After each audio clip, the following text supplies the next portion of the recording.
right now that may be worth it. I'm DJ Spectre. I'm going to be go ahead and casting the ESL Platinum Diamond number 29 here shortly. What I'm waiting on is actually I'm actually waiting on the guy who's casting it to get ready and do it. I actually showed up late for, to do this. So that's how that's going to go today. We're going to put this on mobile, and you're going to listen to a little bit of Monster Cat in the background. So Monster Cat is going to be the soundtrack for today.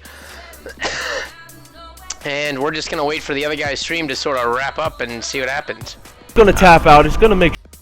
I am going to mute him, though, so I don't have to worry about that. And then we're going to get in here shortly. Got to send him...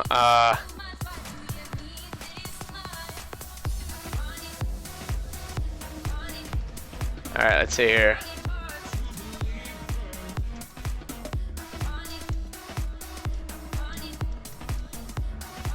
Alright, and I'm gonna have to get my cat off here. Gotta get my cat. Cat, go. Cat, go. Go, cat. Go, cat! Alright.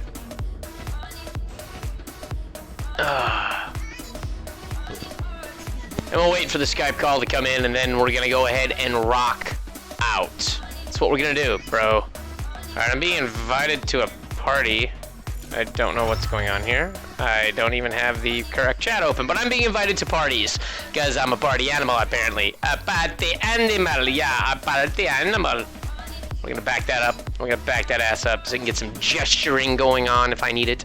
I don't know, because I'm a gesturing sort of person. I'm just waiting for this.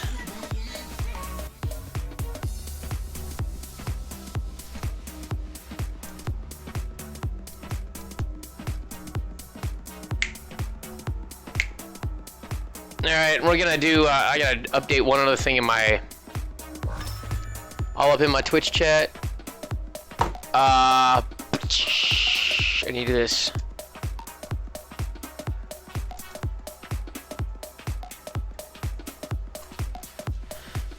I'm gonna go ahead and do this and be like,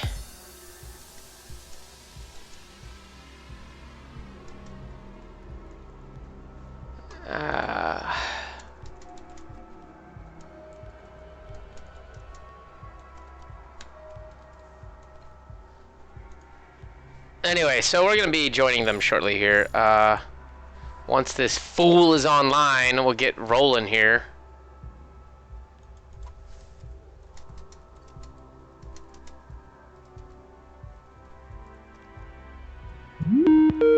Alright, hang on a second here. Thank you, RCO6. Yellow, what's up, man? Hey, what's up, man? Just reading some follows out. Yeah, it's no problem. Oh, thank you for reminding me. I might need my Twitch alerts up. I don't have my Twitch alerts running. Alerts, where is it? Somehow the page got, like, closed on me, and so launch Twitch alerts. Alright, so while you're doing that, thank you, RCO6, Exiled SC, McRib for her pleasure, and Friguccio for the follows. You guys really want those Steam cards, don't you? No kidding. Apparently they want something, brother. Maybe they just want you and your Steam card. Heck, I should have just, like, if I would have known it was this easy to get followers, I would have bribed them a long time ago. Well, isn't that how it always goes? Like, the internet just always wants free stuff, and they don't want anything. They don't want to do anything for it. But that's kind of how it goes. It works, because I'm sort of that way too. Yeah. Anyway, guys. Also, let me know if you can hear DJ Spectre just fine. Usually my stream really hates co-casters. Well, you know what? I hate co-casters too, so therefore it's just equal. I hate you as well. But, senpai. I'm kidding. I'm kidding. I know. I hate solo casting. Like, solo casting has got to be one of the most boring things in the world. Like, I don't know how Day 9 went like 5 years with just basically talking to himself in his room every day for an hour. I'm like, I would have stabbed myself in the face. Yeah. Probably on stream live, just because I could. So. Yeah. Also, thank you, Prevail420, for the follow. If you guys want to see how many points you got, just type in ! droppers. Droppers? Are they dropping it, or are they just dropping stuff? You know. Well, you know how Element calls me Passer the Drop Master? I don't know, because he's not in the group anymore. He left like a week ago, so I don't actually know. Well, he's in another group we have. It's the what do you call it? I don't know. The admin group? The admin group. So that's where he still calls me that. If that's what he wants to do. Yeah, I So the used to actually dropper. call I actually almost called my stuff Spectres in honor of you, but thank you KMBRM for 91 for the follow as well. But yeah, just went with droppers. All right, so it looks like I gotta look at the bracket here. Like I'm so bass backwards because I got home from work late from work, which is why I originally didn't commit. I mean, like 2 days ago, I told these guys I'm not gonna be able to cast today because I knew I had to work late. Yeah, I hear you. I have the by the whole. way, guys, if you guys are watching my stream, please let me know if the game volumes are up. I noticed that my game volumes were not. Well, in one situation, they were like obliteratingly overpowering. And I couldn't hear my co-caster in another stream, so I want to make sure that doesn't happen twice. Yeah, no worries. So for those of you who don't know, his stream is twitch.tv/DJ Spectre. Awesome. Caps don't matter, but he's an awesome guy. If you want to follow him as well, you don't get any prizes for it. This is the better stream, but but go ahead and give him a follow if you want. He does have more followers than me, so I can't really call him bad. Hey, you have more viewers though right now. I have myself viewing my own stream at the moment because I just literally fired up about 2 minutes before before we decided to hang out. Awesome. So why don't you do your plugs while we're waiting for this? Well, what I do, my main shtick here is that I cast the ESL stuff on Saturdays. And I'm sorry, on Sundays and Wednesdays. There is a Saturday Cup as well. But you can find me on Twitter at DJ Spectre TV. Or you can find me at twitch.tv/DJ Spectre. The other piece is that I do a Thirsty Thursday stream where basically on Thursdays starting at 7 o'clock Central Time, 8 p.m. Eastern, is I get wasted and play video games and try to see if there's like a happy medium between how many beers versus how good I get. Usually the more complicated the game, the worse it gets, but the social experiment continues, so come join me for Thirsty Thursdays, and that is spelled Thursty, so thirsty is spelled like the word Thursday, basically. That's a long story, and I won't go into it on the stream. But anyway, yeah, that's what I do. Yeah. Hey, what is up, Meek? You actually followed last night. Thank you for that. I never got you a shout out, but there you go. Oh yeah, I better pop your chat out too, because I can't see yo chat. Can't see yo chat. Yo chat. Can't see yo chat. We're gonna pop out yo chat. I just got all the chats popping. I got everything popping. I'm popping, I'm knocking. I don't know. I've got to go full screen so I'm not dropping, because that happens every friggin' time I cast. I end up like not going full screen mode. Hopefully I don't lag out anytime soon, but I do have like a billion windows brought up. I got Welcome to streaming, brah. Yeah, I know. I got Passerbot. I got my Twitch thing that lets me see everything. I seriously need like a third monitor or a higher resolution secondary monitor. So. Right. I think I got this. I think I got the overlay done. Well, whatever. We'll just put the overlay here because I don't have the standard overlay running anyway. Anyway, yes. So why don't you go ahead and start the introductions, Mr. Passer, since you've got more viewers than I. I'm trying to, if you'd let me. But spawning down here in the bottom position, representing past 2, it's Zane. And his opposition, who apparently he also likes Protoss. He's blue. His name is Dreamatos. Yeah, so we have. Oh gosh, I have to go. I actually do have to go full screen here. Crap. Your Skype thing is blocking part of the screen, and hopefully I didn't just lag everyone. But here we go, guys. PvP. One of the more standard of the mirror matchups. You're still there, right? Yeah, I didn't go anywhere. I know it's weird that I'm not talking. I know it's a fucking strange thing, isn't it? I just can't tell half. I just can't tell half the time because every time I like adjust one little thing, everything seems to break. It's like that coding thing. 99.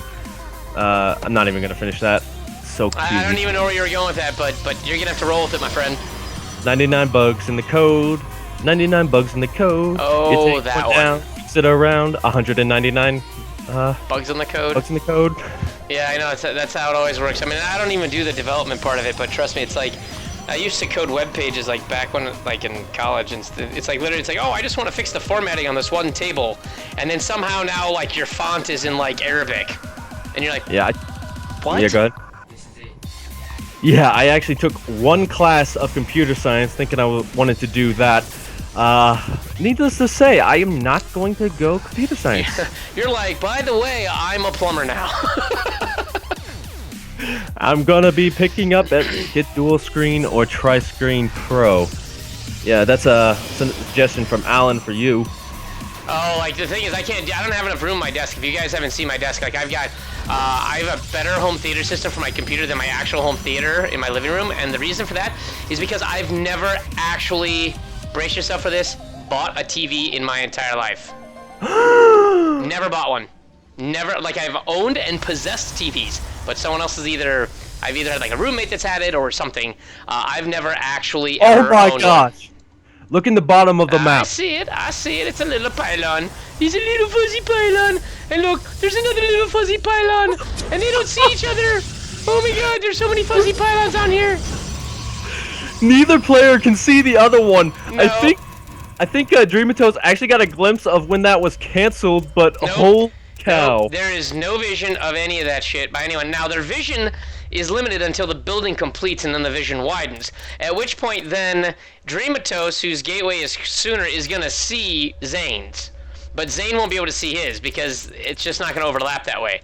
So this is very, very funny. And in fact, I'm going to just giggle like a little schoolgirl. Because this is funny. It's a bad time to be these two. Yeah. Looks He like- still doesn't see it. You know why? Because the freaking Twilight Council doesn't have the vision range of a gateway. Oh my gosh. So hold on, the gateway's gonna increase the vision range, and the gateway still doesn't have vision of the Dark Templar Shrine. So one guy is 2-gating. Oh no, actually he's not 2-gating, he's 4-gating, but he's using 2 of the gates as a proxy, and the other guy is DT rushing. So No. Oh my gosh! Just Still one doesn't pixel see away. it. That one pylon, that one probe almost saw it, I but know, holy nothing, cow, it's not so a bad. damn thing. How retarded is that? This is definitely a highlight reel, guys. Yeah, and now hold on. So now if you look at this, there's a probe in here scouting stuff out, and it sees one gateway with no gateway or no warp gate. And now these 2 zealots and this one zealot and this probe are just waltzing up here and be like, hey, I'm gonna put a pylon at your 4th, and this zealot's gonna chill out here and get a suntan. 2 stalkers are coming. And the Dark Shrine still isn't finished. Yeah, but the Dark Shrine actually could still do a lot of damage. There is absolutely no vision anywhere near being and there's complete. now a pylon by Dreamatos outside of his, close to his main. Yeah, so this is definitely going to be a base race, guys. We're going to have these buildings down here, probably going to be the last ones to fall, but Dreamatos definitely has the advantage. He does, and the only way is that Zane could move in and possibly take this out, the base out. He's got enough units to do it. It looks like, I don't know why did Dreamatos just take out his own, oh, because his stalker's stuck.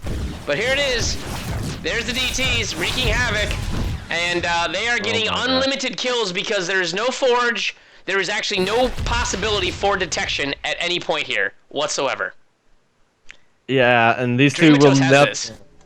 Yeah, Dreamatos, almost definitely. That Photon Overcharge is going to do a little bit. It's going to actually prevent Zane from actually moving in here, but all the probes are going to go across the map. Dreamatos, if he wanted to, could take that one probe that's out on the map and throw down a Nexus. Well, that's what Zane actually needs to do. Zane needs to have like a stealth Nexus someplace, right place, because he's got 423 minerals to do it. So that's what he really needs to do. And he sees... And he goes by his own pylon, and he brings literally everything here. So he throws down one more, but he screws himself because he cannot actually make another natural because he threw down another pylon. What is he building? Oh, he needs to... Yeah, he threw down another pylon, so he's... Oh, no, he cancels whatever he had. He was building something. Cancels it. He needs to build another Nexus right now because this one DT is just going to go ahead and wreck face. The other DT goes back to the homeland and is just sitting there. Yeah, that DT... is pretty much a god at this point. Oh no, and look at this. He sees the Twilight Council, but he doesn't... Look where the Nexus is at for Zane. He sees the Twilight Council, but not the Dark Shrine. Well, I think he kind of knows that it's there by this point. Yeah, and so he is moving but he's not moving his army down there to kill it. Oh boy, where did he get the minerals? Did he just long distance mine? Who? Zane. Dreamatos? No, Zane had 400. Did he? And then he built something and then canceled it. I don't know what it was that he was building. And Oh, that's weird. Didn't see and then that. Zane didn't go in to kill the Dark Shrine. He had enough units that he could have focused down this Nexus even with the Photon Overcharge, but he would have had to sacrifice everything. So he could have evened the game up. And it looks like he's suddenly deciding to do this now, despite the fact there's that too much here. yeah, I mean he's bringing the workers with him, but with the Immortals there, that's it. It's just there's nothing there. Wow, that was so awkward. Yeah, GG Dreamatos. Should I tell him No, Dreamatos, tell who what? that they were right next to each other? Oh no, let them watch the replay, bro. Let them watch that replay, man. You always let the players watch the replay. Okay. So, and once again, my connection is potato-fied. Is it gonna let me connect? Oh, No. they know. Nikki B, it's alright. Don't worry about losses. PJ Salty? I'm not P. Oh, you're PJ Salty. Me? No. Nikki B Red in your chats is PJ. Everyone always says DJ, PJ instead of DJ for some reason. It's like how you say the word grill instead of girl. I don't know where that came from, but it does. They don't think it be what it is, but it do. Yeah, and so this is a best of 3, guys, so maybe we'll see the same thing, maybe we won't. It is going to be Coda. Well, this is by far the easier cheese map. I mean, just because of the fact you don't have to worry about it. I mean, the other one wasn't a bad map, but it's just so big that, like, you saw the rush distances from where they decided to proxy. I mean, the Dark Templar wasn't a bad location, but it's still like, huh? Because there was 2 gateways there, which didn't make any sense. Like, Zane had a very awkward build. Either you go, like, you proxy your first 2 gates and then you build the other 2 in your base, or you proxy 4 gate in your or somewhere else on the map. And he built 2 in his base first that weren't warp gated, and then built 2 proxy ones, which is a very awkward build. You always build the proxy piece first, and you reinforce from your main. So I'm not sure what he was thinking. Maybe he was just nervous because he was streamed, because he did we did mention that there was now 2 of us casting. Yeah, the one problem about 4-gating in this day and age is that you do have that mothership core that does a mass amount of damage. But before we start analyzing that, up in the top, he's down 1 game, but he wants to bring it back. Representing past the second, it's Zane. And sitting pretty up 1 game to 0. Again, it's the blue Protoss. It's Dreamatos. And you know what? Here, let's see. Is it Control S? No, what is it? Is it Control Shift S? There it is. And then it's Control. Nope. That's Shift 0, 1. Nope, that's not what I want to do either. Shift 1. There we go. Look at that, guys. I'm learning the interface like a noob. I don't actually ever, by the way, guys, I don't ever actually use the game hard interface, like, ever. I only ever use the standard one, so my interface skills rank right up there with counting to potato. Yeah, I get you. It's a bit hard to learn, but if you ever get stuck, you do have F11, which shows you everything pretty much. No, it doesn't. Lies. I will never admit that the chat screen actually has an alternate useful panel. Nope. All right, whatever you say. I'm clicking on it and seeing it, but I've got to block it on my mind. It was never there, Passer. Yeah, because that would mean that I don't know my stuff. Okay. Back to the game. We do have Zane doing a proxy 2-gate. So he may be able to get a bit more damage done this time. That was a word, I think. That might have been a word, but it didn't happen. Yeah, but no worries. But we do have Dreamatos really paranoid about this. He is going to scout around, look for the regular proxy locations, but this is right smack dab in the middle of the map. Yeah, and it's kind of a bad location. Like, he really needs to offset this somewhere because, well, I mean, it's not a terrible place. I mean, he can run right up the ramp. And yeah, Dreamatos is definitely doing the nice attack. If you look at the pathing that's set for that probe, like, he is covering the main bases, and he covers all of it. And this is an awkward place. Normally, you don't put it in this corner by these rocks here, but it does happen to. Why can't I not hear the game in my own? I have no game sounds. I cannot hear any game sounds. Uh-oh. Anyway, no, I can. I'm sure everyone else can, but I cannot hear. Oh, there it is. Enable sound. That's what I did. I accidentally disabled sound people when I was trying to enable their nerdage. And by the way, it looks like he spotted the proxy finally on his return trip. He does see it. And what do we see go down? Nothing. He doesn't respond whatsoever because he's like, well, what can I do to respond to this? I mean, there really isn't a lot he can do. I mean, he's got one gateway of his own. He's not chronoing out the one zealot. He doesn't have a sentry. Warp gate isn't ready to go. There is no cyber core, though, for Zane. So this is basically an all-in. And he needs to do an extreme amount of damage with these zealots. The mothership core pops, and the mothership core kills unlimited zealots because until they start the upgrade where zealots can fly or somehow springboard off of a Nexus, you know, like Triple X style, I don't think this is going to be a very good thing. And I think he needs to stop chasing around the Zealot and just kill shit. Yeah, he does get a few probes right now. So far, only 2 have gone down. We do need Dreamatos to start chronoing out Stalkers. With Stalkers, you can kite for days, pretty much, because Zealots are so... especially when the reinforce is all the way back here. We also got a cybernetics core going down, so Zane definitely wants to continue this up with Stalkers of his own, but we still only see Zealots at the moment. Well, and the other thing is that now, like, Warp Gate is way closer to being done. Yeah, I mean, he can get a Stalker out, but he's not doing that. He's chrono boosting out more Zealots despite having... you know, a cyber core, which I agree. He really should do Stalkers here. This pressure is strongly in Dreamatos' favor because he has the mothership core. There is no mothership core for Zane, and he's missing a pylon, so he's supply blocked at the moment. So, I mean, everything for Zane is just kind of going wrong just because he feels the desperation. You can sense it. Like, you don't build your cyber core here. But why did he build it here? Because he doesn't have a friggin' pylon at home to build anything else there. Like, this is his base out in the middle of the map. Very awkward feeling. Yeah, both players actually supply block for a little bit. Dreamatos doesn't have a pylon on the way just yet. There we go. So it's going to be on the other side of the map. And with Warp Gate, he can start warping in Zealots. He can start warping in Stalkers. So he's going to be in... I think he's almost got this game at this point, but... yeah, the Sentry's going to be able to end this aggression really quickly. Like, one force field, and he splits these Zealots in half, and with the extra damage and the superior number of Zealots here, it's going to be over. And he actually does just that. So he manages to be able to pick off one Zealot. The other 3 are basically useless. There's 2 Stalkers now being warped in, and without Stalkers of his own, he's going to be in trouble. So now there is a superior force, actually, for Zane, slightly. But the thing is that he can kite the Zealots for days. He's fighting Zealots on Zealots. It's 2 Stalkers versus a Stalker. Zane basically has nothing, and then once this force of Dreamatos moves out and kills the Cybercore or Pylons, it's game over. Yeah, pretty much. Dreamatos just has that great micro. He's targeting down the Stalkers so that they're dead, and then once they're dead, you can easily just... kite the Zealots for days, like I was saying, and we do have one Zealot on the other side of the map. He wants to be the hero. Well, I mean, he's like, well, everything is here. He's seen the cyber core. He's seen all that. Like, there's nothing here to defend. I mean, he has no warp gate. I mean, does he have warp gate?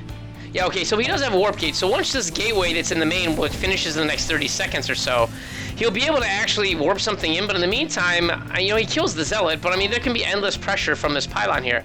The destructible rocks are hurting him. He isn't using his minerals effectively because he doesn't have enough gateways to really use up all of the income that Zane has. And yeah, this is just not looking promising. I mean, the army value is twice, almost twice, what Zane has here. Yeah, it's 26 to 18. This engagement is nearly hopeless. Force field goes down. Yeah, this may be the last fight here. There is just an overwhelming amount of Stalkers. He's targeting, Dreamatos, that is targeting down the Stalkers, and that one Zealot just kind of act natural, but no, he does get found out. Yeah. He gets taken out. Yeah, I mean, really, to be honest, like Dreamatos here just needs to just kill him. I mean, all he's gonna do is take out both these pylons and the cyber core, and that's it, really. There's nothing that Zane can do. You know, he's got his units split firing now, and Zane realizes that what position he's in and calls it quits. Yeah, so Dreamatos is gonna take the series 2-0, and he will move on to the next round. Yeah, I mean that's actually that was actually like a gamble that you always take whenever you sort of cheese someone. Is like you got to know what they're doing first. Like, so the two Rax Terran player, like in order for that to sort of work, like you got to scout. Like, do they have a wall? Do they have any way that your Marines can be less effective, or the workers that are going to go in with that attack if you choose that route? You know, in this case, he didn't scout it. He didn't get a probe in there to go with it. I mean, it was very easy for him to send a probe in, get a full scout, see sort of what the status of things were. His zealots got lots of good information, but he didn't keep the scout up to be able to know what was going on. And I think that really, really did hurt him in that when he was trying to push. He got the two zealots in, which was great, but then he started chasing the one zealot around, and he really just needed to focus on economy and killing it, and he didn't. Once the mothership core popped, you got to start doing as much damage as you can because the clock is ticking and your time is limited because, you know, zealots can't fight the mothership core. Yeah, so Zane just not able to get the damage he needed, like you said. I don't know. Do we have a losers bracket this time? For the Platinum Diamond, I don't know. Not sure. Yeah, let me bring it up. We do have 24 players this week, so maybe not. Usually we only do it when we have less than 16. But so far it's looking like we're in the round of 16, but Dreamatos does advance to the quarterfinals. Mimo-san is waiting for Bobby and Workhorse. Mr. Stork is battling Saw Gunner 2. Prevail and Downfall are going at it. Beef Stew and Pez Masta. Koshiki and Jackster with Exiled and Slutty Mago. Did you say Slutty Mago? Yeah, I don't pick the name. I'm just making sure I heard that right. Yeah, and at the bottom we do have Shifty and Free Gucci.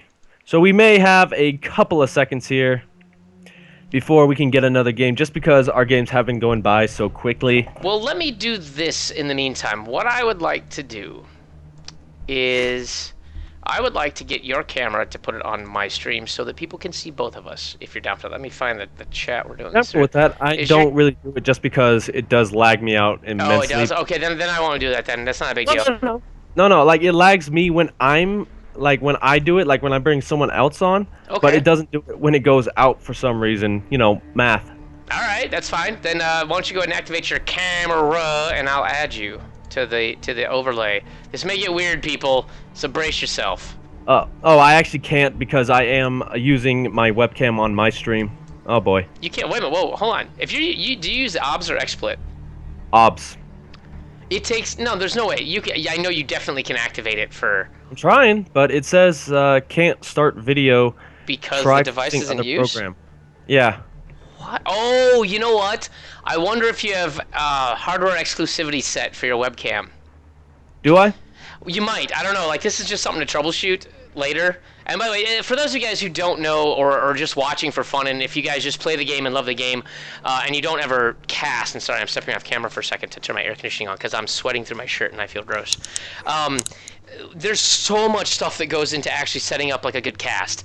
Like the sheer number of windows that and applications you have to have running. So for example, just for this call, I have a minimum, I've got 6 tabs in Chrome. Now that's not a lot of tabs in Chrome, but these all are required for it. So I've got Twitter open, I've got Pastor's stream for his chat so I can view my co-casters chat, interact with them. I've got my chat open, I've got my Twitch dashboard open, I've got Team Liquid, and I've got the bracket up. Okay, plus I have Facebook, I think, so that's it, but that's not necessary. All right, so that's just the browser. Now that takes up whatever, quarter gig, half a gig of memory. Then I've got both chat windows, like I said, up, which are separate.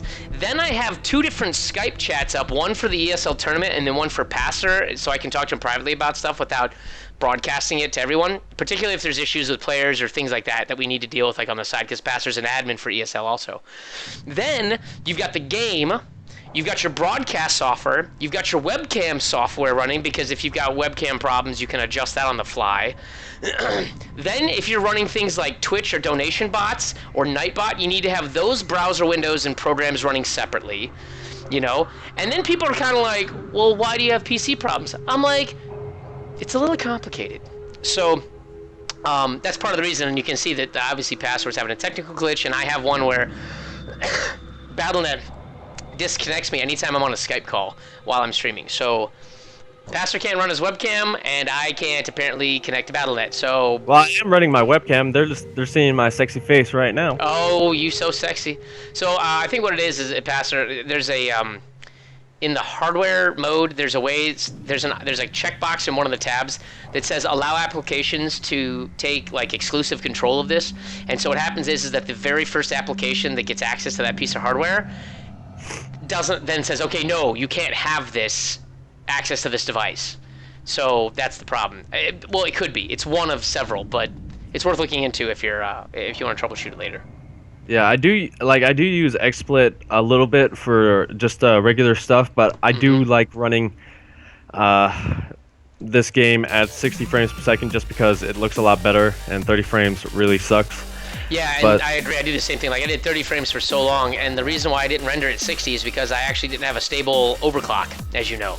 My overclock was, well, muy terrible. So, actually, what I'm going to do is, this is going to sound really strange, peeps, but I need, like, 5 minutes to literally run around the corner and pick up the food that I ordered from the pizza place that's around the corner from my place. So, since we don't have a match, this is a good time, and what I'm going to do is I'm going to turn up the Monster Cat soundtrack in the background, and I will be right back. For those of you guys watching, my co-caster, who is currently faceless, it's Pastor2300, he's going to entertain you for the next 3 to 4 minutes. Yeah, and if you guys want, while he has abandoned you, just come on over here, twitch.tv/Pastor2300. The guys in my chat already know it because they are so smart. But, yeah, we are doing a Steam giveaway on my channel, by the way. If you follow, you have the chance. I'm going to be showing this a lot during this. We do have the Steam gift card, good for $20. You can touch it, you can feel it, you can have fun with it, you can buy anything. Plus, we got a lot of great weekday sales going on this week, it looks like. You know, if you're into different kind of games, Left 4 Dead, etc., etc. But, let's see. While we're looking for a game, why don't I put some music on? Just because my voice is not the best. So, I know you guys are going to get annoyed with me. So, let's pick some... Let's just play some Two Steps from Hell.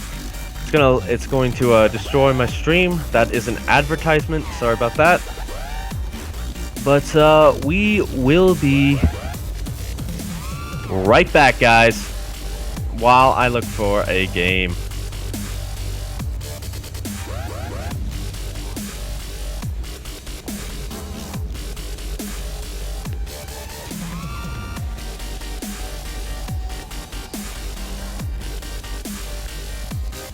And for those of you in DJ Spectre who probably can't hear this, I am really, really sorry. But see you guys in a bit.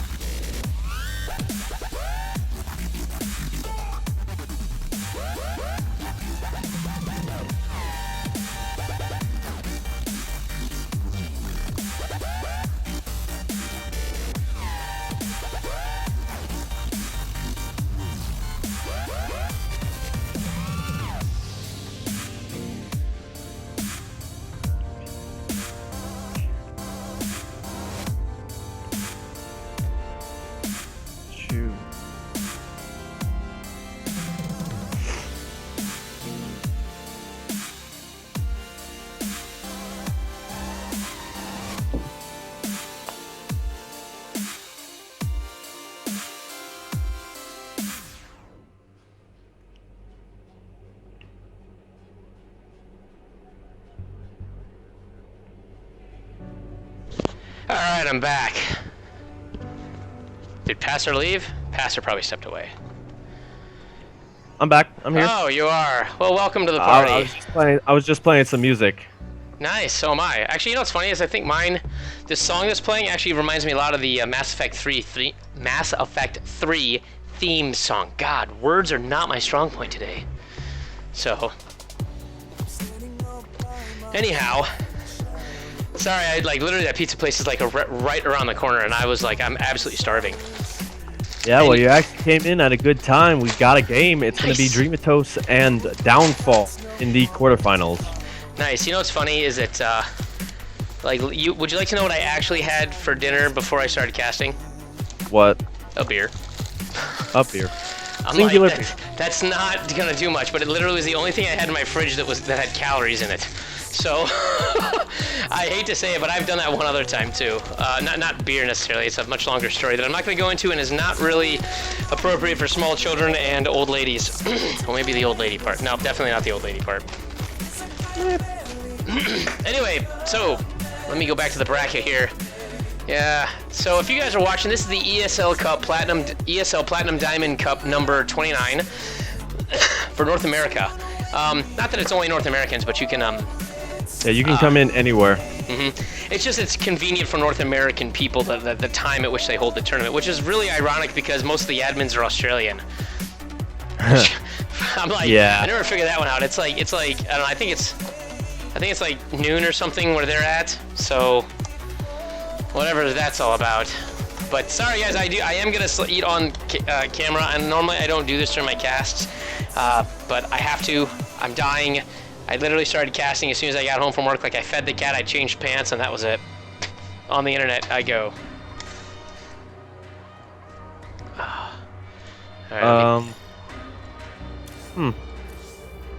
Alright, so Downfall is not in the chat.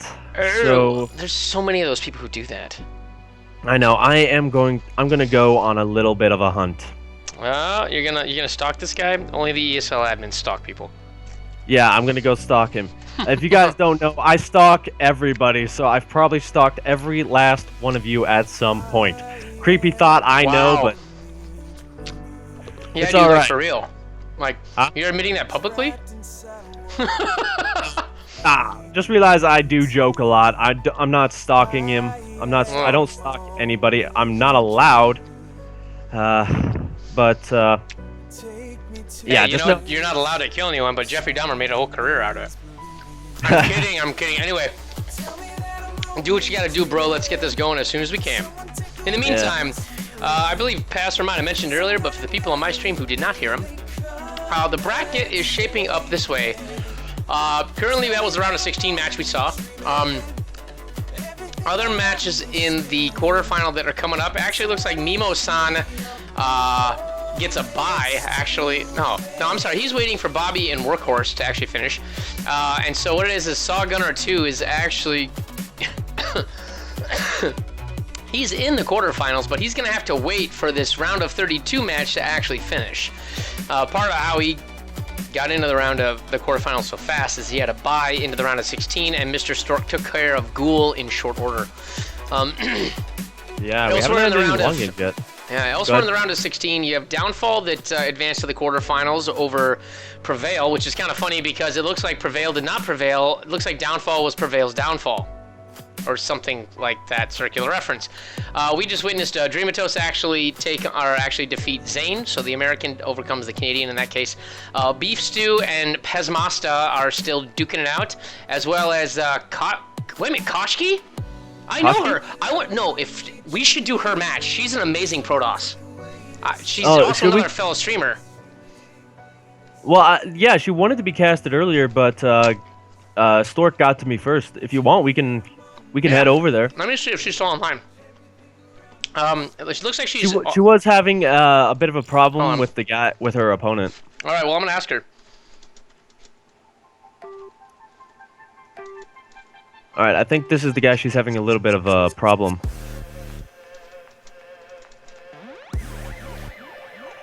Anyway, guys, I'm going to step off for a second. I need to grab some water before I dehydrate. It is 100 degrees out here, so I'll be right back. Let me turn off that video. Be right back.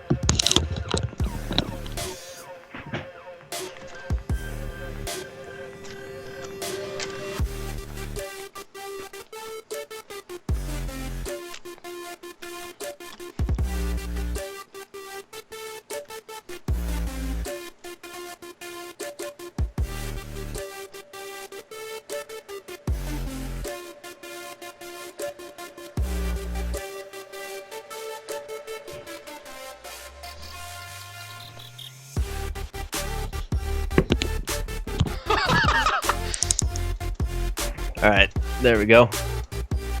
Turn that back on, turn that back on. She say yes? Yeah, she wants to be casted, and her and I are actually having a private chat about how her opponent called her trash and didn't want to play against it. But unfortunately, I think it's actually a bad translation. We do get a lot of like South American people, so Portuguese, Spanish speaking, weird things, and so like you could end up being like, I prefer donkey ass, and you're really trying to say good game or something like that, you know? So it could happen. I'm not gonna really sweat it too much. Kosh is actually a very good Protoss player. Ironically, she does favor Void Rays, and I think that's just mostly for her stream, like when she does like free-for-alls and stuff. Like she'll be like, all right, we're going Mass Void Ray, hype.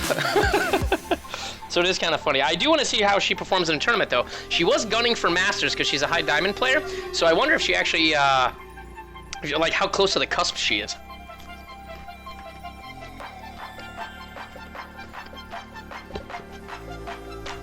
Okay, she can invite when ready. I guess. So you go ahead and invite us, or is she already in a group? Hold on, I'm gonna go ahead and put in Twitter that I'm actually casting her because she's gonna laugh her ass off. Yeah.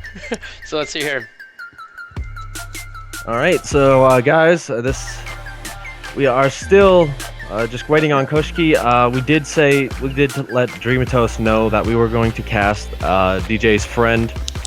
Well, not friend. I mean, she's just a fellow caster. Like, I don't know her personally. She's just someone whose stream I enjoy. She actually does a drinking stream the way I do. So she's got something called Vodka StarCraft on Sundays, whereas I do Thirsty Thursdays on Thursday. But I think her Thursday is like her viewer appreciation day or something like that. So it's a little different. But that's how I got looped into it. I'm like, this woman is taking shots of vodka online on Sunday while pro-tossing. I'm like, all right, follow. That works. Yeah. Said he had a move. Yeah, Koshki, are they ready? Let me invite. Okay. Hold on. I'll tell.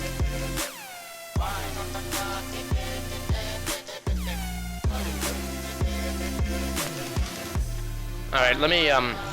I'll make the game. Where are you? I'll invite to party. I'll invite. Oh, where did that one go? Invite. I'll be right back. Gotta turn my AC on.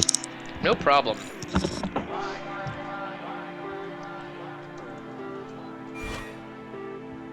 What the hell? All right, there we go. Oh, it looks like they're gonna actually start up. She's actually gonna send the invite. So she declined the chat. So I'm gonna quit out of this party and I'll let her know. All right, we're good. All right. And also, guys, we have a couple of streams going as well for the Bronze, Silver, Gold. If you want to check those out, it's twitch.tv/Toby with the I before the Y, LLUSZION. Toby Illusion. And we also have Ozlord Gaming from twitch.tv/Ozlord Gaming. And we also have DJ Spectre. He's the guy on the other side of this call. You can check him out as well. He's doing it. Word. And by the way, if you guys are watching my stream, make sure you go ahead and check out Passer. He goes by Passer2300. So check his stream out. Give him a follow if you like what he does. He actually started the stream before I did because I got in late. But we're about to do, looks like it's going to be a PVZ versus Koshki. And I believe his name, at least in the game, or in the tournament, is called Jackster. But he goes by J&G. J&J, that's another J. J&J, yeah, that's what I meant. Okay. Meant to say that all the way, bro. 109%. Okay. But I think we are getting in the middle of this series. Is that right? I will... Shit, I'll have to ask. I don't know.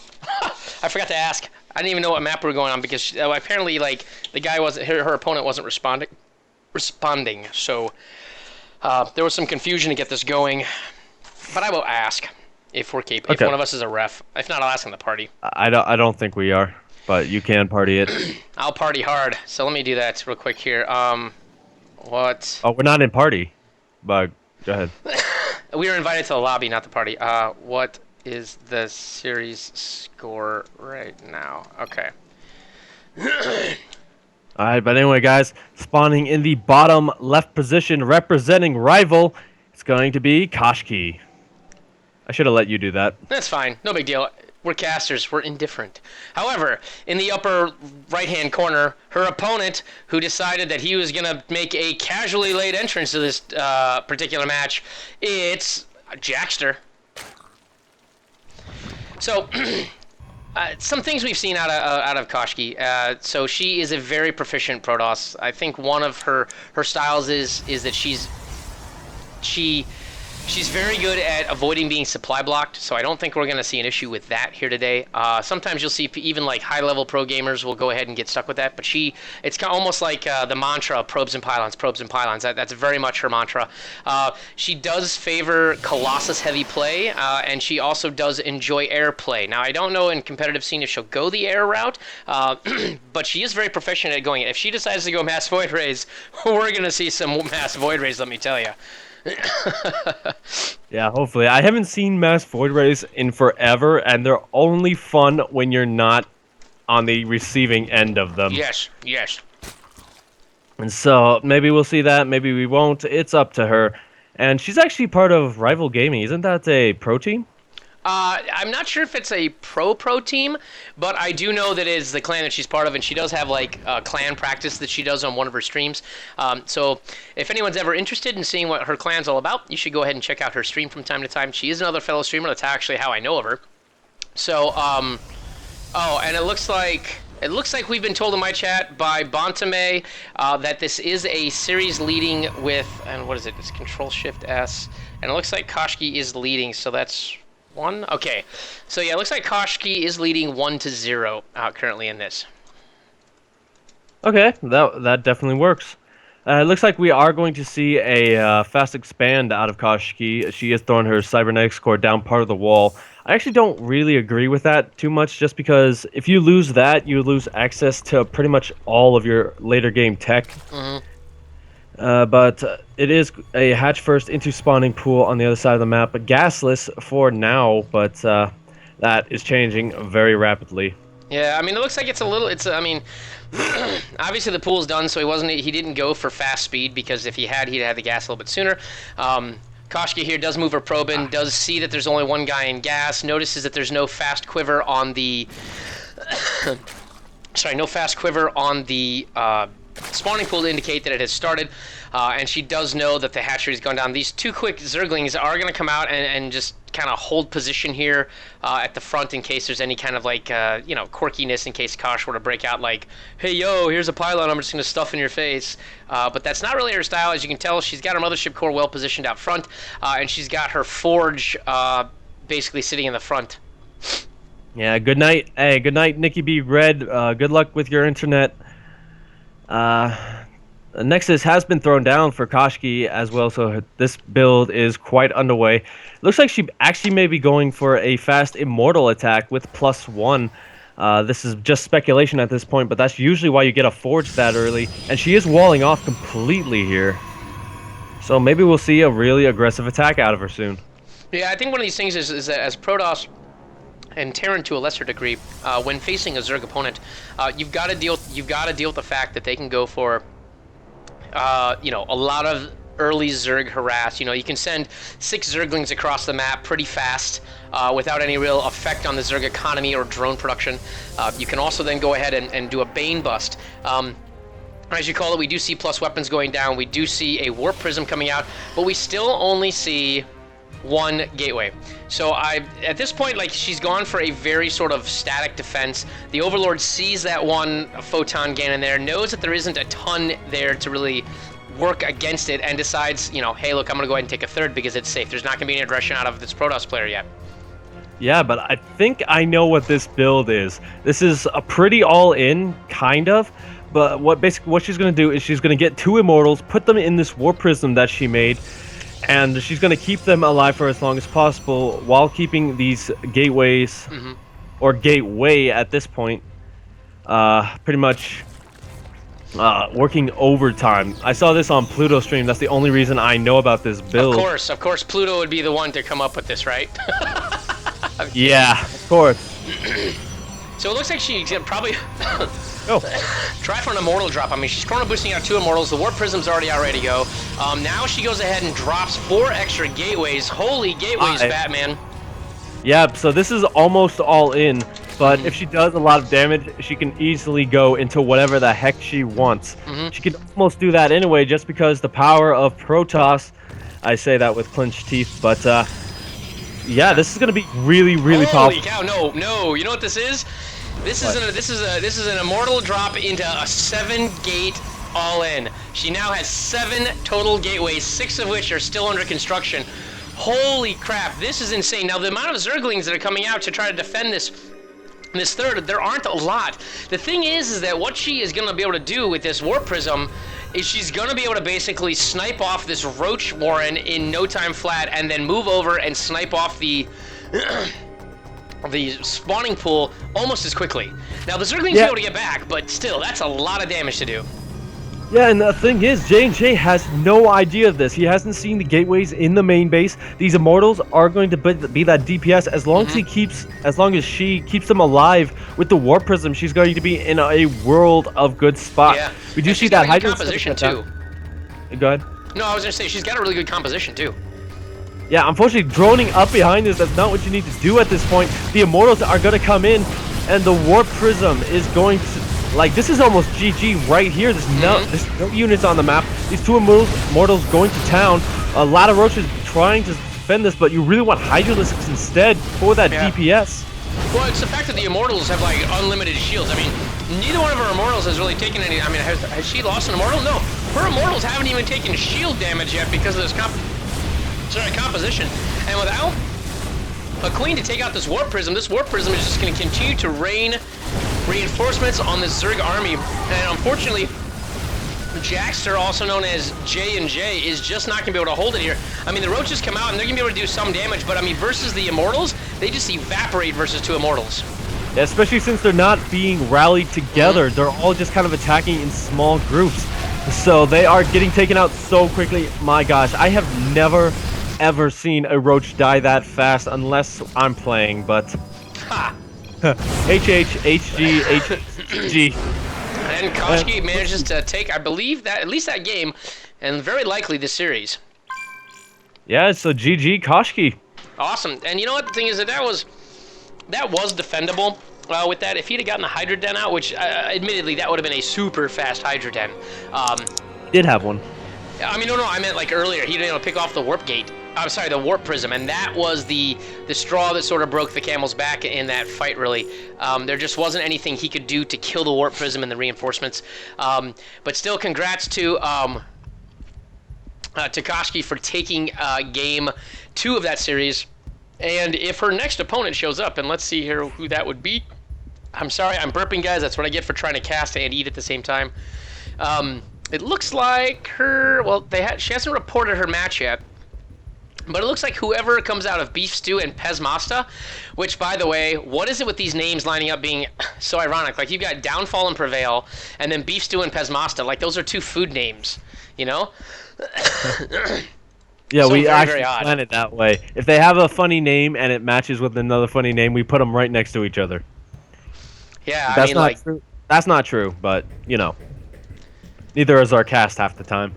Yeah, true. But still, and the thing is, it's more about the excitement. And to be honest, like not having a complete 100% grasp over every build of every race and every game, I think, for me, as a caster, makes it more exciting, because then I'm kind of like, it's like, well, here's what I've seen done, but look, there's this little twist here. How's that going to affect it? And then suddenly you see sort of like a tipping point, like a teeter-totter, and then you're like, well, hey, wow, that was literally the straw that broke the camel's back. Very clever, you know, sort of thing. By the way, Ninjasaurus Turbo, love the name. Welcome to the stream, bro. Glad to see you here. And I'd also like to welcome Swift RH, which I think you've been here before, and H Jax. Welcome to the stream as well. If you guys haven't already, and I apologize if I didn't catch it, if you guys have not gone ahead and clicked follow, go ahead and do it if you like what me and Pastor are doing here. If not, go ahead and click follow just to, I don't know, find out when you can come online and give me shit. You know, that works too. Also, thank you, Swift RH. Oh, I guess you're here too. And Nikki B Red, thank you for the follow. I thought you followed already, Nikki, but thank you so much for the follow, guys. You are now eligible to win that.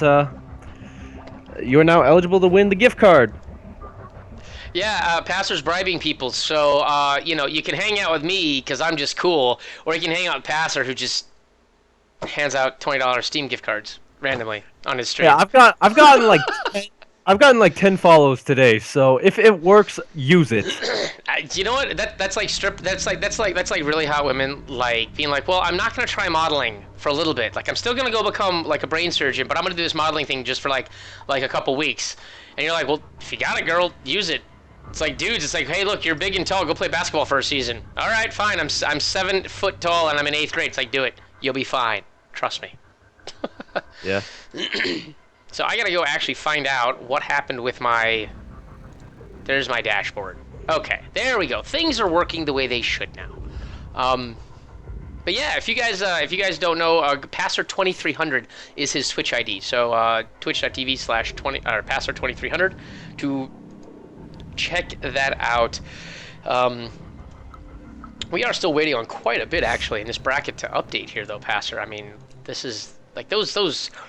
Every time someone gets into the round of 16, it's like everyone's like, dude, we need a 45-minute match 3 times in a row. Go. Yeah, I mean, you should have seen, holy cow, Workhorse, I think, no, it was the Walrus and Prevail on Saturday. Holy cow, 5 mech games in a row. Yeah, I remember that. By the way, I'd like to say, SwiftRH, thank you for the follow. That's dope. By the way, you joined DJ's crew like a boss. Here, let me put... I gotta put your... Someone's asking for your link. TV... DJ... not DJ Spectre. Passer... By the way, I don't know what it is. I always want to spell your name like Password with an extra W in there for, like, no logical reason. Like password?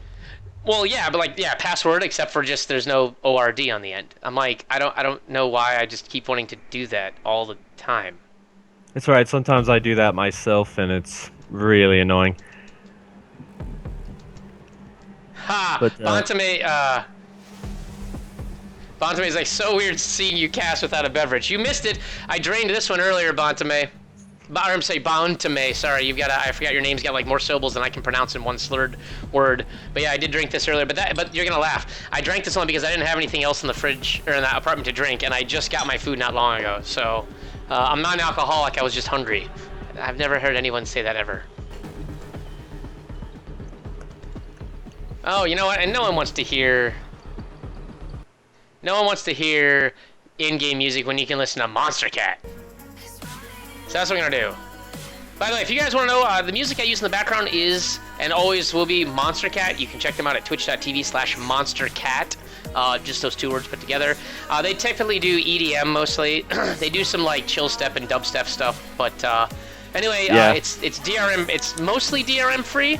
If you do upload videos to YouTube, though, YouTube, I think you have to have like a text or a link or something constantly that says that, hey, this is from Monster Cat. Otherwise, they will literally mute yo shit, and you'll do your entire video too, not just the portion where you're playing it.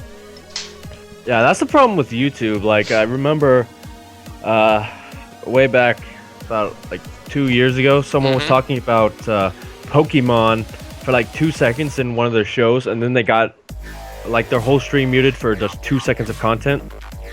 Yeah, and you know what's strange is that like a lot of that, it's because they what is it like? I don't know if they watch the videos or if they've got some super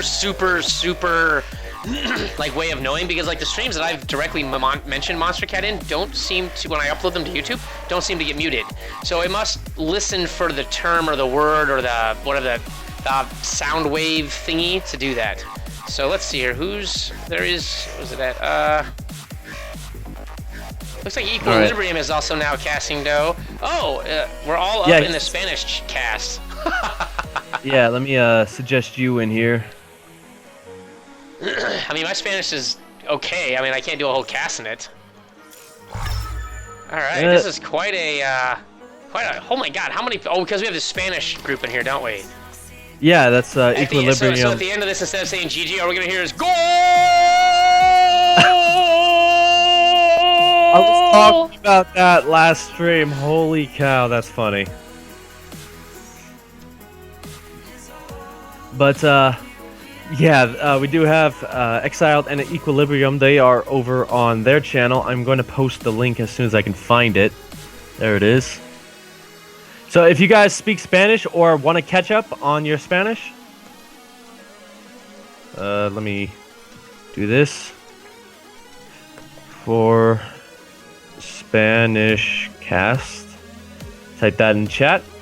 Gucci is going to BRB, and he's one of our players, so it looks like it's going to be Dragon, Rojo, JC, and Free Gucci, because Equilibrium and Exiled are the casters. Yeah, and you know what's crazy? If you've ever watched the Portuguese, because there's a Portuguese group who'll do like the Open on Sundays, they have 3 dudes, and they do like a really good job. So if you guys haven't, I think it's called, oh my god, I'm blanking on the Portuguese stream name now. Oh, it's something simple. It's like Recloss or something like that. Oh my god, I feel so bad. Anyway, there is a Portuguese stream. They do awesome. Check them out on Sundays. I'm not gonna screw that up anymore. Awesome. And it looks like we're just about ready. PVZ, 2 bans each, so we just got to do the vetoes. So you get to hear us for like 2 more minutes before we actually start to talk about things that are relevant. Well, since Pastor and I are both Terran players, it's very odd for us to talk about other races. And for me in particular, like, I'm terrible casting Zerg because I know so little about it, right? The timings and the way the mechanics for that race work are just so foreign. So, and I've said this a few times, but about, I don't know, 6 weeks ago or so, I casted with another streamer that was a Zerg player, a high-level Zerg player, and she and I literally had an entire tournament of ZVZs. We didn't have a single other race in any match. It was 5 hours of ZVZ. Even she was like, I can't take it anymore. So I mean, I kind of know how Zerg works. I'm a silver Zerg on EU. But I wreck face with Zerg against lower league players. It's pretty funny because like they'll get out of game and see 180 APM versus like 30. So I do kind of know how Zerg works, but like I just did Terran like yesterday, and hey, Pastor, real quick, not to interrupt you. What's your Twitter? Someone's asking for it in my chat. I'll just tell it myself. All right. At Passer Gaming 2. Did you type that in my chat or in Passer? I don't think you typed anything in my chat. There we go. There you go. Yay, I learn. You learn. All right, anyways, continue what you were saying about casting Zerg. So I do know a little bit about Zerg, but dang it, I really just forgot now everything. Thanks a lot. Yeah, it's okay, because you know what? The hype machine continues. Sorry, but on the internet, it's like you have to spam everything, like spam all the things everywhere. Yeah, I literally have a 2-second attention span. That's why, like, in my first cast, like, I don't know if you remember, like, the first time we casted together, like, I was just repeating you half the time because I forgot what you said 2 seconds ago. Yeah, it's funny you say that because the only time you ever actually directly listened is when I started, like, playfully insulting you. I was like, yeah, look at this prick over here. You're like, ha ha ha, wait, what? Yeah, just blame genetics. I'll just blame genetics for that one. I'm not all together up there, so. Hey, but anyway, guys, it looks like our map choices are going to be from Moonlight, Terraform, or Iron Fortress. Because all the crappy maps have been taken out. Well, no, because I hate to say it, but they're all crappy. I'm sorry, but like, why is it the last like several map pools have had like 5 crappy maps? So it doesn't matter what pool, what way you veto it, someone is getting the shaft, no matter what. And I know this isn't like a critic, but I just don't like, for example, Bridgehead is so anti-Terran, anti-Protoss, it's not even funny. Because you need 1,000 gateways as Protoss, and you need 1,000 other buildings as Terran. Where do you put them all in those midget little bases in Bridgehead? And then you look at something like Midnight Madness, which is another Zerg favorite map. You know, not because of the space issues, but because you have 2 entrances into your main. What? Yeah, I just don't like Bridgehead. Rocks, but come on. Yeah, I just don't like Bridgehead just because the main is so small, you know. I'm really bad about expanding. That's why I've been doing a lot of fast expand builds, but it's just like really small here. Like all my units get stopped. I played versus AI before the season started. I'm just like, nope, heck nope. I'm never playing this map again. All right, so looks like this is gonna be whoa, a TVT. Oh no, dang it! I was hoping. I was hoping. Yeah, I'm not playing today.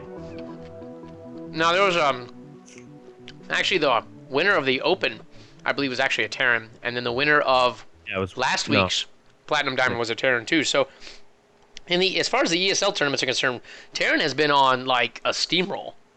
Yeah, the thing is, like, usually when we do these, there's almost always one race missing. Mm-hmm. You know that? It's like, last week we only had, like, I don't know, maybe 1 to 2 Terrans. We only had 1 Terran today, but it's mostly been just Zerg and Protoss. I don't mind, like the ZVPs, like, are actually interesting matchups because they feel so awkward as a matchup. I don't know why, but anyway, so back into the actual game we're doing. No more Monster Cat. We're gonna flip back over to our current StarCraft match. Why don't you kick it off there, Passer? All right, down here representing All In. He's made it this far. It's Exiled. I mispronounced that, but whatever. It's close enough. And our blue oh my god, I'm gonna start this again. Our blue Zerg player, it's Free Gucci, because he's Gucci Mang. Sorry, am I gonna get muted for that just because I said Gucci Mang? Does he even make music anymore? Is he even alive? I mean, one of those rappers I've never even heard of him. You never heard of Gucci Mang? I don't listen to anything but country, so I have not heard him. Well, country and 2 Steps from Hell. Hold on 1 second.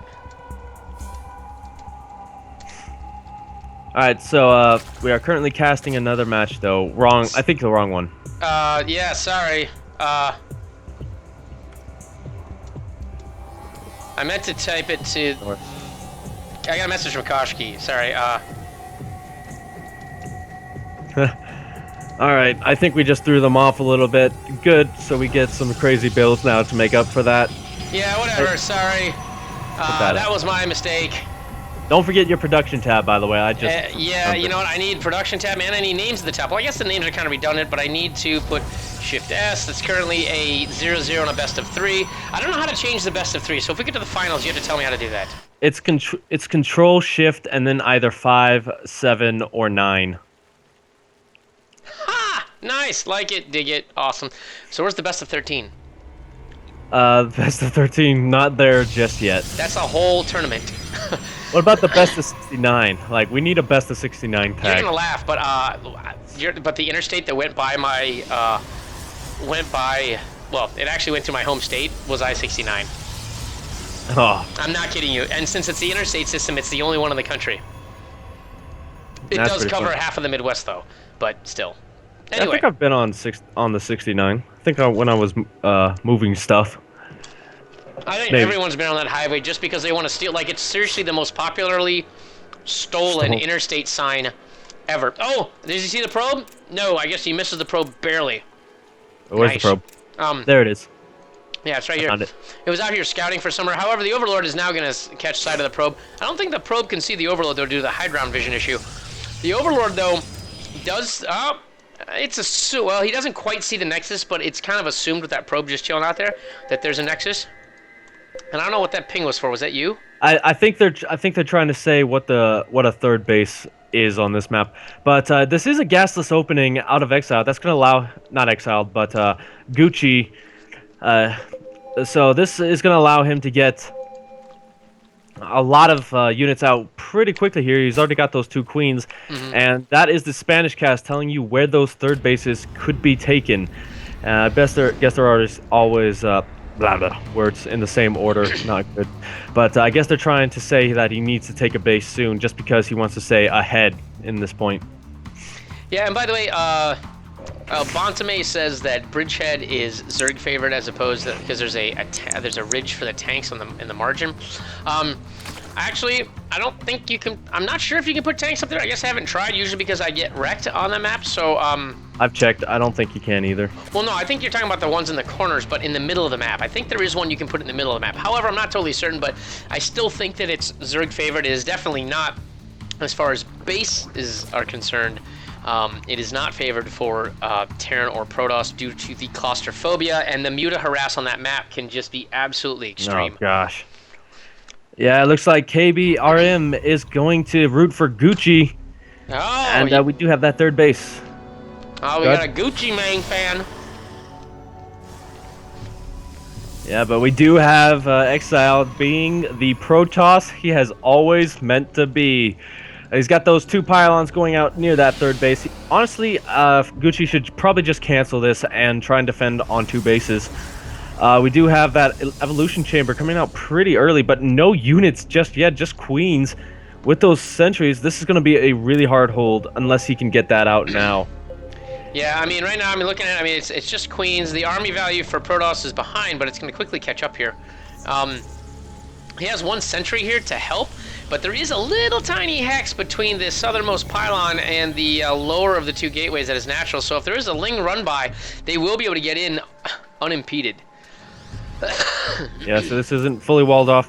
So Gucci has 2 options here. Keep this from snowballing, but that is going to be really hard just because he doesn't have the larva. Yeah. He spent all his larva just now on 12 drones. Yeah. So he can either attack it here. It's going to be really hard to hold. But he could also send a big Ling run by across the map. It's going to be his choice, but he's having to defend with the drones right now. The Queen's almost taking out the Mothership Core. That's a good... Yeah, that's what he needs to do. He needs to get rid of the Mothership Core. He needs to prevent its high ground vision. He's picking it off. The drones all died. The Zerglings are coming in, but the Queens are armored, so the Queens actually do a fairly good job against the Zealots. Yeah, but at what cost? I mean, he's still holding on. I mean, he might be able to do it, because at this point, though, he does have a third up, and he can quickly get his economy and larva count back to where they need to be, if required. He does have more Zerglings popping out. He really needs to use, save energy and use transfuses on these, on these Queens to keep them alive. And he needs to keep him out of the third base. Once they move him to third base, he needs to engage. He doesn't have the creep spread yet, and he's reinforcing actually from 2 points. I'm sorry, Exiled is. And that's going to cause a problem, because now this third is under siege. The reinforcements will be cut off from the upper pylon, but I think this may be just a little bit too much. I think this is the tipping point for this match, actually. Yeah, we do have that +1 about to finish in a couple seconds here of good force field here, trying to stop the pylon. That is good because it will stop the offensive warpins on this location. +1 again, just finishing in 5 seconds. But this third base is definitely going to fall, and it's going to be just really hard to hold. He really needs to get those transfuses out as well. Not transfuses, but larva injects. He needs as much as possible.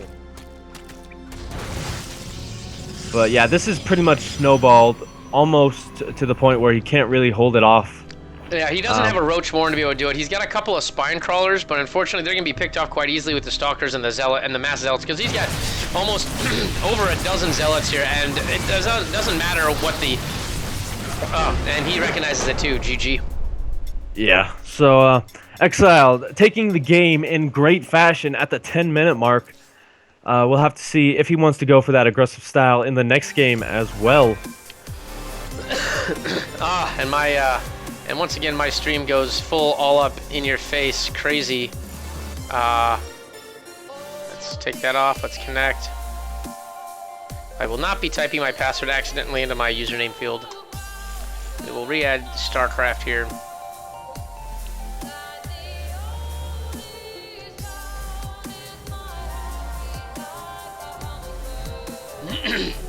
Alright. Yeah. So, let's see what you guys are saying here. Also, I need to know, can you guys actually see this, or is it not showing like it's supposed to not show? Just let me know.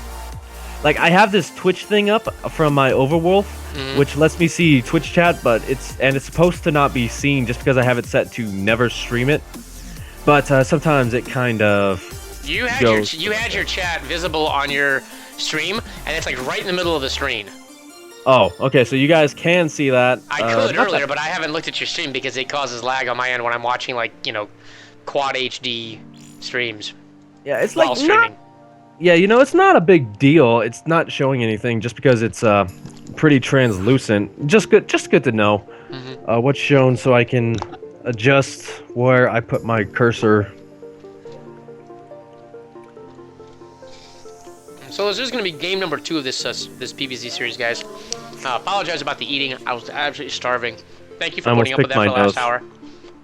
Well, I'm not doing that online, so Well, it's Where's really that? hard to remember because sometimes, like, my nose gets itchy, so I want to just scratch it. But now that there's a camera on me, I can't really do it. Otherwise, it's social suicide That's why you online. just stand up out of range of the camera and use a Kleenex or something.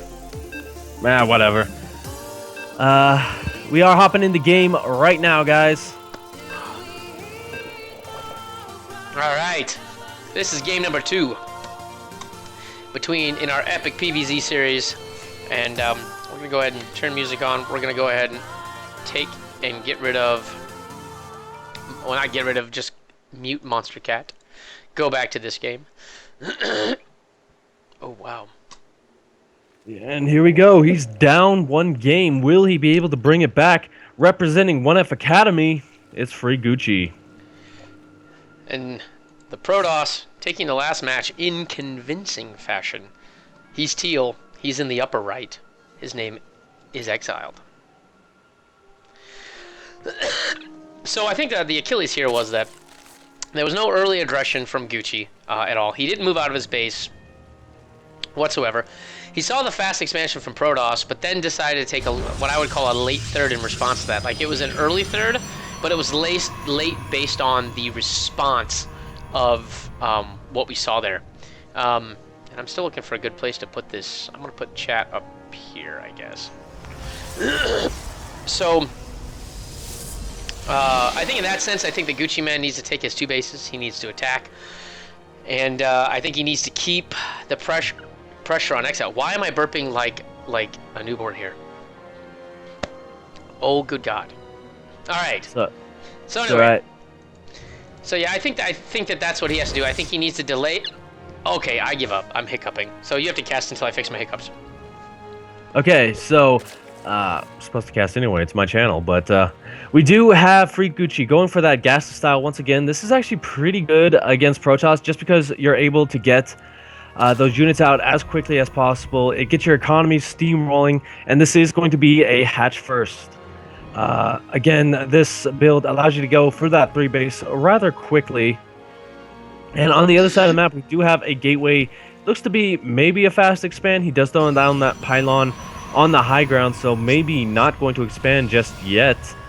Not too much else to say until we get quite underway here. The spawning pool goes down. Overlord is going to get a good scout off, going to see where his opponent is if he decides to move it in, but he will see the probe right here.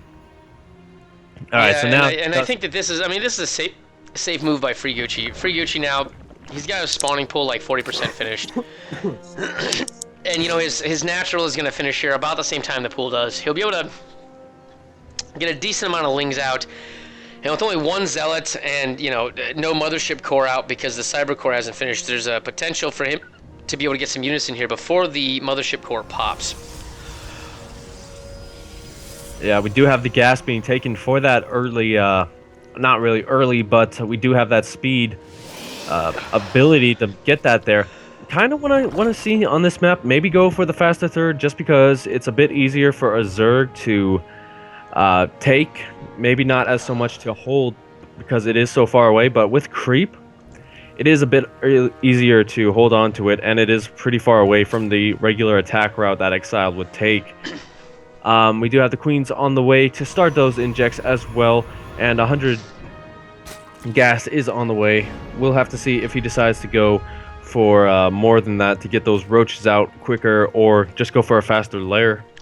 Yeah, I mean, this is definitely, he has to put the pressure on Exile. That was what he didn't do last game. And what that did was, and I cannot stop these hiccups for the life of me. He is just, that's what he did. I mean, I guess simply, okay. He's got the Roach Warren going down. I can't say sentences for more than about, hold on, it's coming again. All right, so we do have the Robo facility coming down with a forge and an extra gateway. So it looks like Exile again wants to be aggressive, maybe with a 2-gate Immortal push.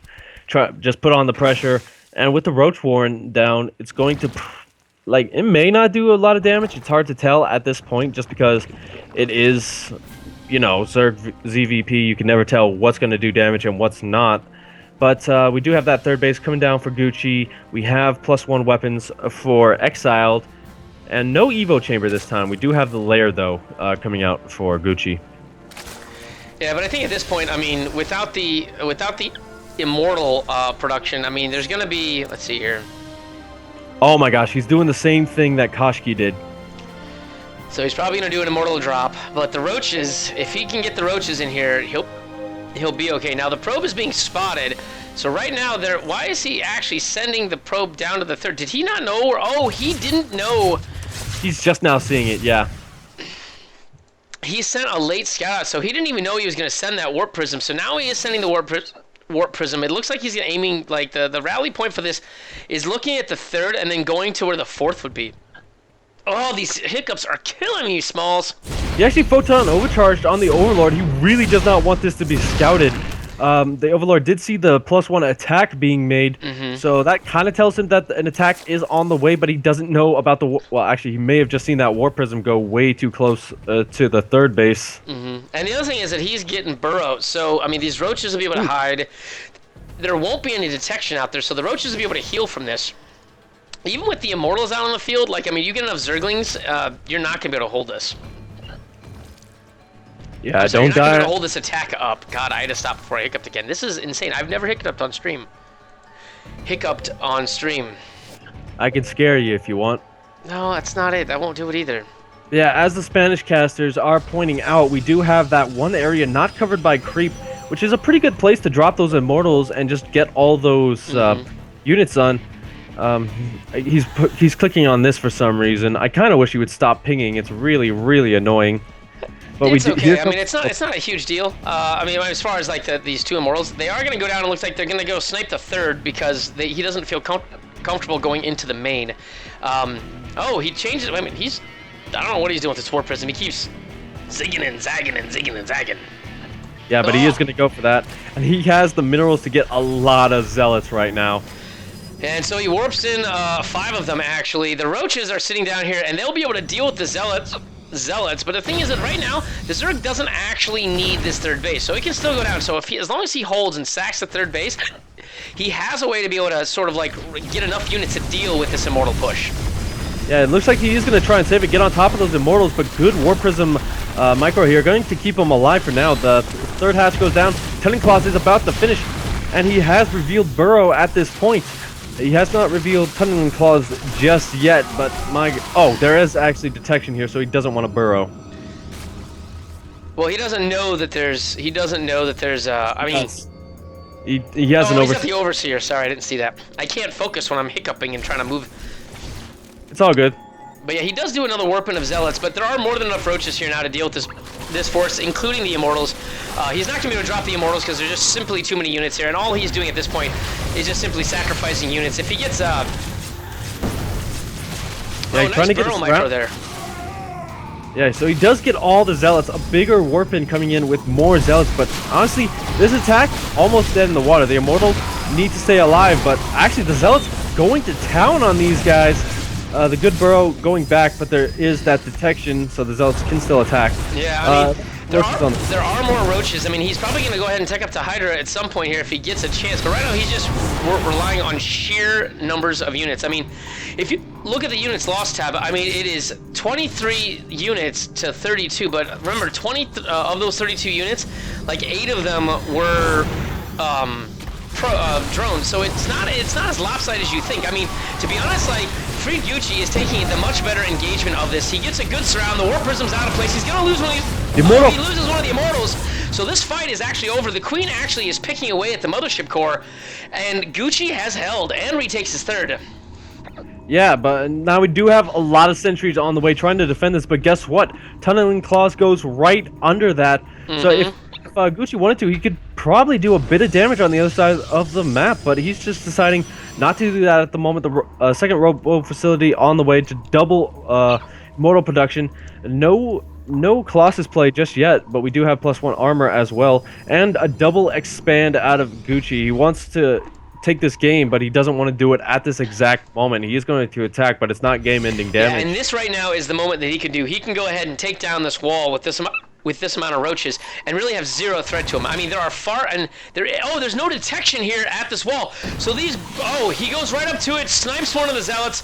He's gonna go ahead and get the pound. The potent overcharge goes down, but it's gonna be out of range of the roaches. He's gonna go ahead and take down this other one. It's gonna delay, actually, that +1 upgrade. Now he realizes he needs to retreat because now there's enough zealots and immortals to really deal with this force. So they do burrow and run. Unfortunately, the force fields go down. The roaches all get trapped. He does manage to go underneath the force fields, which will help. And he is going to go ahead and retreat. Does he have reinforcements on the way? No, he does not. But he does have a Hydralisk Den, so he is starting the production of the units he now needs to counter this lighter and more armor-damaging force of Exiled. Yeah, the thing is, once that Groove Spines upgrade is finished, those sentries are going to be almost worthless. They're already a bit bad on this map just because you do have such wide open areas. You can't really get those good force fields off because you always have at least one place they can attack. But with Groove Spines, you can just pick them off at a distance. Immortals suck against Hydralisk. It's just a fact. Yeah, and the thing is, what you do is you just keep those Hydras in the back. You let the roaches soak up the damage. Hydras take out the Immortals. Once the Immortals are done, the roaches can deal with everything else that the Hydras can't deal with. With the Mothership Core gone, Mass Recall no longer becomes an option. I mean, with those Hydras, it gives him a lot of different attack paths. I mean, he still has a Warp Prism out here to do some micro of the Immortals, but he only has 3 Immortals, and versus any number of Hydralisks, that fight's not going to go well. Yeah, and the good thing about the Warp Prism as well is that it can really try and pull back the Zerg army. You warp in the main base up here, and he has to pull back a lot of units just to defend against that, giving Exiled a big window. We also have that Robo Bay coming up, so Colossus production is going to help out in killing those off.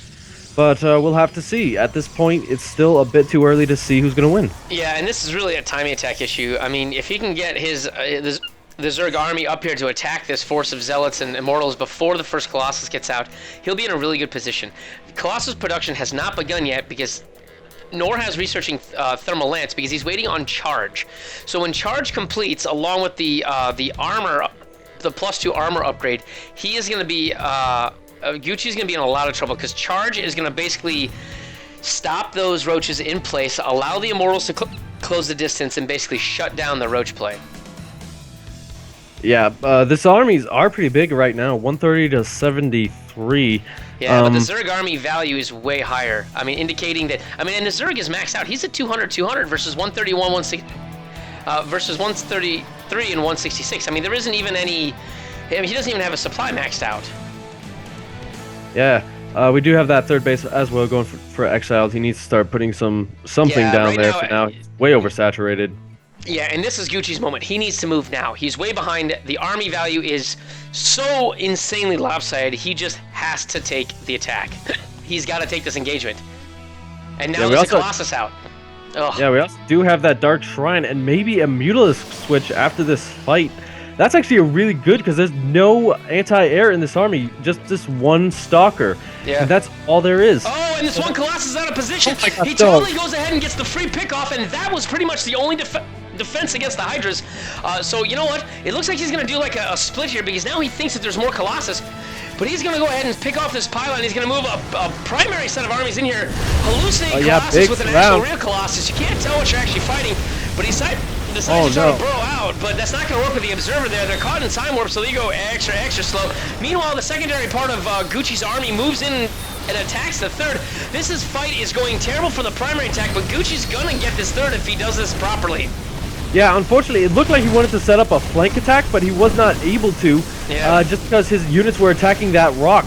So he is going to lose his entire army here. He's going to try to get the Nexus before he does, so he's got almost everything focused on the Nexus. Unfortunately, he's not able to get it. He gets down to 308 hit points, and now the armies are more even. I mean... a big remax, though, out of Gucci. 25 Hydralisks and 19 Roaches. Yeah. So he's by nowhere near dead, but these Zealots, with +2 attack against +1/+1, they're going to do a lot of damage here, but they're going to shred that Zealot. They're going to shred that Hydralisk army. There are only two Colossus here, and the Colossus are going to finish the job. the Zealots gonna do. They do get a nice surround, and they're actually gonna go ahead and try to focus down. Oh no, what do? They didn't focus the Colossus at first. Oh, they finally focus the Colossus. They get the one. They don't realize that there's a hallucinated one here. So the Hydralisk actually have to go into hiding, but he keeps ringing. There's 3 observers there. This trick didn't work, and so he goes ahead and Burrows dies, loses his whole army. He's got mechanical problems, and that's it. Yeah, that may have helped out. It did look like he was trying to do it over there. Like, it did look like his keyboard has failed him. So Exile, taking advantage of that, is going to take this series 2-0 and move on to the semis. Oh. Hold on. Yep, potato internet. Nope, it recovered. A little bit of lag out of me, but I don't think it affected him. Some there. Oh. So we'll go ahead and we'll turn off the music, flip back. We'll put some EDM on for you guys. In the meantime, I'm going to mute myself while I try to stop these redonkulous hiccups. I have no idea why this is happening, people, but if you guys are out there enjoying the stream, please go ahead and click the follow button. There are a few new viewers out there, so go ahead and check me and Passer's stream. And I'm going to mute myself while I try to fix these hiccups. I will be right back. Alright, so I am just going to find us another game. I left the party. Also, don't forget, we are doing that bit of a raffle here for this $20 Steam gift card at the end of the finals. That is at the end of the cast today.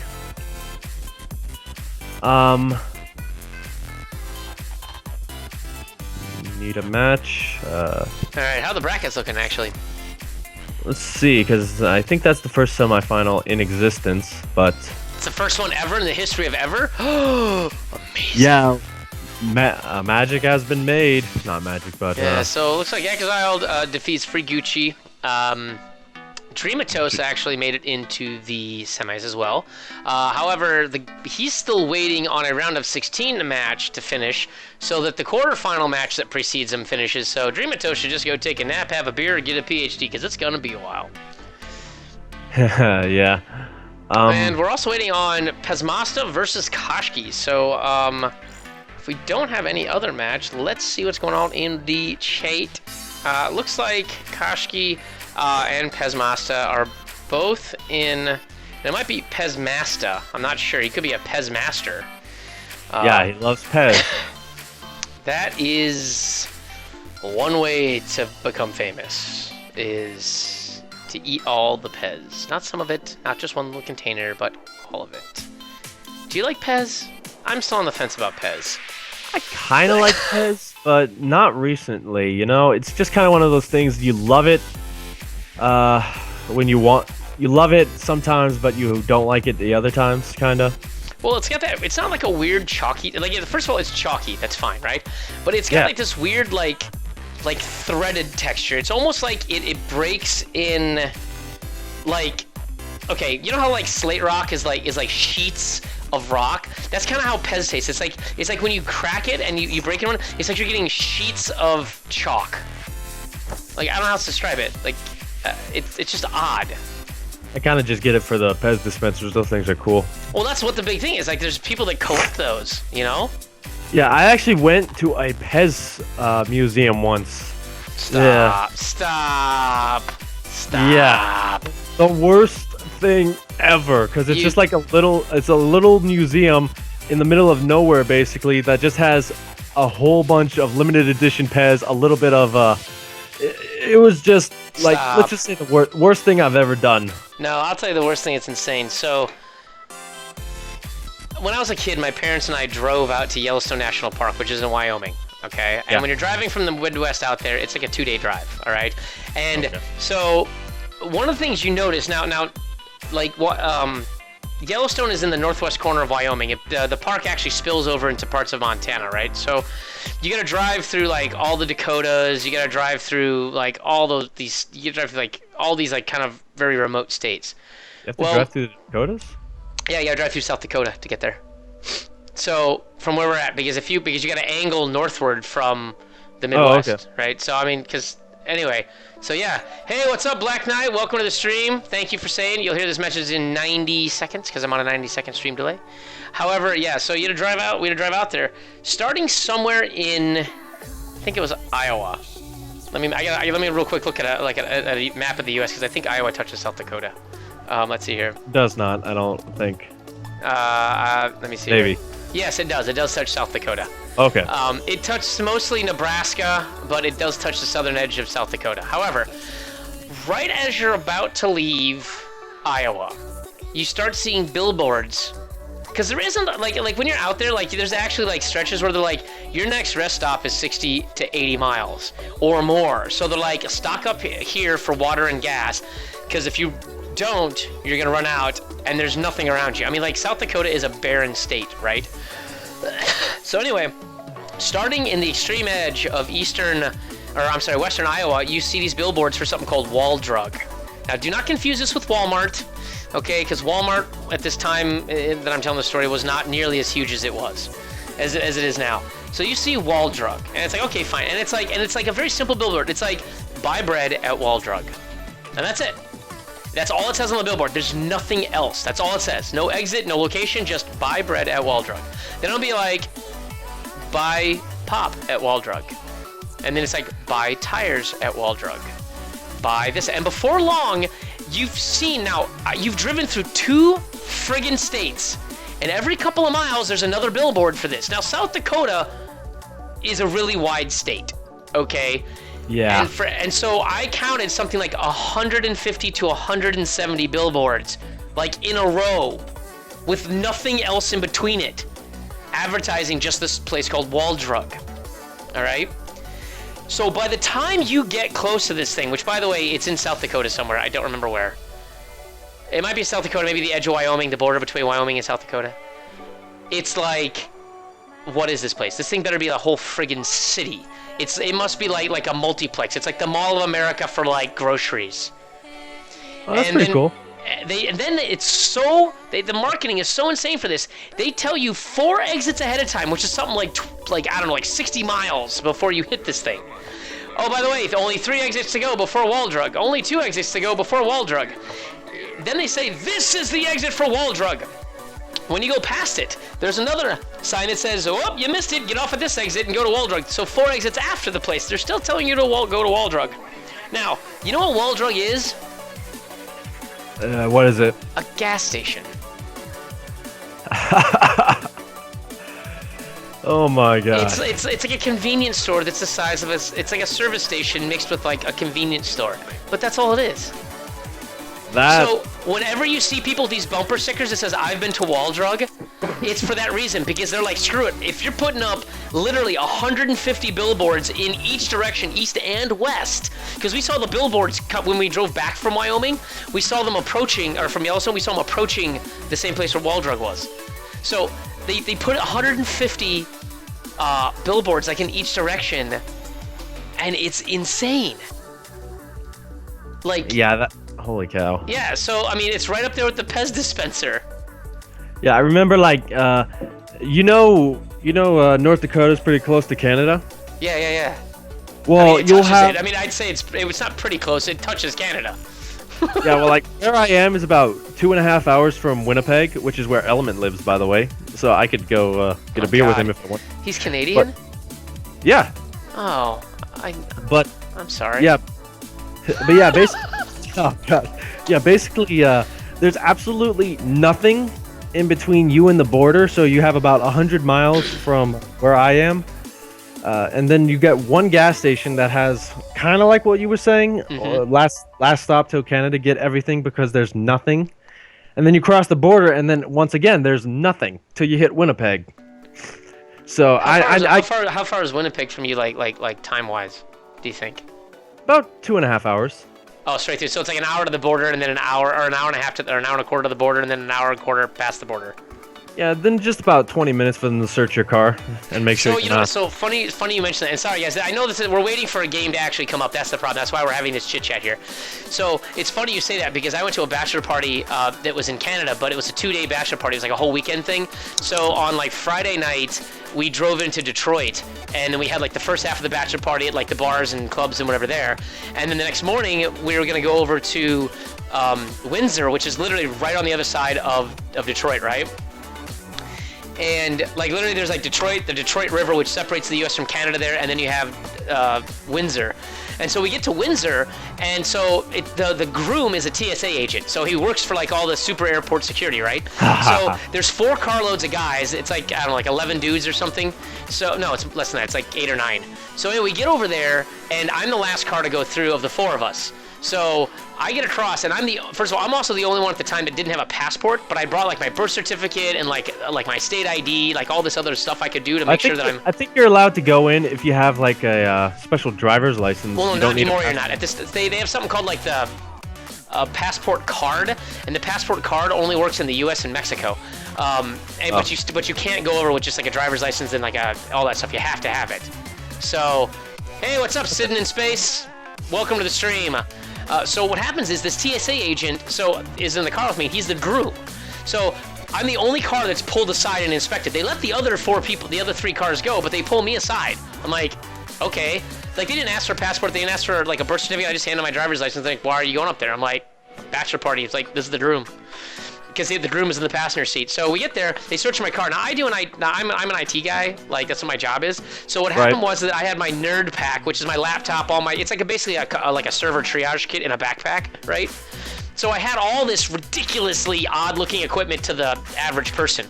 Well, anyway, they go to search the car, and so you have to go sit in this like I don't know, it looks like a BMV area, right? So you go indoors and you sit in this lobby, and they go over all your paperwork, because what it is they don't give you your driver's license back. Once they go to search your car, they pass it off, and you have to go into that building and get it back.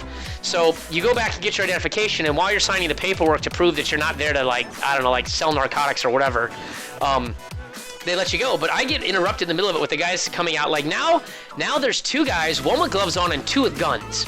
And they come up to me in the lobby and they're like, sir, please come with us. And I'm like, okay. So I go out there and they're like, please open that bag. So I can see that they looked in it, so I opened it, and I'm pulling the bag open, and like it just gets worse and worse because there's like hundreds of there's like dozens of cables and all kinds of shit. The laptop I have has got a dead battery, so it keeps flashing orange like it's bad.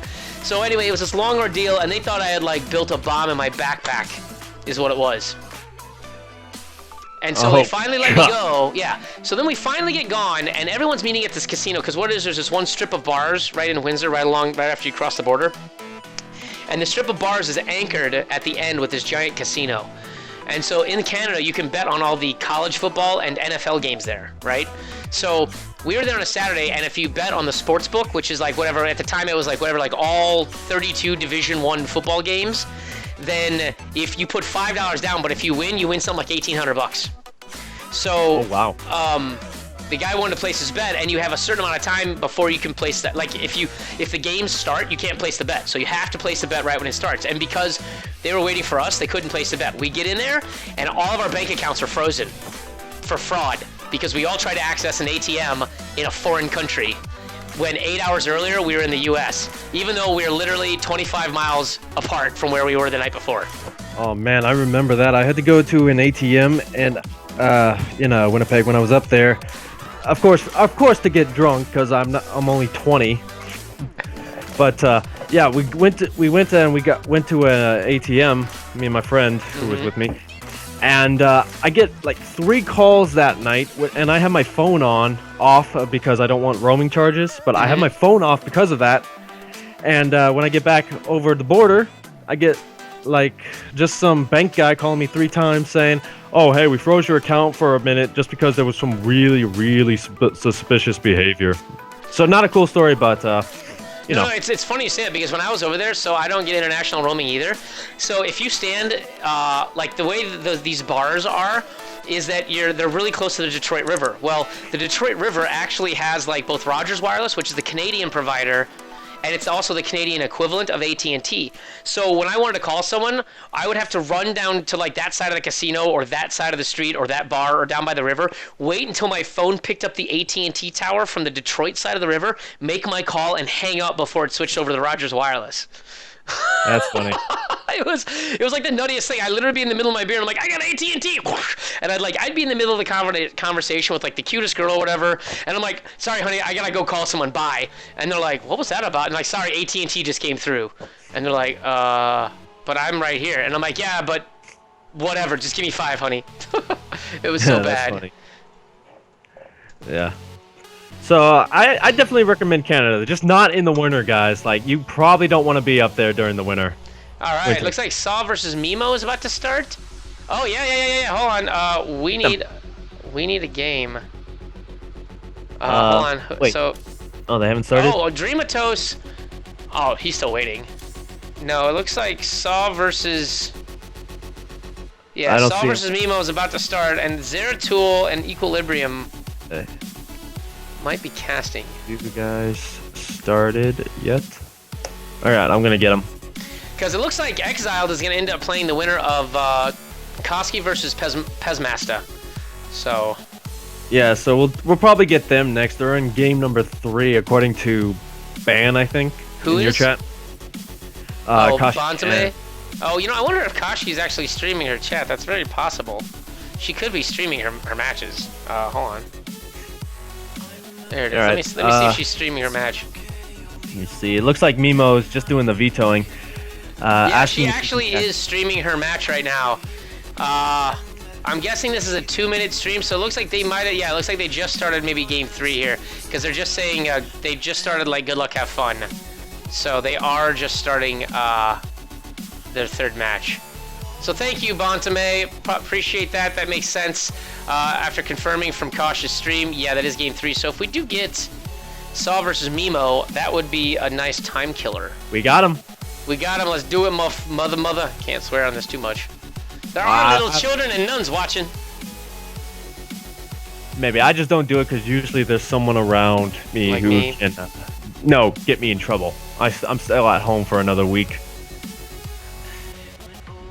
But I got the whole house to myself right now, so I can pretty much say whatever I want. So why don't you have it? So you know what that means, though, is that your own private stream is gonna turn into like a woohoo, I'm naked stream, woo, naked. Believe me, I probably am below the waist. I have no idea.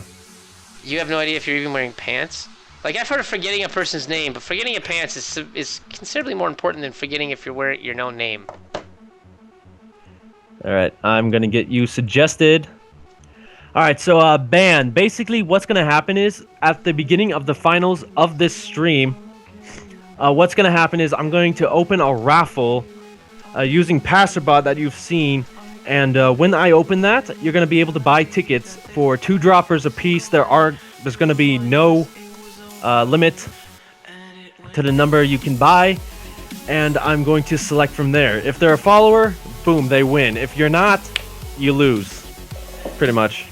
Must be present to win. All you gotta do is like read off the fine print, like at the end of all those TV commercials. Is like, you know, like the pharmaceutical commercials is like, if you have any of the following reactions, you go brain dead, you go blind, your foot falls off. Please call a doctor immediately, as this might be a sign of a serious reaction or a serious allergic reaction. I'm like, yeah, my foot freaking fell off. I'm pretty sure that's a pretty serious allergic reaction. Yeah, it's like, oh, you want to get the. I have no idea what Mimo just said. Dem Puxies, though? Oh, dude. What? I think... Yeah, that's a foreign language. Is it? Ah, Bantame just said Koshki just lost 2-1. Well, shout out to Koshki. Good effort. You did win your series. You got further than I would because I'm a Nimnard retard. Kind of terrible at this game. So. It's alright. I don't think I've ever made it past the first round when I was playing in these. That's why I cast it now. I made it to the finals in the bronze, silver, gold one once, but I think that's because I got 2 buys. Because I wasn't there. No, I got to buy into the finals. Oh my gosh, that's funny. No, what it was is my opponent from the semis won and then quit or something and whatever, and then they're just kind of like, you want to play? I'm like, okay, fine. Yeah. But anyway, enough about us. Representing 1F Academy, it's Mimo-san. Sitting down at the 7 o'clock position, I'm gonna say like I'm a Frenchman. E.T. Saw Gunner 2. Ooh, this is a good song. I don't know what song this is, but this thing is amazing. Awesome. Team kill incoming. Yeah, both these guys are in 1F Academy, so that's going to be pretty fun. It is going to be a TVZ, so second Terran today. Little early for aggression, eh? All right, so I think right now with the I gotta put on my build orders and I gotta put on some. Oh, you know what? Hold on, Shift S, and this is a best of 3. By the way, what I really think is I think there should be a worker rush right here out of Mimo-san. I think that would end the game very quickly. Yeah, go do that. Yeah, everyone rush now. No one saw that, so. But anyway, it looks like it is going to be a Reaper opening out of Mimo, but of course, you know, I've been wrong before. We do have a gasless opening. This has been pretty popular recently. You know, it allows you to get those units out, like I've been saying over and over and over again. I'm like a broken record. But this is going to be a hatch first out of Saw Gunner. Yeah, which is pretty typical. Here's the thing, is it like, particularly in ZVZs, it doesn't matter what order whether you go hatch or pool first, you end up at the same point. You know, by the 4-minute mark anyway. And the thing is that the only way you'd ever not go hatch is if you're going to do like a 6 pool, 8 pool, or one of those super early pools with a lot of lings. You know, you pop out your queen, you do a round of larva inject, you pop out a bunch of more lings, and then bam, you just attack the guy.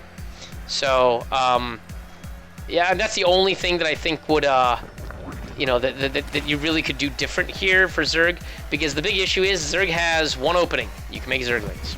That's kind of it. Yeah, and welcome, War Drinker. Sorry about that, go ahead. No, do what you gotta do. War Drinker, welcome to his stream. If you wanna go ahead and open up multitwitch.tv, you can watch both our streams. I'm DJ Spectre, and you're watching Passer. You can do both. Become Leonardo DiCaprio, become Inception. Just do it. Do it. Do it. That is so old at this point. Everyone's too busy doing it. I'm Batman, I want a cookie. Yeah, in case you guys are wondering what this is Monster Cat playing in the background on my stream. The song it's currently playing is called Muzzy High Maintenance, and it's by The Phantom, featuring High Maintenance. Yeah. Also, thank you, Mafia Eagle, for the follow. You are now eligible for that Steam card. We do have this Reaper trying to get some damage done here. Gonna get that one drone. So already off to a good start here. And on the back of this, we are going to see that command center coming down. Overlord's going to see everything here. And you know what I really want to see on this map, just because it's just so fun? I want to see him use the thing up here. Drop a couple of siege tanks, drop some units, and pretty much just deny the gas from our Zerg player. Where is it on here? There it is. Where is the gas? You're like, I don't even know where the gas is. No, these 2 Reapers are going to take out these 2 Zerglings very easily. This is actually a position he wants to be in. He took out the early Scoutlings. There literally is like, there's only Overlord scouting right now, but right now, oh, you don't want to do that. That is something you don't want to lose. You can only take on a Queen with a minimum of at least 3 Reapers, and even then you have to micro them. You had 1.5 Reapers. That's going to be a fight you're not going to be able to win. Yeah, so he's not going to be able to take out a Queen just now. He may be able to with the best micro in existence. No, but not true. They simply outrange the Reapers. With 2 Reapers, it's possible with the most amazing micro, but there are 5 Zerglings actually there. They're going to help with this. This fight is going to be. He needs to probably just use these Reapers really actually for scouting information. I mean, there's nothing really to scout that he hasn't already seen, but it's nice to know and hop in, make sure there's nothing new. You know, he is going to go ahead. Is that double expansion? No, he is double expanding. So Mimo-san decides that the best opening in the world is lose a couple of Reapers and then double expand behind it. That's the way they roll. Yeah, that's actually how the build works out a bit. You do get that early Hellion and that double expand out, so you get your economy rolling with those 3 Reapers, and you get map control with the Hellions, with the Reapers. Usually you do want 3 so you can pick off both the supplied creep tumors and such. But we do have a fast Baneling nest out of Saw Gunner, so it looks like we're going to see a Baneling bust. Yeah, and this is dangerous because he's in a weak position. There are no mines out on the field. He's making only Hellions. And you see, here's the thing. He only has 2 Hellions. He has no way to stop this. These Lings are going to crawl down in here, and as soon as that Baneling nest is finished, which it just did, you're going to see about half of these. And he goes up with the test Ling to notice that there's no mines. There is nothing to stop this Baneling bust. Yeah, but it looks like he's not going to do it just yet. Going instead for the back rocks. Yeah, and he decides to go ahead and reinforce his main wall with this. Maybe he doesn't realize that there is back rocks here, but they are going to be torn down in short order. It's currently down at 3/4 health right now, so it's not going to be very long before there's going to be a flood of Lings in his main entrance. And he throws down a second barracks. Actually, he throws on 2 more barracks. This is not going to be enough units to stop this. Yeah, this is going to be the surprise attack of Mimo-san's life. Yeah, and with those back rocks, there's actually going to be that rock tower preventing... Well, not preventing, but he really needs to start killing that right now. But he has no idea it's even there. He has no idea it's even coming. There's the Ling flood right there. My God. They all get in. Now the Hellions actually do a surprising amount of damage. There is 1 Baneling here. What? There is a single Baneling that is here to roast, but if they target fire, if the Hellions target fire that Baneling, I mean, all the Zerglings go down. The Baneling actually goes down, and somehow... Mimo-san has actually held this. That was a complete and utter mismanagement of that attack by Saw Gunner 2. He completely bungled that because he didn't have enough gas, because he only had 1 gas there. I think what it was, he thought he had more gas than that, tried to make mass Banelings, and then was like, what? He still hasn't taken more gas. He's just Ling flooding against the exact unit that counters Lings. Yeah, he's going to hold the Xel'Naga for a second here. It looks like he wants to keep up with aggression, but instead he's going to drone up behind this. Got that 3rd base down to match, and it looks like Mimo-san, with that big bank that he accidentally built up, is going to be in a great position. Yeah, I mean, he's now got his... I mean, he's got the ability to just move out to his natural... Well, I don't know what you consider the natural in this, but here it is, just out of sheer dumb luck. The Hellions show up. They see all the Zerglings. The Zerglings go in to kill the workers. He tries to move the mules out, but they're going to get picked off. All the workers die. He does manage to save the command center. It takes no damage whatsoever, but this Force of Marine Hellion is going to go ahead and push it back. That was actually a very, very successful attack. That got quite a few workers. I believe it took 8 to 10 workers there out all at once, and that was very well done. The Zergling flood is still here, but the gas production just is not. He's got 3 guys in 3 geysers. No, I take that back. He's still got 1 guy in 1 geyser and 3 guys in another 2. But he does not have his 4th taken quite yet. And he really needs to if he wants his Baneling production. Yeah, again, still trying to do damage on this side of the map. Actually trying to get us around on those Hellions. Loses a bit for that and is not going to get them. We do have that 2nd base once again getting... muled with and at this point you really need to do game-ending damage with these forces, but yeah, because 3 mules at a time, that's just going to be really hard to stop. No Banelings either, trying to get on top of the he gets the Hellbats out, and some of them are going to get some shots up. The supporting Marines and Medivacs are going to go ahead and vaporize, or going to go ahead and poke holes in anything that didn't die to the fire. He did lose a lot of Hellions, and transforming those could have gone a little bit better. He goes ahead and tries to jump in. He tries to focus fire the 1 Queen, but it gets away. So he's like, you know what, no more upgrades for you. Your wall is going to turn into some, like, Zerg flavored goo. We'll medevac up. We'll let the Broodlings die. Oh, no. Oh, no! The Banelings finally pop. Centrifugal hooks are going to finish soon, so he's going to get Baneling speed. He takes out a couple of them with the Marines, but the Banelings are just poppity, pop, pop, pop. They're eating them like popcorn. Centrifugal hooks are going to finish shortly here. And oh my gosh, done. That was actually really smart out of Mimo, using individual Marines to do detonate the Banelings, get them inefficiently trading. But this is going to spark Mimo to attack on the other side of the map. Maybe go in the other way instead of the back way. But here we go. We have double drops, and he doesn't have any units. He's got some Marines here and 1 bunker, but they're out of range and they're not gonna be able to handle this many Lings. There's just no way. He needs to get those other Marines in the bunker. Maybe something to repair it. He doesn't do that. He goes ahead and he drops. And then in the meantime, Mimo's like, screw this. I'm dropping on your natural and your 3rd. So there are 2 drops going down. Attack in Mimo's main. Banelings are just going to go ahead and wreck face here. This might turn into some very awkward base trade like situation here. Yeah, the problem is, as you know, Terran can fly. Yes.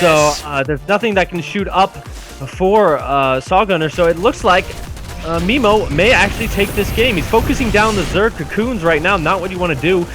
And does he have Stim? Yes, he does. That's the lone upgrade he has. But he's going to take this game.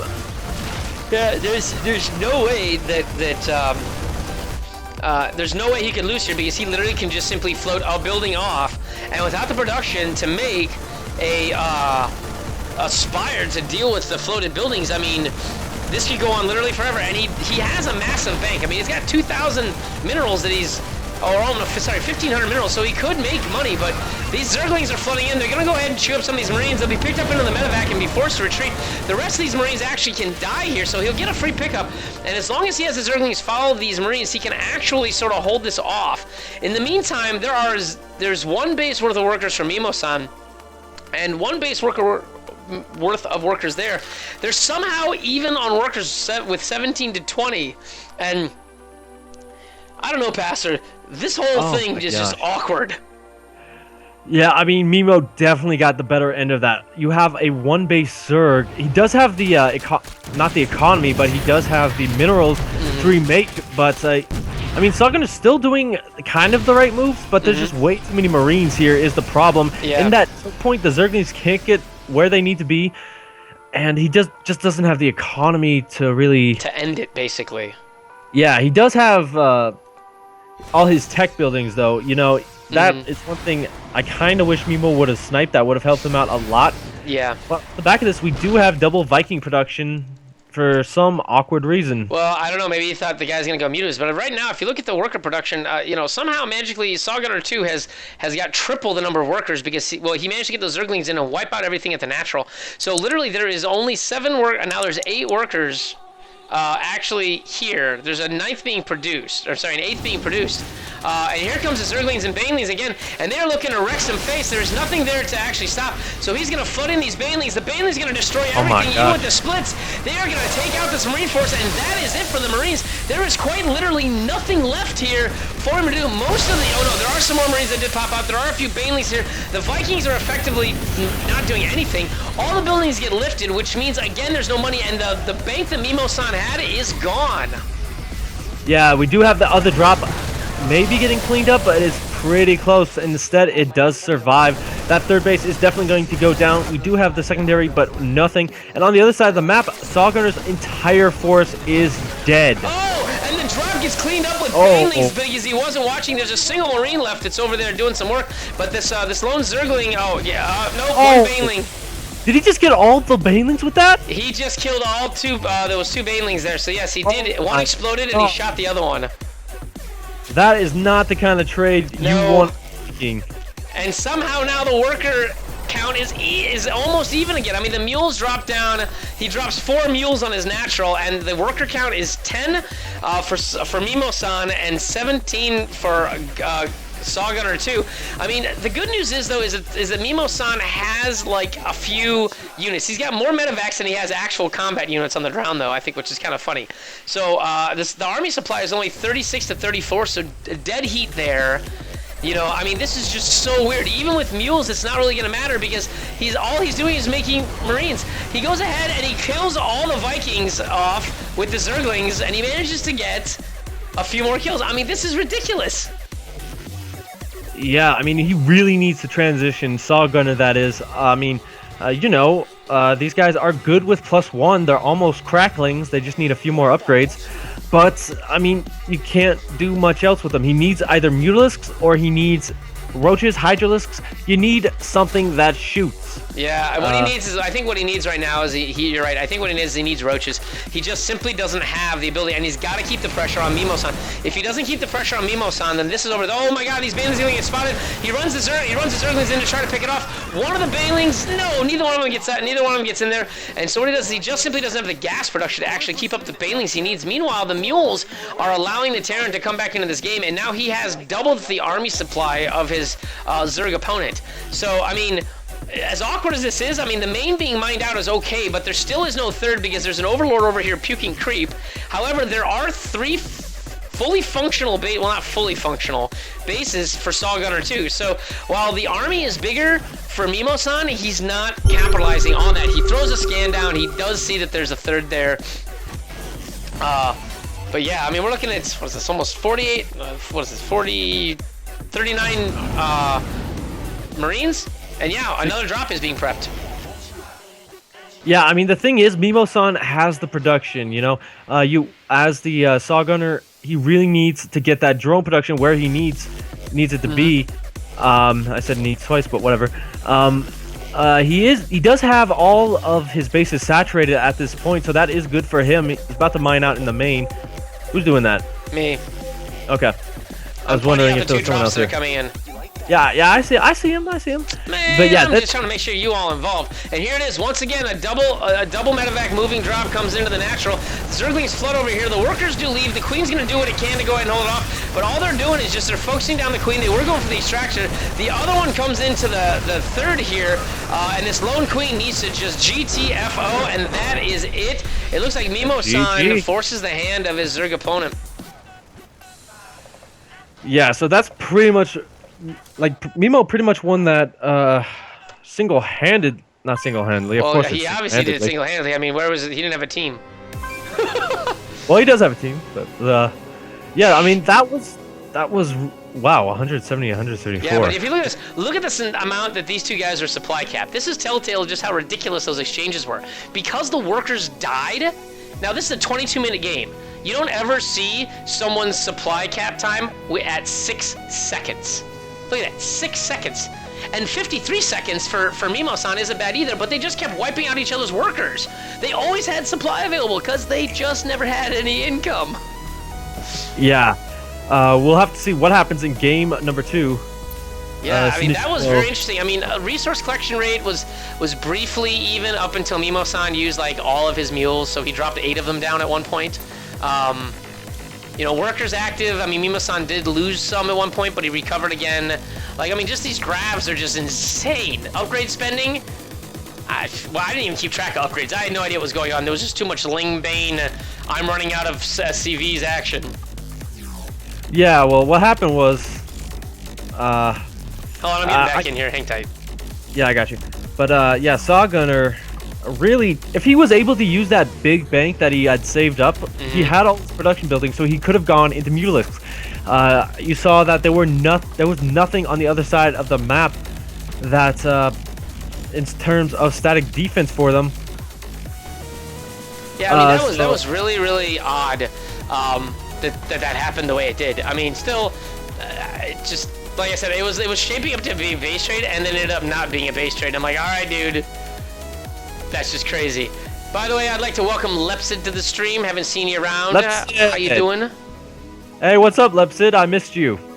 Lepsid's hanging out in my stream. He may be in yours. Let me check'ems. He's not. Well, he loves me more than you. Ha! Fine, but he asked me to let him cast with me one day. So, guess what? No. Keep talking, brother. You're gonna talk yourself right out of a job. It's all right. I can get another one.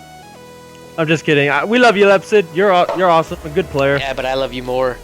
I win all the time. I'm kidding. I don't win very often. At least not on stream, anyway. That's why I play games like Left 4 Dead. Oh, Left 4 Dead. If you guys want, that's on sale this week, $4.99 a piece. But you know what? I bought the duology for $7 during the summer sale. Nice. Anyway, speaking of things that are nice. We've got Mimo-san over here in the 3 o'clock position on Dash and Terminal. He's purple, he's the Terran, and he's up 1-0. You messed me up there with that one, but over here, his teammate wanting to get back in this game, it's Saw Gunner. So Mimo-san gets one.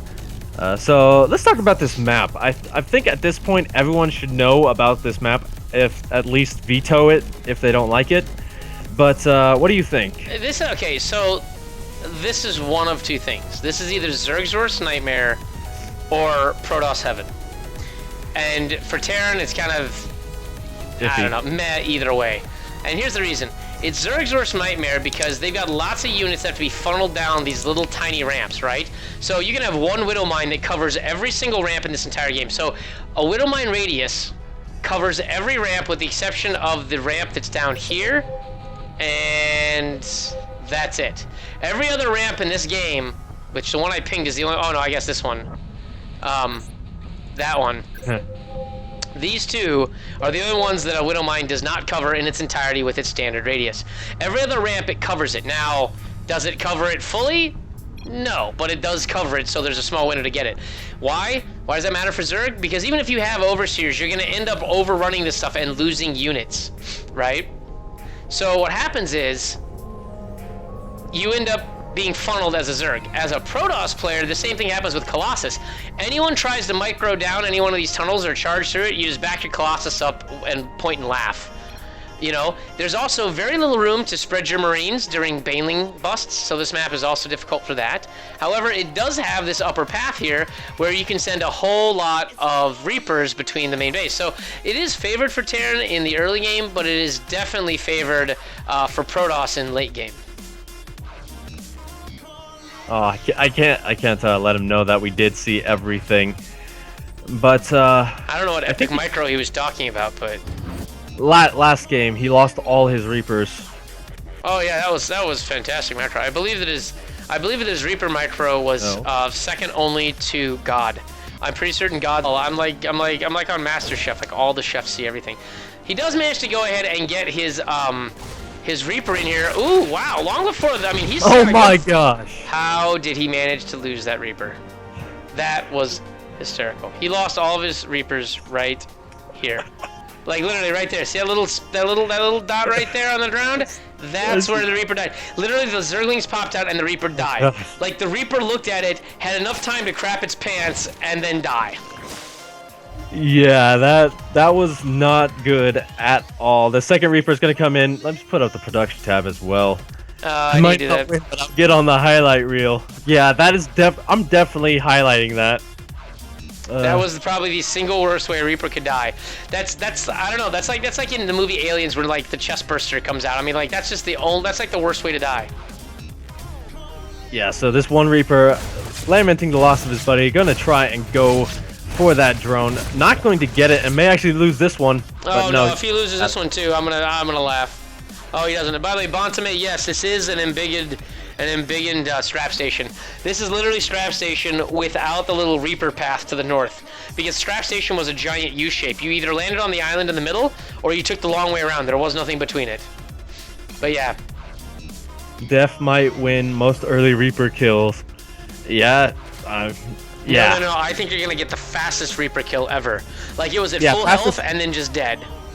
Fastest Reaper kill on stream. I may have to give him like $5 just for the award. But... Yeah, I mean, like literally, it was in that one round of attack. Like you can like things like tanks don't count because they're powerful units, but like a single round of Zergling attack, one single attack action from each of the 5 Zerglings killed that Reaper. Actually, what do Zerglings get for damage? Where's the Zerglings at? Does he have any? Where are they? He does. They are in the natural. They do 5 damage with no upgrades to either melee or light. Well, guess what? You know what? 5 times 5 times 5 is 20. Oh, I guess it was 2 rounds. But look, because the Reapers only have 60 health.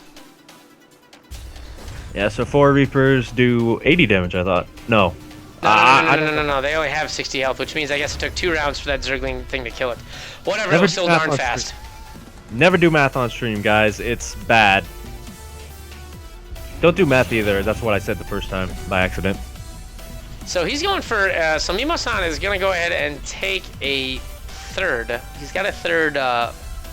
what is that thing?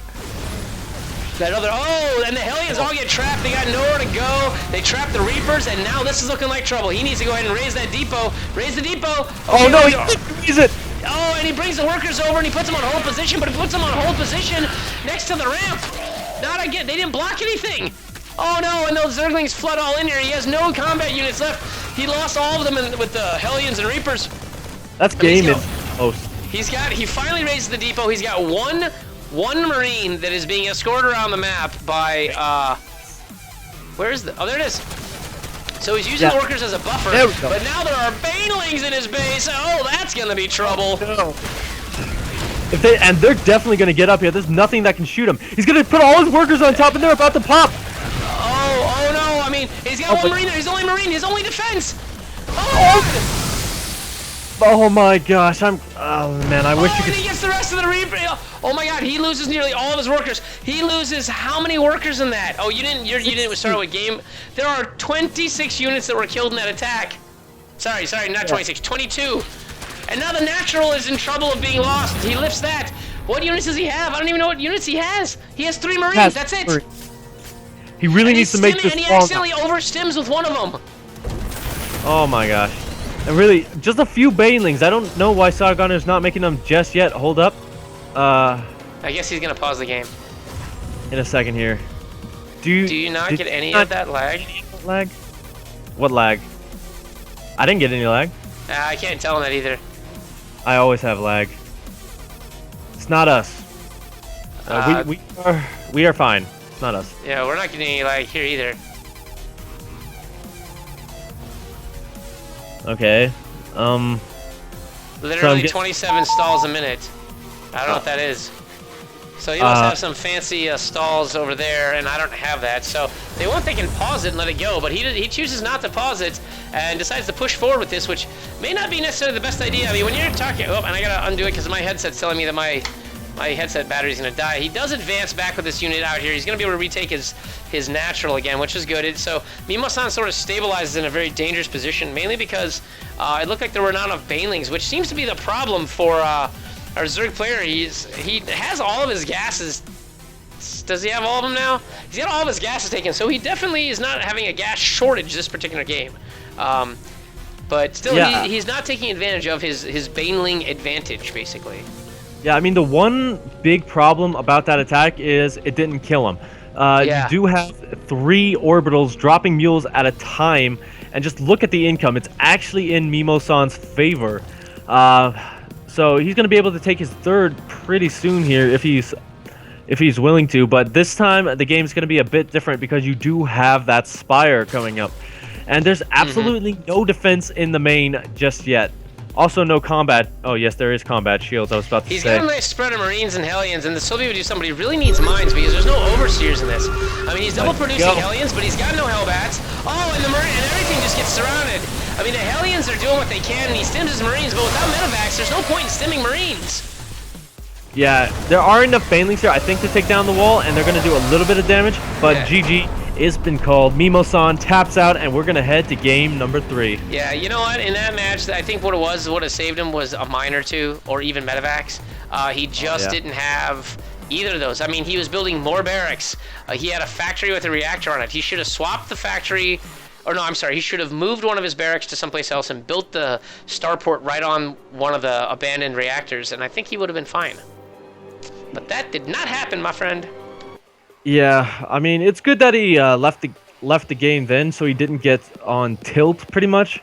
But yeah, he was really, really far behind. Not in terms of economy, just in terms of aggression. Because once you get aggression started as a Zerg, and if you get really good damage done early in the game, you just can't win as a Terran. No, you can't because the unit output from Zerg becomes just absolutely absurd.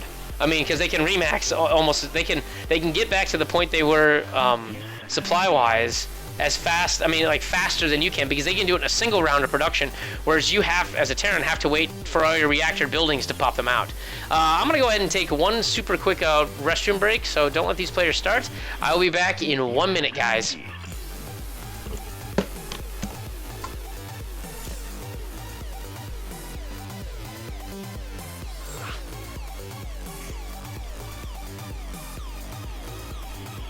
Okay, so he left me with you guys again. How y'all doing? Just making sure she doesn't get into shot. So how you guys doing tonight? You can let us know in either chats. I am Passer from Passer 2300. That's the Twitch name. I also do YouTube. If you like YouTube, youtube.com/gamersteed. Mostly just StarCraft, but I also do general gaming a little bit here. I'm starting to try and get into that. But low FPS out of these players is a problem. We're just waiting on DJ to get back to get into game number 3 on Coda LE. 56k modem talking about that. But, you know, everything is going pretty well right now, and it looks like DJ has come back. Oh, yes.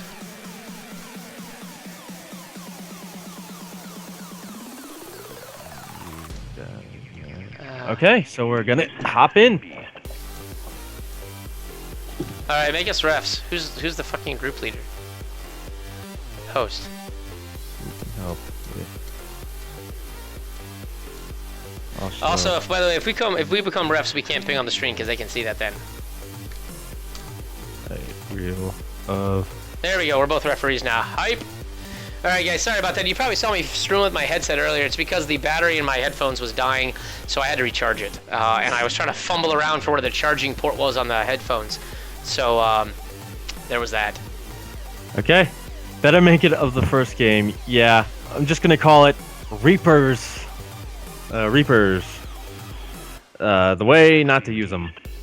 Not saying anything bad about Mimo-san.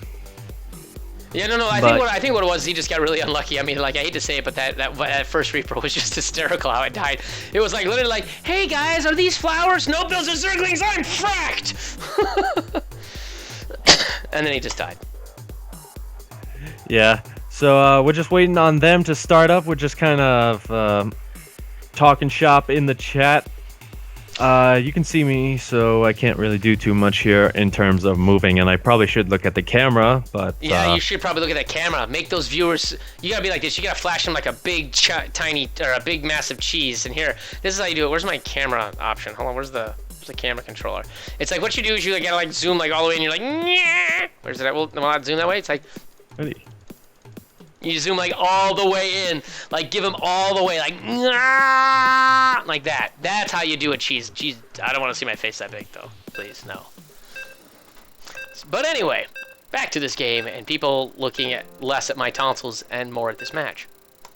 All right, so this actually is the quarterfinals. The semis are underway, and did you just say? Why did Bontame just say DJ Stream just picnicked? Did you picnic? What the heck's a picnic? You know, it's when your stream dies. No, I think it's just his end. My stream still says I'm broadcasting. Uh-oh. Well, sometimes your stream does do that really weird thing. We'll talk about it in a second, but right. Spawning down here, he's tied... let's try that again. Spawning down here, representing Academy, it's Mimo-san. Yeah, and currently with the series, he came back actually from a really tough loss in the first game. Saw Gunner 2 is our red Zerg. So yeah, sometimes your thing either lags out, like I lose a video when I'm watching it. Mm-hmm. So I think that's what's going on. I don't know if it's you. Oh, you know what? No, I know what it is. It's the hold on. I know what the issue is, and it's my stream rate. So what I do is I broadcast at 3,000 kilobits a second for quality reasons. So I think that's why. I normally broadcast at 3,500, but I dropped it down temporarily to see if I could alleviate that problem. So, yeah, that may be it. Anyway, we do see, once again, an earlier scout out of Saw Gunner. That's what he did in the last game to make sure that he knows what's going on. But it just looks like Mimo is going to go for the standard 3 Reaper opening. I think that's pretty much his great build. You know, what I would really like to see is I'd actually like to see a Hellion push. One of the things that I've tried to do against Zerg, and granted this does require it not be scouted initially. Oh shoot, screen's gonna be full screen, guys. Sorry about that, sorry. At least nothing happened. What I'd like to see is actually, oh boy. Uh-oh. No. Oh, he thought he was gonna put a proxy hatch? Those cross eyes. I crossed my eyes for a second there. Holy crap, those cross eyes. Yeah, Bontame is not, he doesn't pull any punches. That bra tells it like it's real, bro. So, yeah. No, what I would do is I usually I'll go gas first, and then right when my barracks is finished, I'll have enough gas to start my factory, drop the orbital command, and get a reactor on the barracks all simultaneously. And what that allows you to do then is you can pump out 2 Hellions, wall off, and basically see what he's got, because at this point, by the time those Hellions pop, he has to basically start to commit to a path, like a tech path. And so the thing is, either he's gonna go you know, Ling Bane, or he's going to go Roach. At least at that stage of the game. And so the Hellions will come around the time when he should be laying down one of those two buildings. And so that gives you an idea of what he's doing. And if you're good with your macro, which I'm not, you can lay down additional barracks during the harassment with the Hellions. And you can get quite a high worker count. Like I've ended games with only 2 Hellions, where I've just killed so many workers, the other person rage quits. So it's possible. Likely, I don't know. Oh, once again, the Reaper nearly gets caught off guard with a drone surround, but he does force drones off of what is it? Gas. So I mean, you know, he's not going to have his gas nearly as quickly as you know, he wanted for. Oh, it actually denies it. It's preventing him from getting speed right now because he doesn't have anyone in gas, and he's only 8 minerals or 8 gas away from having enough for speed. Yeah, and at the same time, he's doing a lot better with the repo micro. Doesn't want to lose it here. That would be another highlight reel. Mm-hmm. But they are going to meet up here, the double reaper that is, but they really can't go up that ramp unless they want to be like their brothers in game number 2. We have the third reaper on the way as well. They're going to meet up in the center. This is one of these things where you could just run it into the main, pick off the drone, harass the queen, and then get out. Because there's 3 drones here that he can just get for free. That forces another round of and that's what he's going to do, actually. It looks like he's going to take 2. Oh, no, he's bringing all 3 Reapers over here. Although he decides to engage the Queen, which is a terrible idea because Queens versus Reapers, Queens will always win due to the fact that they're so heavily armored and have about... Yeah, that would be about 3 times the hit points of a Reaper. Yeah, and Bon, I do think 3 streams up is probably too much. But... you know, I'm no expert, but the Reapers really should be more aggressive here. Usually, when you do have these 3 Reapers, you want to be as aggressive as possible, according to Marine Lord, I think, when I asked him. No. You always want to do it, and the reason is because no unit should go unused. If you've got a scout or harass unit like this, use it as a scout harass unit. If you don't have the APM or the macro mechanics to be able to handle that, then don't try it. But the thing is that at platinum diamond level, you should be able to, at least at a basic level, be able to build a couple of buildings and deal with basic Reaper harass. Even if all you're doing is saying, look, I'm going to send these Reapers up to this little jumpy point here, you know, and, you know, the point where he originally had guard with the Lings, and just do some harass there, build some buildings, then go back. It doesn't look like he's willing to do that. It looks like he wants to maybe push out and keep these Reapers for some other purpose, but is that a Roach Warren? That is a Roach Warren. So this isn't a bad defense, but he needs to start making mines and marauders at this point. Yeah, it looks like he's actually going to lift off his factory here, throw down his extra production. So that's pretty smart too. Having 3 barracks will help him out immensely. Once those roaches decide to come in, he could start marauder production as well. We do like with those 3 racks. That's pretty much going to. Because 3 racks production, I'm just going to try a segue here, but 3 racks production will stop any amount of roaches in a roach push. You will probably lose the bunker, you will probably lose the a couple of workers in the defense, but you will hold, and with those 3 CCs, you're going to be just fine. These Hellions just kind of harassing around, just basically the threat of them is good enough to force out units from... Oh, this is going to be a Roach Bane attack. I know it. Well, and you do see the roaches coming out. And this is the other thing, is that with the... well, the Banelings are not there yet. He's going to have a few roaches that are going to push out. And I hate to say it, but Hellions do so little damage to roaches that it's almost like they heal the roaches. I mean, they just kind of wrap them in a warm little blanket of fire, and the roaches just laugh as they hurl their acid and melt the driver of the Hellions. So... Yeah.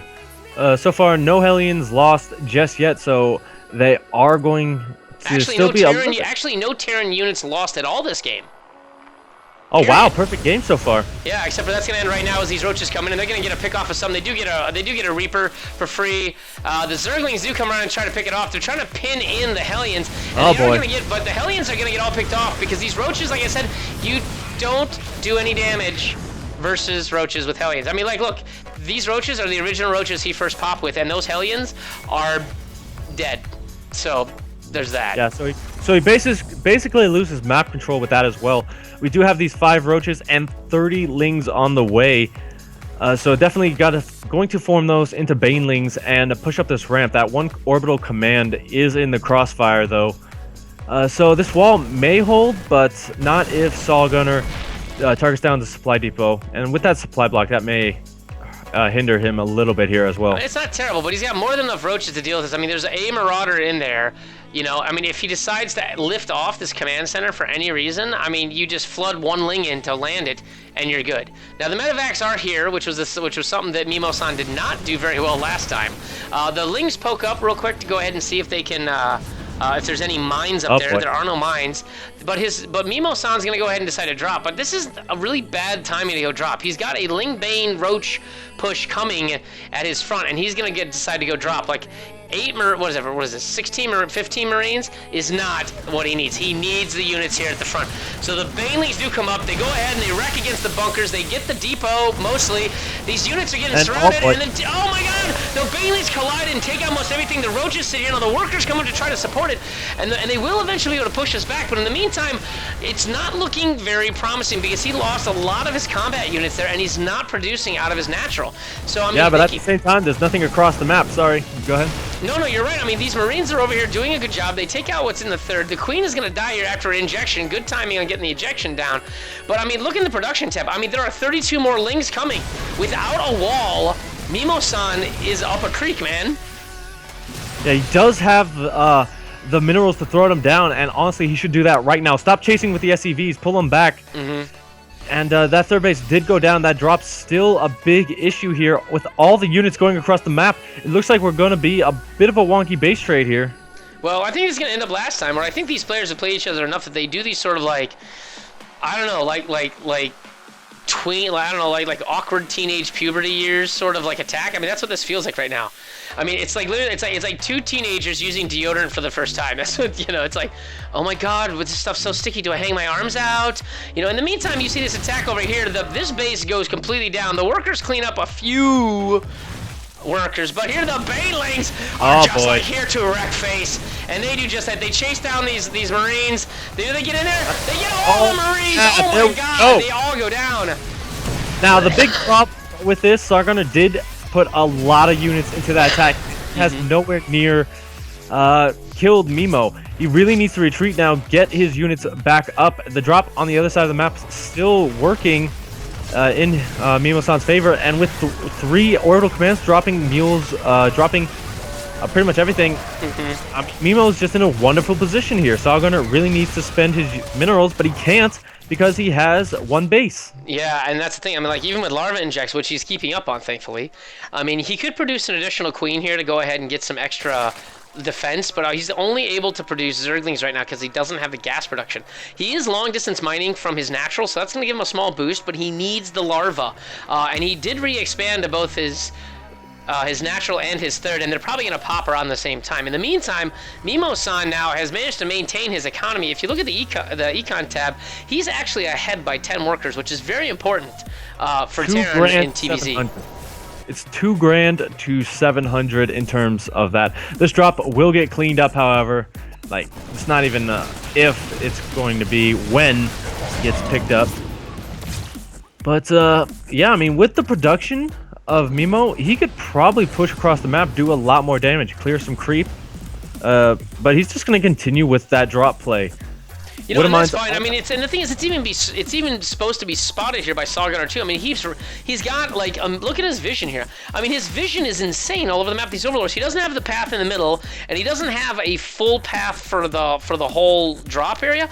But every drop has flown past an overlord. Every single one of them. And in this case, it's going to go past 2. Look at this. It's going to go past 2 of them. Well, that one I actually didn't see it, but yeah, and the bigger problem is Sargoner doesn't have anything to clear them up. He needs a Spire. If he's going to go for the Zerglings, you need Mutalisks. They are very late, and you really do need them. Oh, Widowmines made them yet in this game. Yeah, and those now that Widowmines are out, this is going to be a lot harder. There are no upgrades for Sargoner, and +2 is on the way. So honestly, he's on the clock. Yeah, I don't think you can actually finish this off, to be honest. I mean, like you said, the Baileys do a good job of connecting with these Marines, taking out as many as they can. But he needs to keep the pressure up. I mean, like, he's got to be able to, like, what happens is he gets great Baneling connects, but he connects with them afterwards. Like, he sends in all the Zerglings first, and they die, and then he sends the Banelings in. And what he needs to do is he needs to send the Banelings in to do the big damage, and then send the Zerglings in to clean up, and he's not able to do that. He's basically wiping out the army, but not the economy of Mimo-san, and things like this drop then become very painful because he doesn't have any Zerglings left to try to deal with this drop. And here's this drop. Here, you know, with 8 Marines and 4 Marauders, and that's GG for our Zerg player. Yeah, so Mimo is going to advance into the semifinals. He will play someone. He'll play another player. I hope he plays another player. Maybe he'll play an admin. Maybe he'll play Pokemon. He'll play Scare. He'll do something, and we're gonna freaking like it. Alright, so it looks like we're going to be casting Dreamatos versus Downfall because Exiled and Pezmaster, I think they may be done at this point. Let me just pull these up and check. Pull these up and check. I'm gonna grab myself a cup of water. I'll be back in 30. No, that's 30. There you go. Yeah, I'm actually going to go take a bio break as well. So guys, I'm going to put on some music for a second here. Let's just pick a good short song.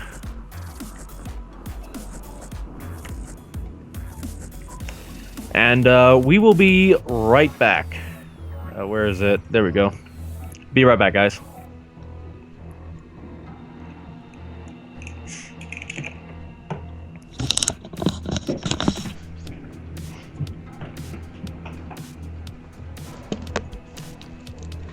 Well, I think I heard Passer actually step away, so yeah. But anyway, I'm gonna go ahead and commentate for a minute. We're still listening to Monster Cat in the background. The song we're listening to by Monster Cat in the background is called Televisor by a group called The Chase. Or maybe it's Televisor, whatever, it's Televisor or The Chase. That's what we're listening to right now. And we're gonna turn the music off there, go back here.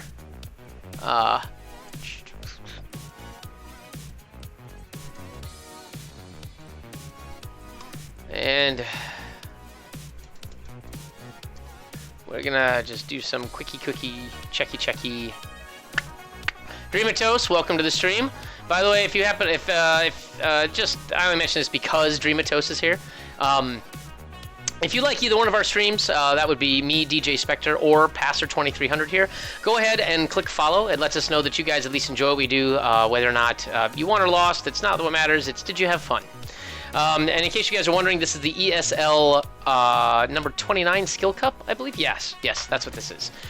This is the Platinum Diamond. There's also a Bronze, Silver, Gold. So if you guys are Bronze, Silver, or Gold, you guys should check out that tournament. It happens every Wednesday at 7 p.m.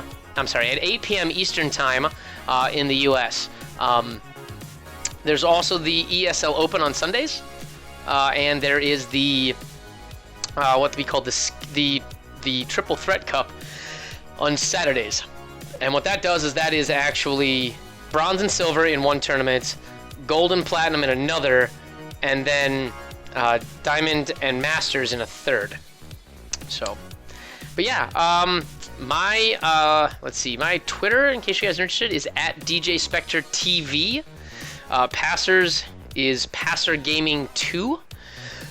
But like I said, if you guys like what we do, go ahead and click follow on our streams. I'm twitch.tv/DJ Spectre. And obviously, if you guys are watching Passer stream, it is simply Passer2300.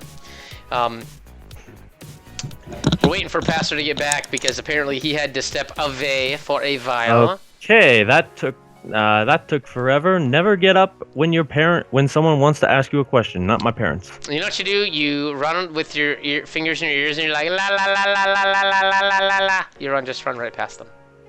They'll look at you funny, but you won't have to answer the question.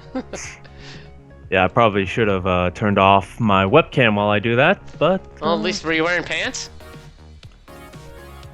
Yes. Okay, so there we go. We're fine. We're good. We're good. By the way, I'd also like to send a shout out to Master Lord Sir, who actually followed me 3 days ago. I was not casting on Monday, but I noticed you did give me a follow, so thank you, Master Lord Sir, if you're lurking.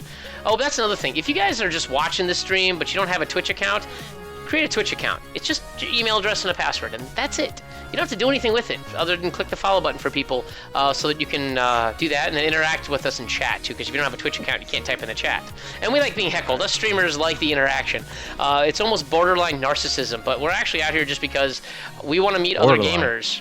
Well, I mean, I guess it could be considered narcissism because you're doing a stream so that other people can stare at you. It's completely narcissism. Completely narcissism on my part. Well, true, but is it voyeurism? Because technically that's what it is. If you're standing on a cam and you're letting other people watch you, that's voyeuristic. Only if you don't have pants. Please tell me you're wearing pants. I am wearing pants. Look, you can look. No. You can like they can see me. They can't. By the way, if you guys believe, I can't see him right now. I'm not on camera, but if you guys are on, you know, if he's wearing pants, tell me, because if he's not, then y'all need to take pictures, or should have anyway.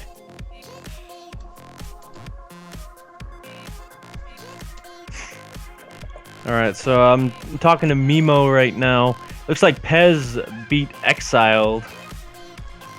Oh, maybe. Pez was also the one who knocked out Koshki earlier, too, so he must be some sort of crazy wrecking ball. What country is he from? Because I don't recognize his flag. I think that's... is that Kazakhstan? Oh, no, Exiled won. Pezmaster is from... Hold on. Pezmaster, that's Austria. That is Austria. So well, I'm not gonna say he's a German because he's not German. He's an Austrian. He and Schwarzenegger are best friends. That's like the world's worst German accent I think I've ever done. I do a better Swedish chef than I do than German accent. What did it say? Kazakhstan? No, Austria. Oh, Austria? Oh. Yeah, Pezmaster is from Austria. Oh, okay. Well, willkommen, Pezmaster. He's not here. Da. But no, I do a better Swedish chef than I do any like actual real accents. Like, this guy's going to play a Zerg. This guy's going to play a Tyrion. Bork.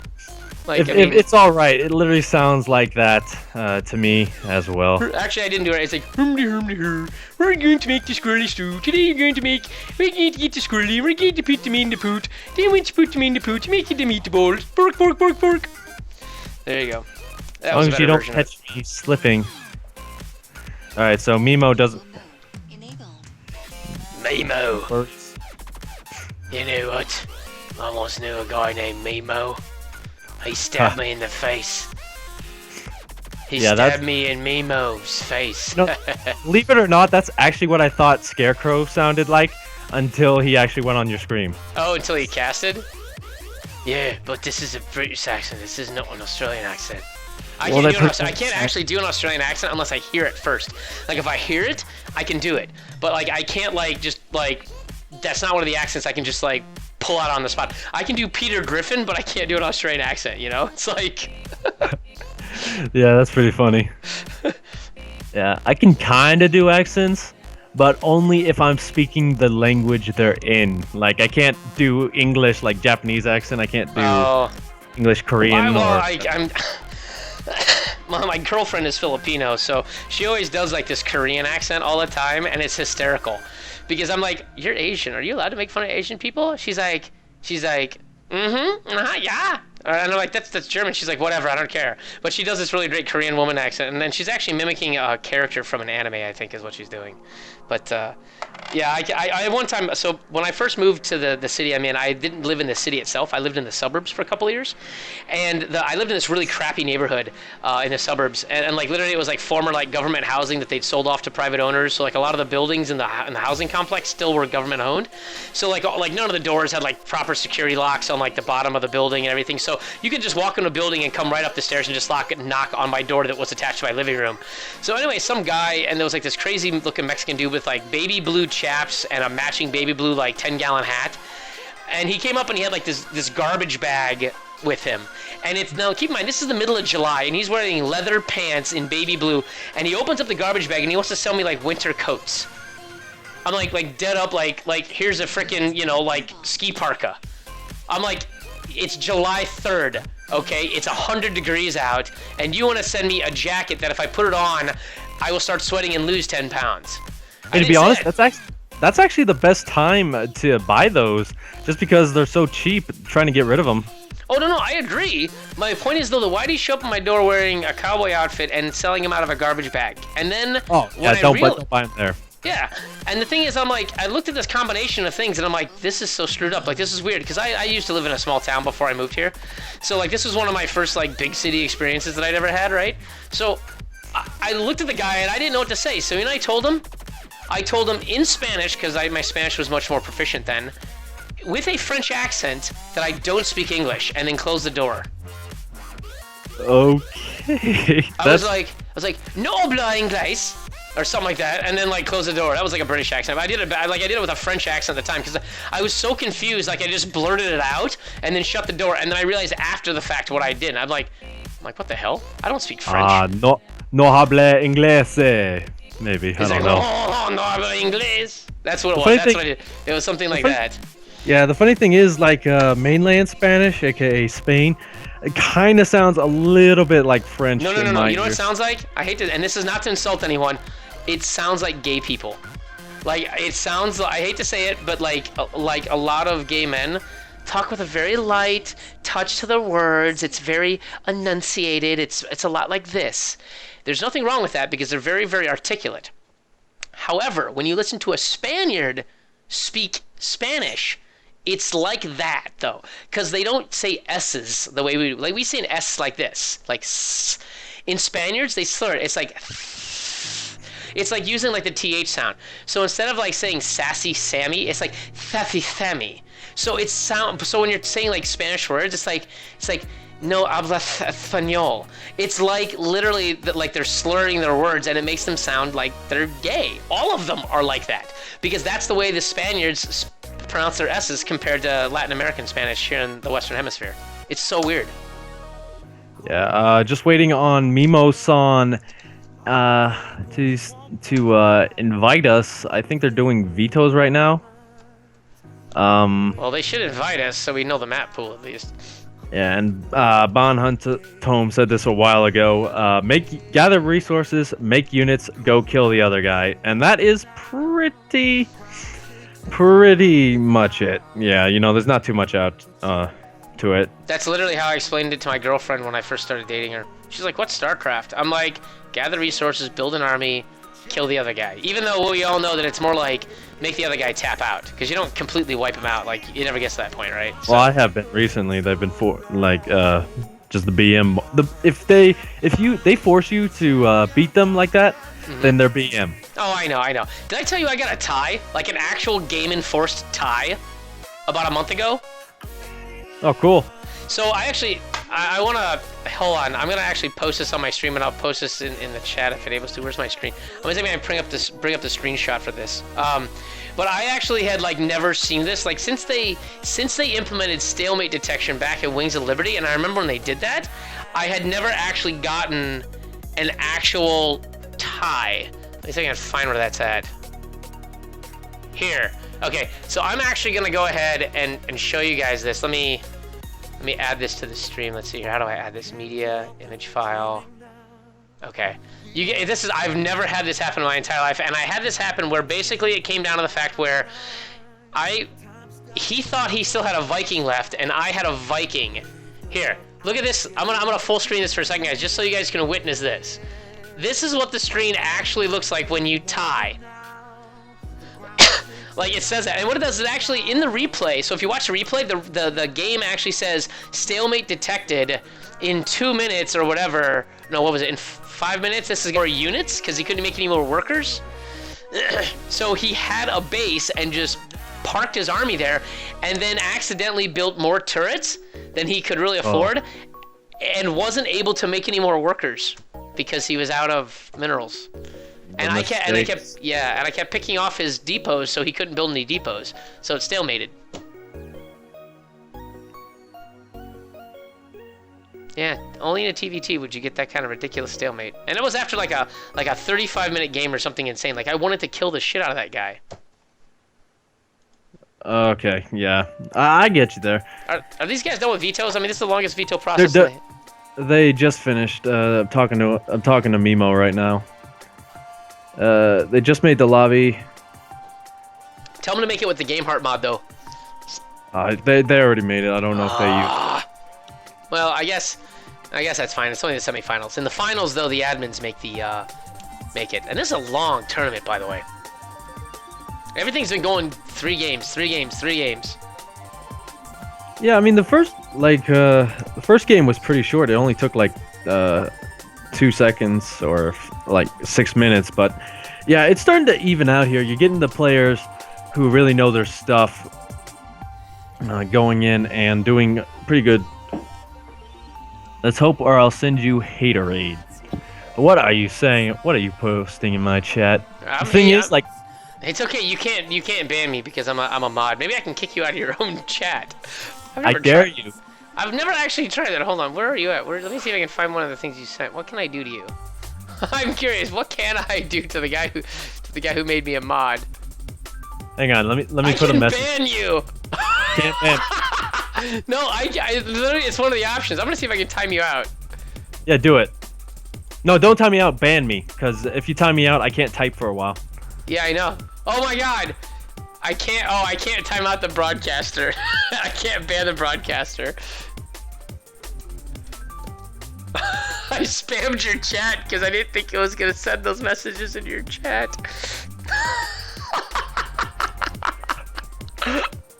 Oops, guys, I just tried to ban Passer from his own chat. It says you can't time out or ban the broadcaster. The thing is, I didn't know that, so I kept clicking on the button really fast, but I didn't realize is it sends a message into his chat, so his chat just scrolled up all the way. It doesn't do that to me. Oh, it doesn't do it to you? Oh. No, I'm not seeing it. That's funny. But, yeah, that is pretty funny. Maybe it's in my inbox saying someone tried to ban me from my chat so I can demod him and ban him from ever coming back. But, yeah, guys, it's going to be Mimo-san versus Dreamatos in this best of 3. See, told you I needed a break. Okay, let go. Okay, let go. Wow, that's like some serious... It's like, see, I told you I needed a break! Okay, let go. Oh, shoot, one of us should have been a friggin' the referee. Oh my god. Why is it, like, seriously, I think I'm, like, literally developing, like, the vocabulary version of Alzheimer's. AKA normal. Shut your dirty mouth. Hey. Shut your dirty mouth. You heard me the first time. I did. And there goes your mod privileges. / e-mod. Hold on, where can't I ban the passer bot? Don't do it. I don't want anything. Hold on. Actually, can I? That's your Nightbot, right?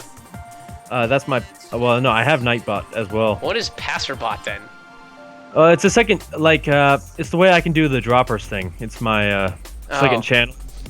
Okay. It's like base trade bot. You know, I can do a lot of things, but I can't do the. We'll have to talk about what that is because I would like to implement something like that. But anyway, in the upper left-hand corner, the other upper right-hand corner, our blue Protoss staying consistent with his colors throughout this tournament. It's Dreamatos. And on the bottom left, he's shown us some pretty good games. It's Mimo-san. But yeah, it's basically just ModBot. It's a program, kind of like your Twitch alerts, pretty much. But you can do raffles and gamble. Like if I wanted to, I could. Oh, like the Partoofs thing that Base Trade does. Yeah, that's what the droppers are. Got it. You just call them droppers though for you, right? Yeah, you can set up what you want to call them. Like if you want specters, if you want hoobity doobities. Well, how do you can spell pretty that? much do it. Type that in the chat. How do you spell hoobity doobities? Or whatever the heck you just said.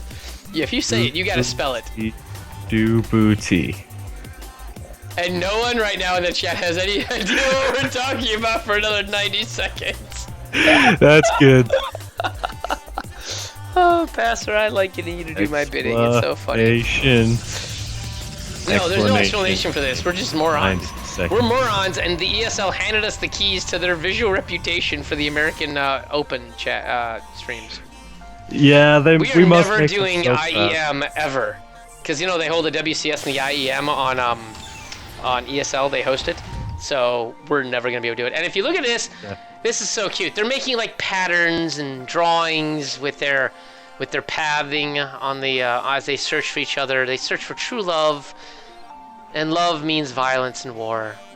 And this is funny because Dreamatos put his probe here in the lower corner. I think he thinks there's supposed to be a base here. And if he puts a pylon here, I'm going to spit on the monitor in laughter.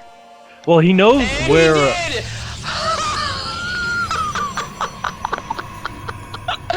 he knows the base. That is the worst proxy pylon I've ever seen. Definitely Stargate. But it is definitely at the point where you cannot... oh my god, it's actually may get started as well. The Reaper going that way. Oh no. If it scouts this, hold on, because he throws the Twilight counts down. You know what's coming after this. It's going to be DTs. Yeah, so wind behind Dark Shrine. He's just doing that a bit early. Does he catch it? No. 1 pixel to the right. Come on, man. Come on. No kidding, and he's going to miss it again. No. Oh. This is definitely going on his This is going on his permanent record here. I'm making a highlight reel of Memo's Reapers. No, you got to do a highlight reel of this whole tournament because remember that double Protoss proxy thing we saw in the first round? Oh my gosh. With Dreamatos and who is it? Begins with an F. What was his name? Zane. Zane. I don't know why I have to get that must be with F. Ugly F. Oh my God, sorry. Yeah, Zane and Dreamatos did this where they had a double proxy against each other and neither one of it spotted. So anyway, Memo sounds kind of like I'm gonna shoot your building and get shot by this floating orb thing that looks like I don't know, like an egg that should be inside of an ovary, but it glows and it's Protoss. Yeah. What the heck was that? I don't know. It was an analogy to a uterus. Anyway, yeah. We saw Dreamatos do this in game number 1 and then follow it up with super aggression after the DTs, but he didn't get the chance to very much finish. But we are going to see Widowmine drops coming out of Memo. There's no detection so far, but he will have double scans available to him as long as he holds them up. Wait a minute. Why does he need double scans? He's a Protoss. No, Memo is not a Protoss. Oh, no. You said he's doing a Widowmine drop. There's no detection, but he'll have double scans. Sorry. Oh. You combined the two comments I think you wanted to make, where there's Dark Templar coming and he has 2 scans, and that there's no detection for Widowmine drops by Dreamatos. I was about to say, those are the ugliest zealots I've ever seen. I don't know. Those are... But anyway, Reaper is going to go searching for tech, but he's still not going to go up to the Dark Shrine. No, he's not going to find it. I mean, he's looking... He knows something's he knows up. It's there. He knows something is here. He's going to throw it on an eBay as well, so he's really worried either about oracles, which, to be honest, he knows that's not going to be the case because it would have hit by now. Maybe. So I mean, it's possible. I mean, if you want to wait for a second oracle, it might be... maybe you're right. Maybe it would have hit by now. But still, there's the Dark Shrine. There is the Twilight Council. And here's the Reaper looking for whatever he can. It's not going to see the pylon either, which would be another saving grace. He's had 3 chances here, and all through just dumb luck, he's just unable to find it. I mean, this is he's going to kick himself when he finally looks at the replay of this, and there come the Dark Templar. There is no way he's going to see it. There's nothing up. He decides to go for the drop. Does he see the Dark Templar? No, because he shoots the medevac off for it. He throws down the, he gets the eBay down in time, and he does throw down the turret. He does move them now. The Dark Templar, though, go after the turret and kill it. He can build another turret somewhere else. He only has 1 scan, but it's on the command center that's been lifted. In the meantime... Oh, boy. In the meantime, the drop is going to go ahead and stop. It's not going anywhere because he's panicking in his main. Yeah, it did get envisioned for a second here, but the DTs could start going to work. Using the scan, he's going to get both of them. That is a good pickup. And with that missile turret in the front, you're not going to be able to get too many more in. Oh, and here comes the mines. Oh, not as good as I thought it was going to be. No, but he's still got a decent amount of units. I mean, he still lost 7 or 8 units there. For that, unfortunately, the game heart mod's not up, so I can't actually tell. However, he's up. He needs to get his medevac out of here. It doesn't have the boost, and it's just gonna die. Yep, GG medevac. We knew you well.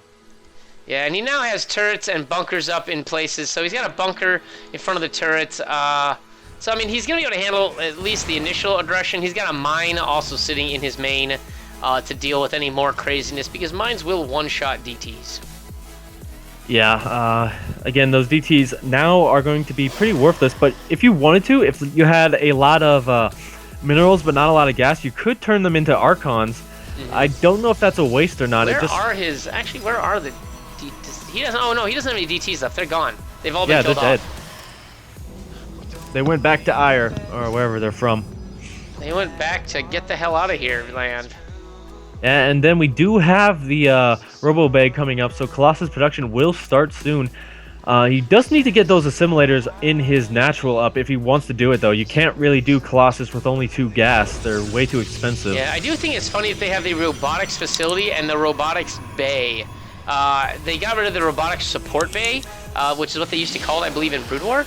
But I really think they should just call it the support bay, because saying the robotics bay and the robotics facility is kind of strange. I know they just call it the, that they're getting Colossus tech, which is usually the generic way of saying that they're getting the robotics bay, but they need to rename these things. They're too close to name. It's like saying, hey, here's the Marine, and here's the Marine Part 2. Look, the Marine Part 2s are attacking, but the Marines are over here. What about the Marine Part 2s? Are those Part 2s or Part 1s? I don't know. They're Part everythings. Yeah, that is true. But that probe was spotted by that Viking, not going to kill it. I don't think Dreamatos is the famous pro player, mainly because this is a diamond level tournament and he would not be allowed to play if he was a famous If he was a GM or High Masters player, they may not have let him. Yeah, he would have definitely been excluded from this because this is diamond, but he may be on his way to that. Diamond is pretty close to master. But we do have the extended thermal lance. No Colossus just yet. He can't afford them. Well, he probably can now. But he did chrono boost out, pretty much wasted one. But with that supply block, that is going to hurt him in terms of production. This Dark Shrine just kind of hanging out. I'm having keyboard failures here. Uh-oh. Yeah, hold on. By the way, I'd like to welcome Jonathan34042 to the stream. Good to see you. Good to see you. If you have not already, you can clicky the follow button. That lets me know that you like what I do, or you like it enough at least to want to be alerted about it in your email. In the meantime, something dies a horrible death over here due to, the pylon being found and all. So now, there's no really use here. I mean, there is a Dark Templar. Oh, there is one Dark Templar out here. So there is one Dark Templar sitting here at the Zeldaga Watchtower, but this is kind of pointless. Like, it's not going to be in the main attack path. I mean, you're going to basically go to the left of that, and everything's just going to bypass that tower. You do get a small amount of vision, but you'd only see that under the most extreme situations with, like, the largest of armies. So, not sure it's really worth it. I thought for a second that this drop was going to spot the Dark Shrine, but no, it is not going in the same direction. Apparently, we do have to ban Dreamatos because he's the only foreigner to make it to the round of 16 in GSL. So I'll let Scarecrow know that we have to ban him after this game. No. The rules for this tournament are that based on your, what is it? The round of 64 just means you qualify for the GSL. I know. So but that does not mean that. The thing is that you have to be on this server, on the North American server, and you have to be. You cannot have been anything prior to that. Now, Scarecrow will look into that. They can decide what they want to do. It's a joke. Swift is saying it's all a joke. I'm not reading that. Didn't know. It's on my chat. There is a drop here. This one medevac is actually going to die here. There are 2 Colossus now defending against this drop. I mean, very little is going to happen. They do manage to pick off a single. I don't think much was lost there. I'm pretty certain, actually, the Protoss gained units on that. No workers were really lost in the making of this drop attack. Yeah, so a pretty bad drop right there. It's not really his fault. The Protoss just was in the position to stop that, and Zealots pretty much wrecked. In terms of upgrade, it is 1 attack to 1 attack per. But there is charge and thermal lance has been researched. Yeah, so, I mean, Dreamatos is in a pretty good position. He's allowed to get his Nexus up at the 3rd, mainly because Mimos can't move out anymore. He's lost his window. Well, not just that, but I mean, like, Mimo also is focusing on the fact that he took a 3rd base that's fully up and functional, whereas Dreamatos is not. He's just got started his 3rd base. I mean, he's dropping pylons there. He's got the extractors, but the base isn't going to be done for like another 30 seconds here, 40 seconds actually. So in the meantime, these people are playing very slowly, But here is again another DT trying to do what it can, but it's only 1 DT. So yeah, it's going to stall, and it's going to get a couple kills. But is it going to be able to do much beyond that? No, the base is still mostly up and functional. Yeah, he did get. Yeah, like you said, he got a few kills. But the thing is, those mules are about to die before they even get the minerals. So that did kind of help out a lot here because that's a big part of the Terran's income in those mules. Even though he's got a lot of SCVs. Well, he's But also not only that. I mean, he's also got a bank of 1,500 minerals and 400 gas. I mean, at this point, you could literally start building Thors in mass. Well, almost. I mean, almost. I mean, literally, he builds one Thor. He takes these other two gas, no. and he's able to. Well, a drop trying to go in. Feedback going down. He feedbacked and got that one. That was incredible because it was at full energy. He gets a few worker kills for his time, but he's going to have to pull out. But losing that medevac that was full, wow, that had to have been painful. Yeah, and with Storm on the way, I mean, it's going to be really hard for Mimos to engage into this. His Viking production is good, however. On the other side, we do have only upgrades being made right now. Production's still going pretty well for Mimos, but it's good. It's still going to be pretty hard. There's a lot of open areas for Dreamatos to take good engagements in. Really want to kind of put Protoss in a very small area so their effectiveness is worse because of the number of zealots. The drop going back in, going to try and get a few more workers, targeting them down, not getting anything, losing a few more units in there.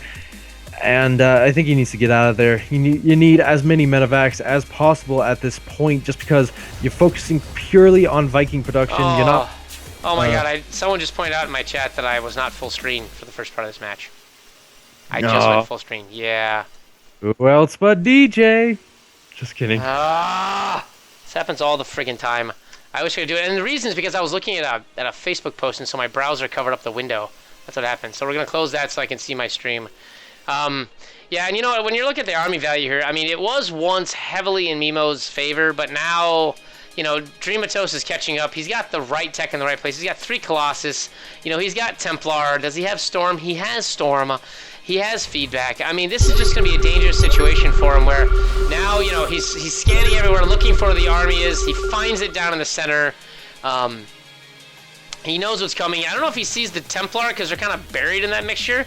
But he does split his army up so that when the storm eventually comes in, he'll get it. He's got quite a few Vikings here, so that should hopefully mitigate some of this Colossus tech. And it looks like Dreamatos does not want to attack into that concave that he's set up. He's got like a pincer attack set up here, which is brilliantly done. Yeah, and these Colossus going to help out a lot. The Vikings will talk words. Who needs them? I only speak English as my first language. But you know what? The Vikings are targeting down the hallucinated Colossus, so they're actually going to buy some Stalkers time. Zealots go in, Storms go down. Holy cow, I mean, this is a huge engagement. Although, hold on, he has just enough units, and that split was actually just good enough that he was actually able to take out all the Colossus. He probably could land these Vikings and take out these Zealots. The 1DT actually runs in here and is actually going to go ahead and kill all these things. So this 1DT that he can't see in the group isn't doing anything. He really needs to be landing these Vikings to get them there. And there he goes. He lands it back here to take it out. The Zealots, though, unfortunately, are cutting through them like tissue paper. And so his window of opportunity to defend that actually faded very quickly away, and he GG's. Yeah, that was not, like, it was a good engagement at first, but unfortunately, Zealots are pretty good against Bio. What I kind of wanted to see in that engagement was more Widow Mines, because if you make Widow Mines, they are just so OP versus Zealots. Because as a Protoss, you're not really worrying about splits because your units are so beefy. Yeah. And he had charge too, which is the other thing. So I mean, like, he should have put his Marauders on the outside, like, and put all his Marines behind it. Now I know he just did a quick split because he didn't know what was coming, but because he didn't know the charge was there. But once charge is in play, I mean, like, your Marauders are gonna melt, and you need to stim up your units. You need to kill those Vikings, the Zealots. You need to use your Vikings, and he managed to get all the Colossus. Like, he had all the Colossus gone. What happened was he didn't land his Vikings to act as a buffer for his remaining infantry, and right after he killed them. And what happened was that he lost all of his infantry, and then when he finally did land his Vikings, the Zealots their charge had regenerated, and they were able to just chew it up right away. Yeah. I mean, like you said, if he landed the Vikings, he would have had a little bit of a better chance. But the problem with Vikings is that, like, they're good in the air in the sky versus Colossus, but they're not as good on the ground. No, they're not. The thing is that the main advantage. Hello? The main advantage to having, sorry, my mic cut out because I cut it off the what is it? The charging cable. The main thing about Vikings is that they're great against units that do damage versus or bonus damage versus light, because they're armored, right? So they don't do a lot. They don't take a lot of damage. So things like Banelings, Hellions, you know, Mutalisks, which do, you know, Thors is another one. So I mean, even though Thors are are kind of a double-edged sword anyway. But yeah, I mean, he needed to drop those right away, absorb the attacks, you know, prevent the stalkers from just getting free shots on them. And I think he could have taken that engagement a little better, but still, you know, he did a good concave there, so kudos to him for that. You know, he did some things very, very right, but it's one of those situations where you do one thing not so right, and poof, it's dead. You know, you're done. Yeah, did you decline the invitation? No, I didn't. Someone canceled it. Uh-oh. Someone canceled the invitation. Yeah, Dreamtoes isn't here. No, that's what happened. So it came up and then it said someone canceled the ready process. Yeah, I'm asking Mimo. He's the only one in here with me at the moment. Yeah, I don't know what happened. Yeah, good storms, Koshki's saying for Comatose. Yeah, that was good. Like he did, like she did, like he did focus his army like over on that right side, and so I think that was the issue. Is map not found? It may have been removed. What the hell is going on? Okay, tell him I'm getting an error saying map not found. It may have been removed. I click OK and it gives me an error. I don't know what. He is having an error. Yeah, like have him make it with the WCS Dreamheart mod if that's what he's gonna do. But it's gotta be the WCS Dreamheart mod. Can we remake? Yeah, and so it's gonna be whatever map it needs to be, the ladder edition. So it has to be the ladder edition that Blizzard made, and you can make it with the Game Heart mod. The mod I don't care about, but he made me host, so let me see if it's working now. There's some goofy shizzle with that. Okay, I invited you. See if the invite comes through. There we go. It's coming through on my screen. So join game. Lorem ipsum. What the hell? It says Lorem ipsum. There's no map. What? Yeah, it says Lorem ipsum. Passer invited you to blank. All right, hold on. I'm gonna relog off. Hang on here. I'm gonna relog. There's something goofy with my client. That must be it. I don't even know. Lorem ipsum is a famous phrase in Latin that I don't remember. Yeah. So hang on. I'm gonna log out of the game. Yes. Start back over. Problems. Alright, well, it looks like they're gonna have us clean up that pizza from yesterday, huh? I don't have any pizza from yesterday. Right. I'm going to terraform. So I'm going to create. By the way, welcome to the stream, Bangarang. Welcome to the stream. I'm getting too. Map processing failed. Is there something maybe wrong with Battle.net as a whole? Make a referee. All right, let me see if I can get Mimo and Mimo in here. Wait. What was it supposed to be Terraform? No, remove from party. No, but is it supposed to be Terraform as the map? Yeah. Invite to party. Let's try and get these Dreamatos in here. Let me see if I can, maybe even I can create it. Yeah. See if it let me create it. All right, so there's the Game Heart extension. So I'm creating a game. All right, invite the party. I will as soon as the lobby is created. Right, sorry. Okay, so here's the... I think Battle.net is having issues. All right, so I'm gonna invite you. No. I'm gonna invite the players. I can't invite. Wait a minute, hold on. Where's it at? They're in ESL. Yeah, hang on. All right, I'm going to. You know what? I'm just gonna make it. All right. All right. I'll close it then. Hang on. I'm quitting out. Wait the game. All right. I'm trying to move this. See, the thing that sucks is when I have my Twitch thing up.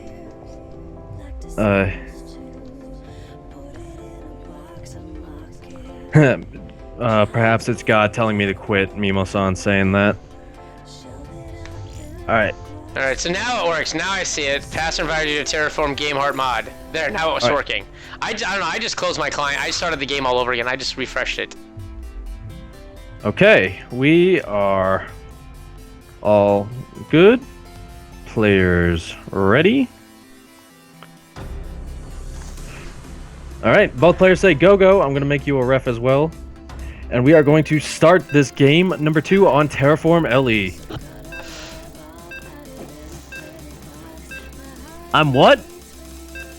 Why am I? Why am I shit? Huh? Are you talking to me? No, I'm talking to Exiled. I don't know. I can host fine. Ha, well, you know what? Let me tell you something, Exiled. You're not as baller as us. Ew. Anyway. Okay, I don't think he was trying to be mean. I think he was saying that I think he's making fun of someone else in the... Oh, what's going on here? Whatever. Anyway, so in the upper left-hand corner, we've got our red Protoss. We saw him take the last... No, yeah, we saw him take the last game in shaky fashion, but he did take the last game. It's Dreamatos. And down here in the bottom position, he wants to get back in this series pretty heavily here. It's Mimo. Now, he was saying he was pretty tired. I guess it's late where he is, so he probably wants to... David Kim, where are you at? Oh, yeah, so he is saying that maybe Battle.net. But we do have that early scout coming out from Dreamatos. Maybe going to do some DT, little trickery here again, but we'll see. Yeah, you know what? He likes this proxy play, and you don't send out a worker this early unless one of two things. You want to cannon rush your teammates. Actually, he's not. It looks like he's just going for an early scout. He just wants to see what this guy's doing. So it looks like he's just going to go into the base, poke around, be like, okay, do I see a gas? I see a gas. I see workers. Command center, all things in the correct place where they should be, and we'll call it a day. And then he's going to take off and leave. Okay, yeah. So he does get the scout off. Going to see that it's once again a Reaper opening. Which is like literally what every Terran does now. There is some variety, and really, people, you need to be more creative. You can still scout the base without having to have the Reaper, such as this one worker that's just basically chasing a probe everywhere over on the map and not doing anything useful. Yeah, I think one of the things is, like, it's either Reaper or CC first, I've been finding. Just because CC first allows you to get... You're pretty well off if you can, like, manage it, just because your production gets up all the way. But yeah, that Reaper does allow you to get that scouting information, but it doesn't do too much else. Sometimes it just feels... yeah, he wasn't trying to be mean. Thank you, Exiled. We love you. Let me just give you a little... It's all good. But, yeah, that Reaper is going to get that scouting information, and here we go. We got the pylon already in place. The ring around the rosy is going on at the top of the map, and the Reaper is going to go try and finish it off. Oh, Jeez, and it's going to be a proxy oracle. Stargate goes down at that location with the pylon, so we know what's coming, buddy. Yeah, Dreamatos is going full Protoss in He's this going series. full cheese all day, all long. You know what he could do? What Mamo-san could do is he could go ahead and actually make a bunker here. He's got the money. He could go ahead and throw it down, and that would actually allow him to protect against this mothership core that's shooting his only Reaper.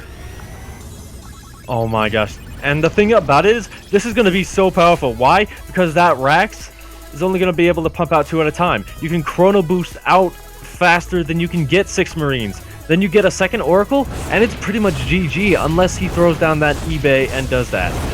Yeah, oh no, he does have a bunker. He does have the eBay, but I mean, he really does need the eBay. But there's a lot of hit points, and the mothership core does only 8 damage, and it's gonna take a very long time to kill 368 health of that. Well, you want the bad news? He needs the detection. On the side of the map.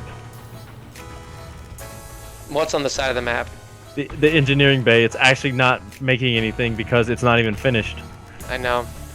Oh well. And he has no detection. He has no. He's gonna have no way to. Well, he doesn't have the ability to make a turret, and he doesn't have enough units to actually kill.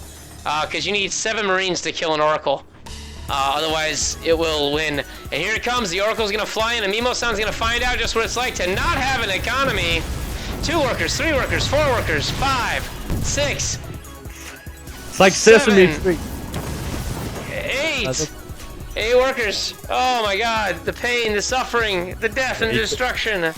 Yeah, he does run out of energy there, but this looks like it's going to be a Void Ray follow-up here.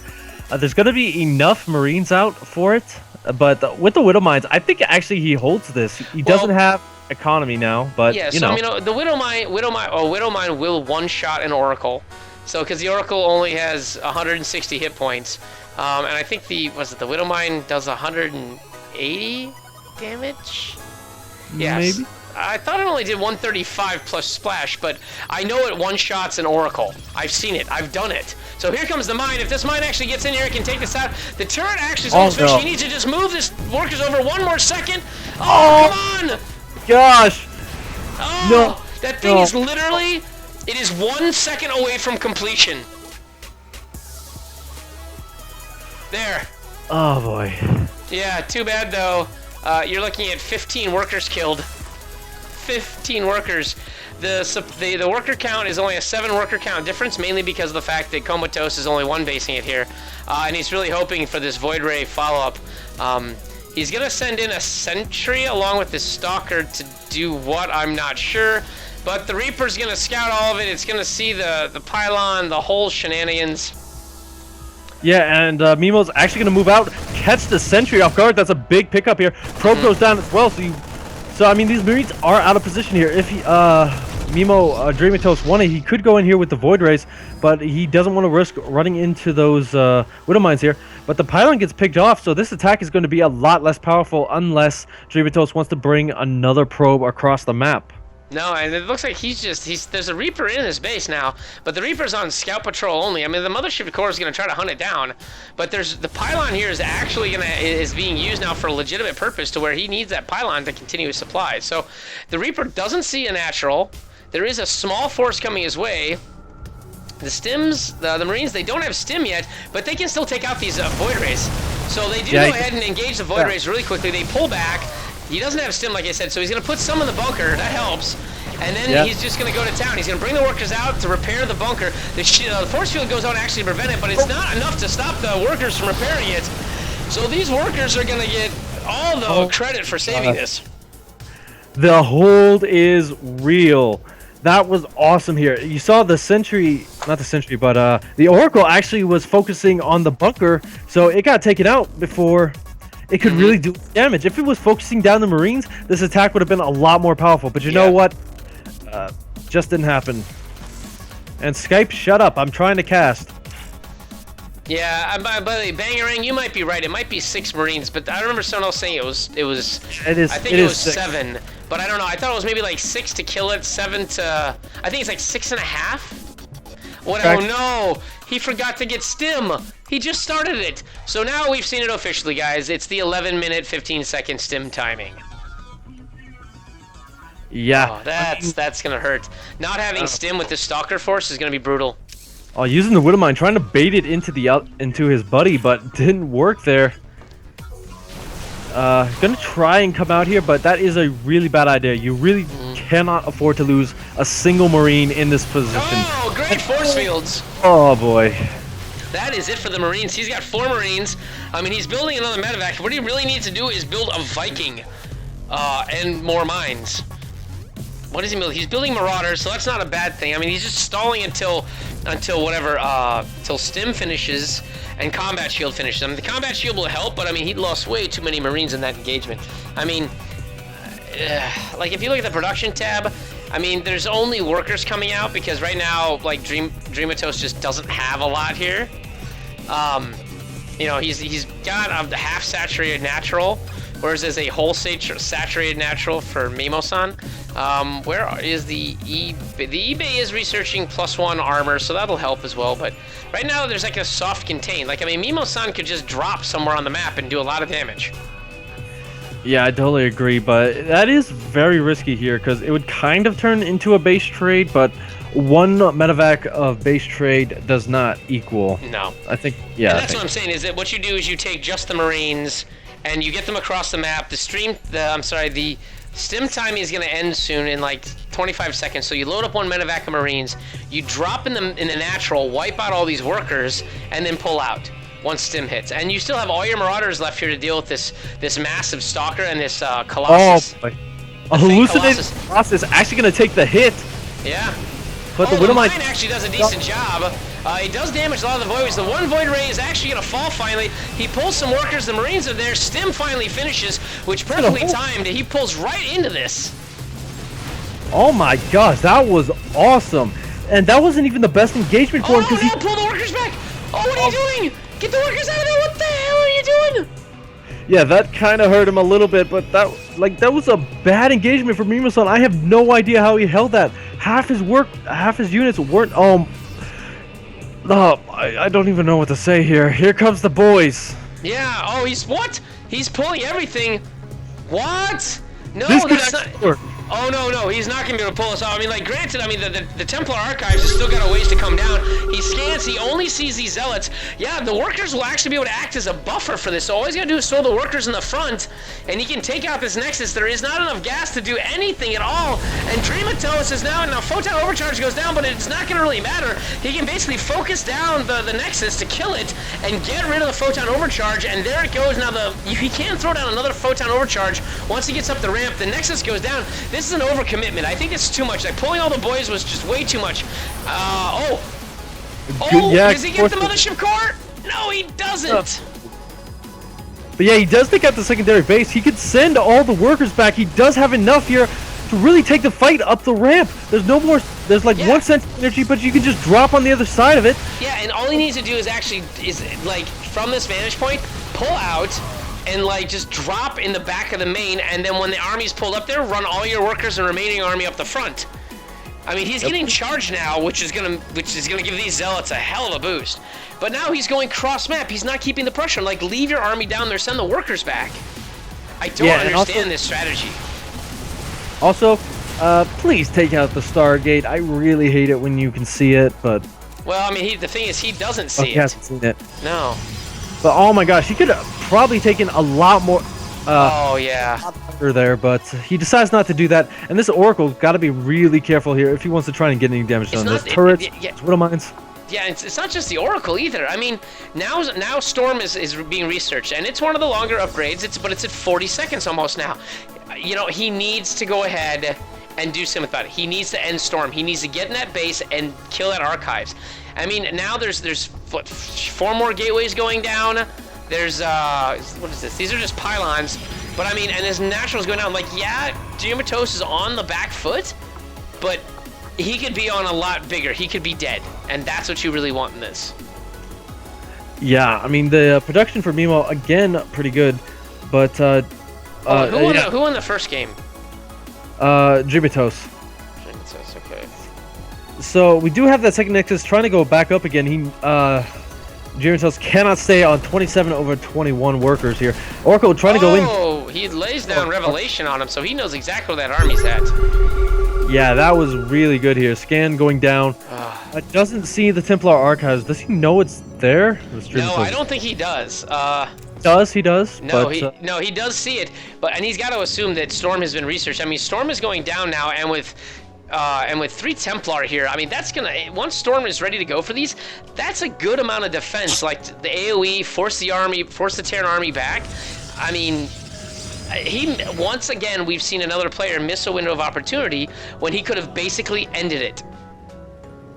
Oh, yeah, this is so frustrating. Like this is the sort of situation I get myself in and bork it, and I'm watching it, and I'm like, no.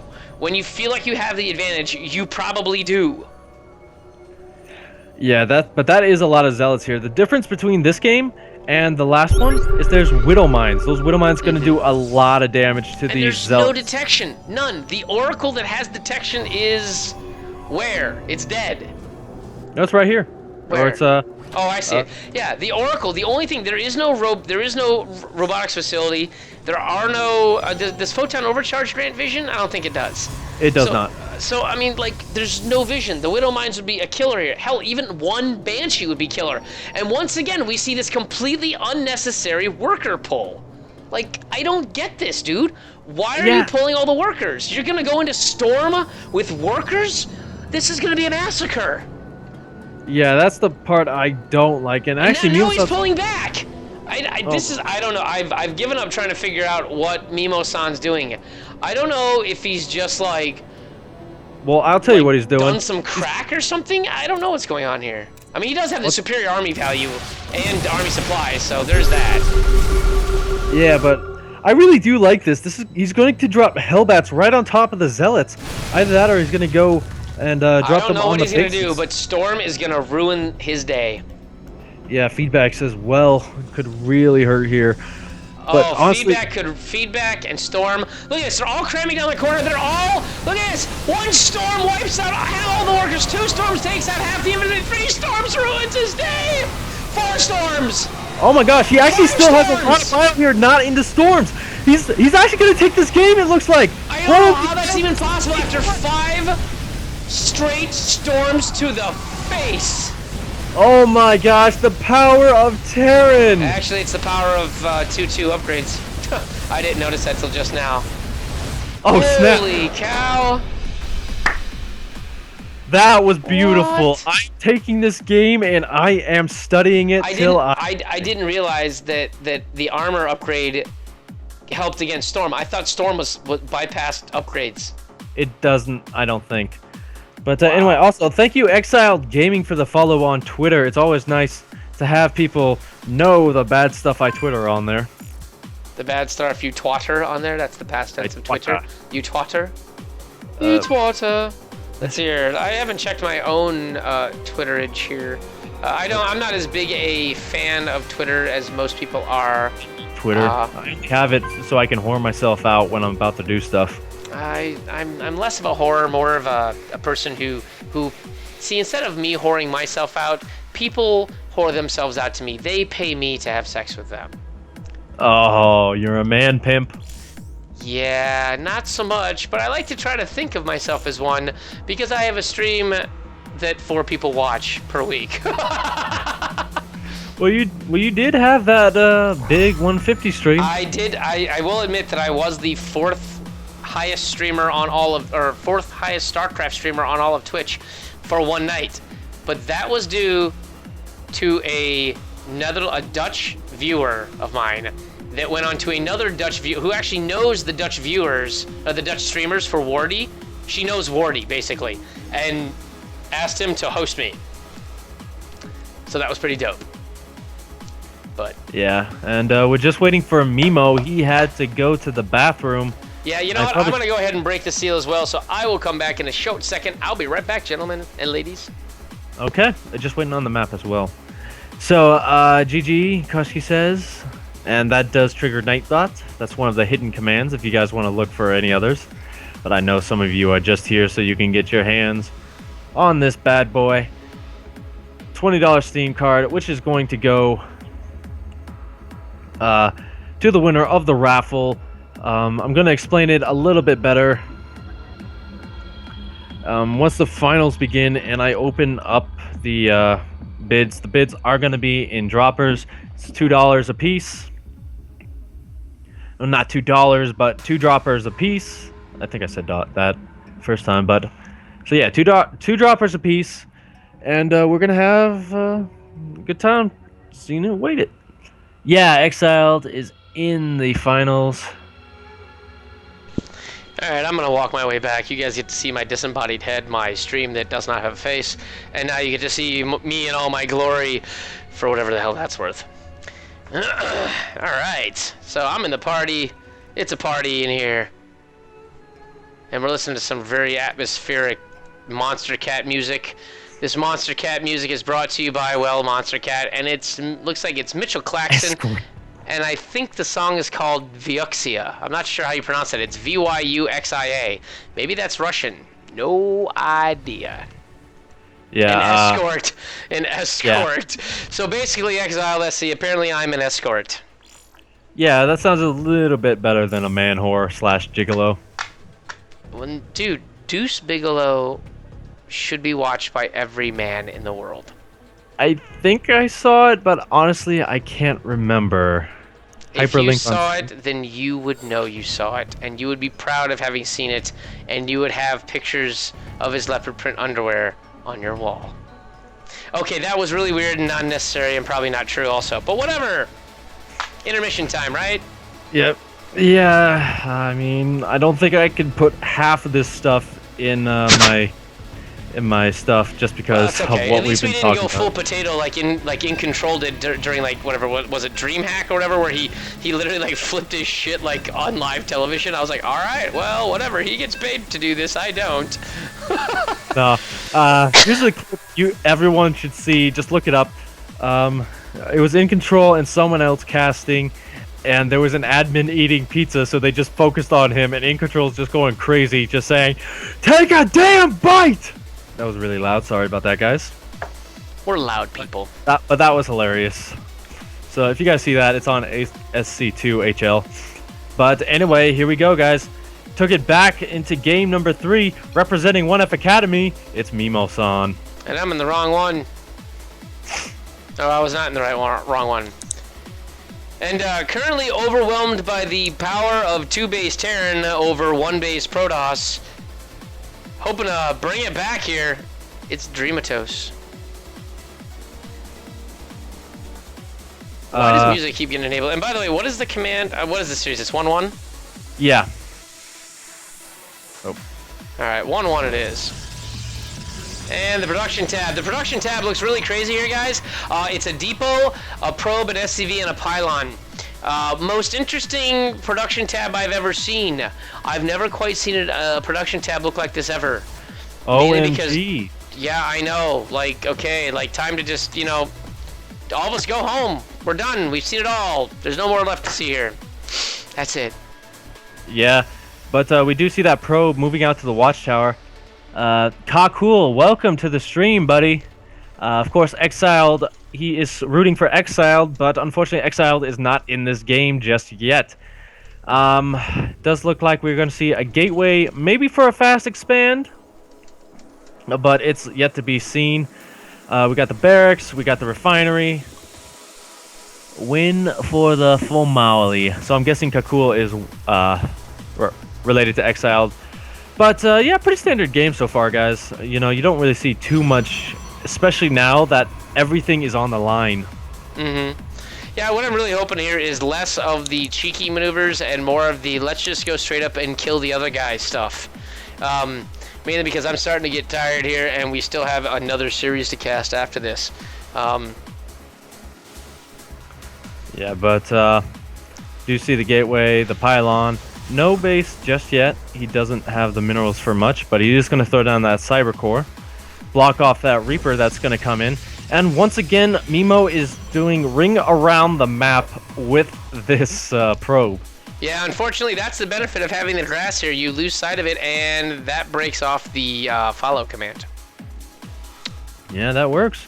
And the two are going to meet in the bushes again and make out like little children. Oh, look at that, how cute. Little love tap there from Mimo-san. Oh, that's adorable. Who's your friend? Who's your friend? Come back here. Let me stab you with my rotary drill again. That's how I say hello to people. Oh, my friend here, he's got guns. He wants to shoot you too. Look at this. Bam. Oh, that's how I like my friends. Dead. That Reaper is pretty much the third wheel here. He wanted to get in on the action, but that SCV is just like, I'm sorry, my love. It's Romeo and Juliet. I'm sorry, my love, but my heart, the only thing that has my heart is only for minerals and gas. I'm sorry. Yeah. But anyway, we do see in the chat, Exiled saying, meta, what the heck is this? I have no idea. Meta, fail, we don't know what meta is. Meta is... We're Plat. I don't know, it's like a meta plot. Oh, nope, Reaper gets away. He gets to go off into the far-off wander here with his 14 hit points and go take some drugs and heal up. Yeah, he does get a pretty good scout off. He has not seen click him. He has not seen the natural, mainly because it's not there. But this does look like Dreamatos wants to go pretty standard. Either he's going to do what we saw him do on Iron Fortress, or he's going to do something a lot better. But since there's no additional gateways, I do think we're going to see that Immortal Warp Prism play. Uh-oh, and there might be a bit of lag there from me plugging my mouse in, because all of my wireless accessories today apparently are dying. Oh, that's not good. No, it's just for me not charging them, by the way. By the way, for all the people, by the way, who are watching both my stream and Pastor's stream, it looks like Pastor has won the viewer count today. I think he's somewhere around 15 or 16 at the moment. Oh, what? Yeah. Oh, nice. Have you seen your chat, dude? You've got like 20 people in your chat. I haven't been like I've been watching the chat, but I haven't been seeing the numbers. No. So, All you gotta do is when in your chat, all you gotta do is hit the little three hash marks at the bottom of your chat window, and it'll flip up and show you all the people who have Twitch accounts that are viewing. It's not a total viewer account, but it'll tell you at least the people with accounts that are viewing.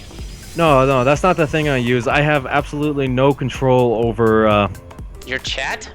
No, like I don't control what I see because it's a separate thing. I don't know how to explain it right now, mainly because I'm tired as well. But we do see the probe coming out to throw down a pylon. Yes, and hold on. There's an observer wandering to the Terran base, but I'm not looking at my screen at the moment because I have to turn my air conditioner on because the temperature in my apartment is very bipolar, I hate to say. It went from... Like, the outside temperature is only 70 degrees, but my apartment literally is 82 right now for some reason, despite the fact that it's freezing outside. So there is an observer above the base. It does see that there's a standard sort of build here. It sees, you know, a 111 and an expansion. It's going to hide here in the corner. Sorry for the yawning. It's going to hide here above these destructible rocks to kind of mask its own appearance, so you can't tell. It will not... Oh, it will actually capture... Will it see this? Hold on. Will it see this? It won't actually see... the drop forming. Yeah, I didn't see it go out either, so this Nope. may do a bit of damage if he gets into the position where the army is not. Well, the thing is that in order for him to do that, he's got to fly into the main, and there is an observer here and a zealot in the main, and there's an immortal, a zealot, and a stalker here. So I think the natural would be the best place for him to put that thing, but he's not aiming for that right now because he's not aware of the very thin but carefully placed defenses sitting in the main. Yeah, and we do have another drop going in as well. Oh, here's the boost drop. Let's see what happens. Does he get it in? He does drop down he does drop down the mine. The mine. Oh my gosh! Wow, 9 probes killed in that attack. Definitely worth it. Definitely worth it. Yeah, both Widow Mines do go down, but for 9 probes, you know what? I'll take that trade any day. No kidding. He basically thins the herd on the main. Still mining gas, but but he doesn't have the mineral output. Blur blur blur. Words. Who needs them? I don't. I just make noises. Bangarang, work, girlfriend. I have those too, so I can really say anything, but you're more entertaining than just about any other StarCraft 2 streamer. Thank you very much, Bangarang. That brings a smile to my face. I appreciate that. Yeah. But here we go. Here's the counter aggression that definitely need to happen after that mine attack. I mean, he's got to do something. He's got a pylon here where he can warp in down here in the corner. Yeah, the drop goes in as well. It's going to get a lot more damage. The photon overcharge is not ready yet. 7 workers, and the stutter step for it. And you know what? Dreamatos knows he's got to do something. He's got to make something happen. So these Marines are going to chip away at the Nexus while this small force of Immortals are going to walk up here. He's got the vision of it. He throws on Guardian Shield. Great choice for defense. The bunker goes down like it's super easy. However, now with the turret taking out the... Oh, friendly fire. Oh yeah, the mine there takes out quite a bit. The Immortal Stalkers and Sentry are actually doing quite well. The nice force fields keep the reinforcements coming down the ramp, but in the meantime, he does have to pull out of the main because photon overcharge goes down before he's actually able to kill the Nexus off. So the Nexus only loses its shields, and some of the workers are now coming back there to help out. So we did miss an attack there. There is something going on up here again. Wow, there's just stuff going on everywhere. Jeez, I mean, I think Mimo can hold this for now. He does have the Marine count, but you know what he doesn't have? What? Stim.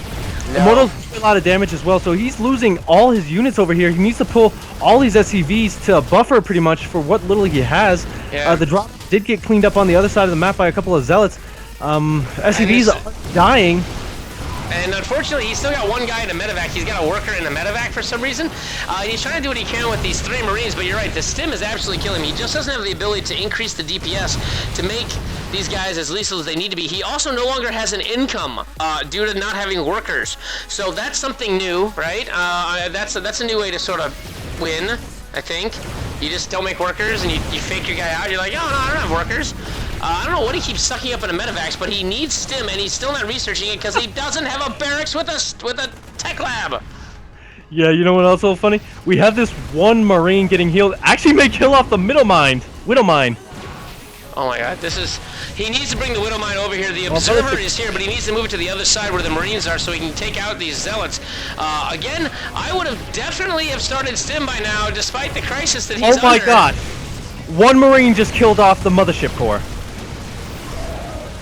Where was the... Wait a minute. Oh! I didn't even see that there's still one Marine, the Hero Marine. How many kills does this guy have? This Marine has 14 kills? What? Oh my gosh. What? This one Marine is oh, what's his rank? I can't tell what his rank is because in the game hard overlay it doesn't tell me what his rank is. If someone can tell me what 17 kills that rank gives you, I will be very impressed. But in the meantime, there is some sort of weird base trade going on because they've got a new forward pylon here and more Zealots are being warped into the main. And now finally there is a Banshee being brought out. I guess if you don't have anything else to make Banshees. Oh, the tank didn't get out, and I think that's probably going to be GG here, because that Banshee may not get out as well. Oh, it's going to be close. Yes. It's going to be close. The Banshee, move the Banshee. Heal the Banshee. It does not have. It doesn't matter. You repair it. Oh my god, he couldn't get it out. Oh my gosh, I think Dreamatos has just barely done this. Mimo-san holding on for dear life, going to go for one of the Immortals and doesn't get it. He spent way too many units getting close to it. Ah! And this is messed up. This Hero Marine, by the way, has 19 kills. We got John Rambo with medevac support in the main for the natural. And he has... What is going on here? But there's no air units. Unfortunately, here's the crazy thing. A Stargate goes down right now for Dreamatos so he can pick off the floating buildings before they get away. Oh my god. Son has lost this game, but in the best fashion possible. No, he hasn't lost his game. He still has 3 combat units. He's got a medevac. No! Pick it up! Pick it up! You're gonna listen to the Mothership Core! Rambo, no! Rambo is still alive. John Rambo is still alive. I don't know what the hell he's doing, but John Rambo is still alive, and the Mothership Core is half dead. Oh no, John Rambo now! Where's John Rambo? Oh, he's still alive! He has 20 kills! Oh my gosh, the micro! Just get out of there! You're killing me, Smalls! Just run! Dude, there's stalkers! Get the hell out of there! Get to the chopper! Like, wrong guy, but whatever, leave! No! Run! Run! Oh my gosh. You know, I don't even care if he loses. I just want to see this guy get to 40 kills. In the meantime, there's a medevac and a base being wrecked here. There's 2 supply depots and there's a medevac with 2 combat units, and then there's a command center floating off at the edge of the map. No, I mean, he built another one. Holy shit! I didn't see this. He's got a 3rd base. He took his 3rd! Oh my gosh. Oh my god. Yeah. John Rambo's back in action, by the way. I can't get over this one Marine. Seriously. Oh no! He's out! No! He died! No! He died! He died to photon overcharge! Dreamatos! This game! I can't breathe! Can't breathe! What the hell? No, the thing is he did such awesome work and then he forgot to move forward with the medevac and got one-shotted by a combination of the photon overcharge and the Mothership Core. Cortana, I know you want to get in on this, but doesn't matter. But anyway, guys, that is gonna bring up I'm gonna switch the rules up. I'm gonna switch the rules up a little bit. Now you don't have to be present to win. I'm gonna open up the raffles that you can buy. I can't breathe. I fucking don't know what happened there. Sorry, I just swear there. I really don't know what actually just happened. I am okay. I'm dumbfounded. That's the word I'm looking for. Like even like Charcoal was like, what is this? To win, and I am. This is hysterical. The raffle now.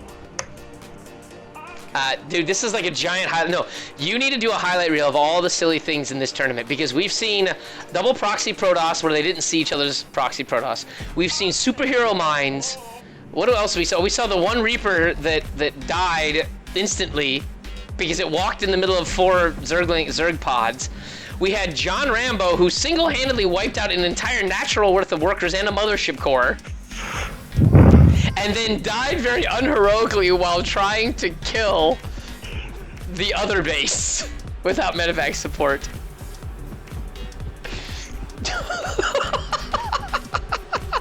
What's next? Like carriers flying out of Nidus worms? Like, what the hell? All right, so we are going to get the admins in here. All right, who is adminning Plat? Die. Oh, I gotta get out to get the score stream. There we go. Oh my god. Oh gosh. All right.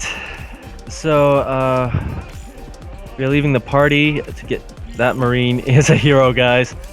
Hopefully this ticket thing works too. I haven't gotta find.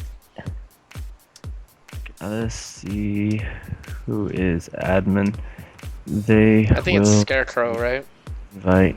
I don't see anyone in the friggin' chat. I don't see any of the admins in the chat. Like. Okay.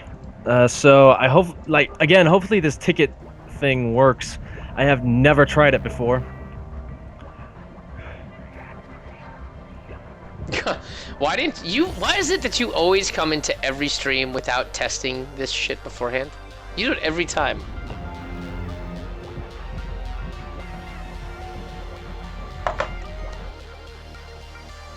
Well, I mean, I tested it. I tried testing it last night, but it doesn't work unless you were streaming, and I couldn't get my streaming stuff working.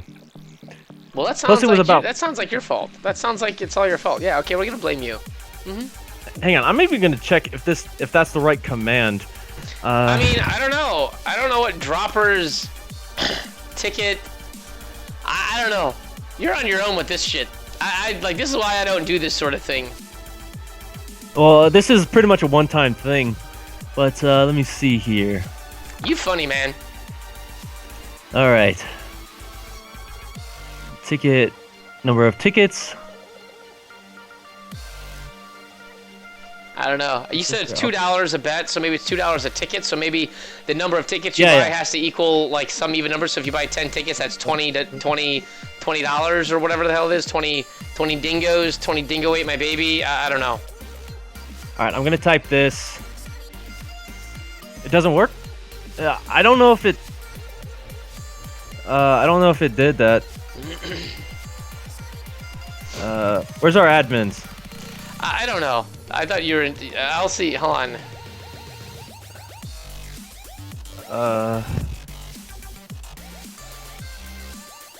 Hang on. Let me.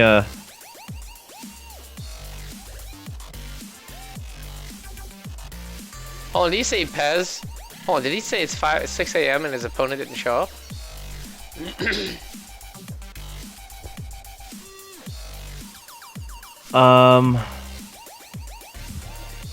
Nah. Did Mimo-san not wait a minute, did Dreamatos... Okay, I'm gonna be the admin here. Alright, did Dreamatos not submit the replays? I gotta get exiled in a party.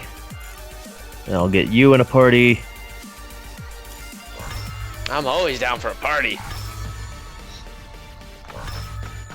Okay, so everyone's going crazy with ticket. Hopefully it works. It is working here. I don't know, man. You picked a hell of a night to go ahead and have to admin a tournament and learn a new Partoof system. The map. Alright, veto to 5. Exiled, win for the group. You can always type. Yeah, I may have to do that if you guys want to stick around.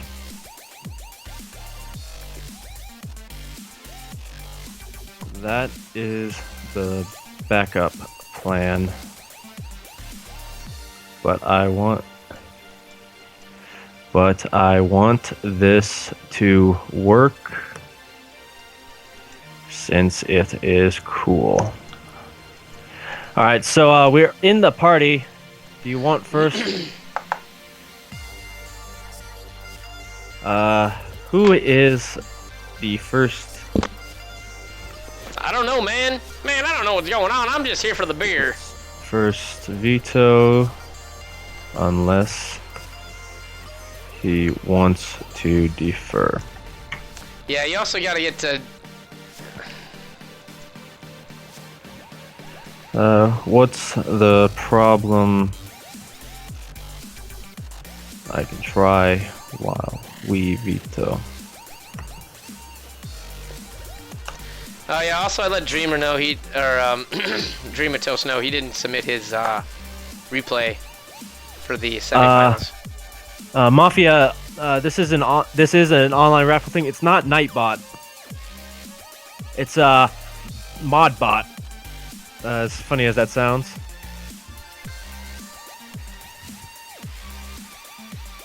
Find my party invite. Ha! Dreamatos forgot to upload the score from last match, so he's gonna go to the brackets and do that. Okay, so we got a couple seconds here, guys. It's known as Modbot. Yeah.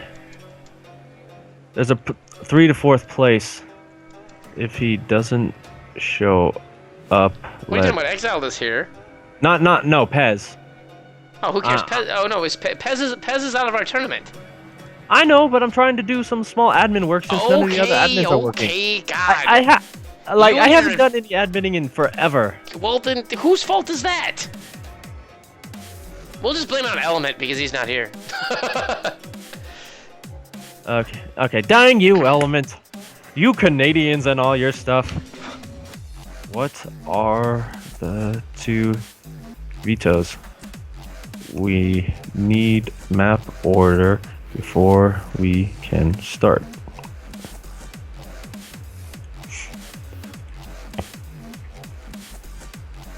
Yes.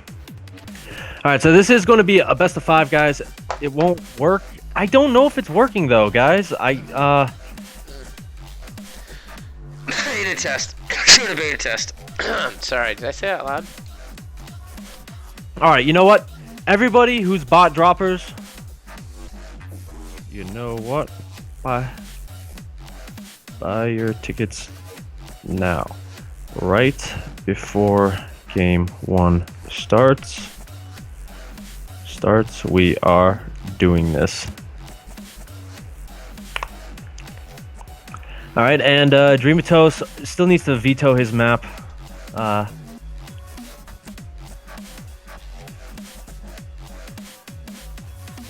Alright, again, you have to be a follower on the channel, but don't worry about that. Dream. Okay, so Dreamatos. Alright. Alright, map 1. Map 1, exiled. Okay. In 2 seconds. In 2 seconds. In 1 minute, we are doing this. To get your mom? I can't bet your mom? No! You can't bet my mother. Well, I mean, is she hot? Maybe your mom's like that, but I can't bet mine. I mean, is your mom hot, though? I mean, that makes a difference. Yeah, I wouldn't try that, man. My dad's a Marine. I didn't say I was gonna try anything. I just want to know if your mom is hot. You walked right into that, man. You're too easy. Too easy. Okay, so in 1 minute. So, okay, here we go. Map 2. Dream. Raffle close. You can't even raffle your own clothes. Welp, that did not work. Well, apparently you are Potatofied. You now have more people in your stream than you've had before. And it's all they're just spamming ticket. This is hysterical. No. You know, by the way, at some point you're gonna have to end this so we can get this. Yeah, there's. Oh, I guess they're still picking. So map 1 is Exiled. Map 2 is Coda. No. Nightbot. No, sorry. It goes Iron, Coda, Cactus, Moonlight, and whatever's left. Okay. Let me just write that down. It's going to be Iron, Coda. This is more for me. Cactus. Cactus, Moonlight, Terraform. Okay.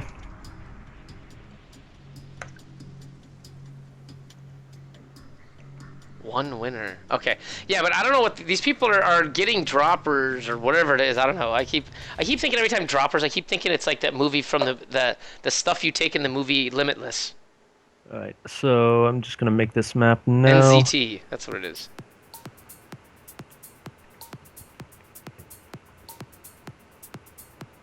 Did Passerbot just win? Are you kidding me? I typed in winner, and he won. Oh my God! You are, dude. You know what you are?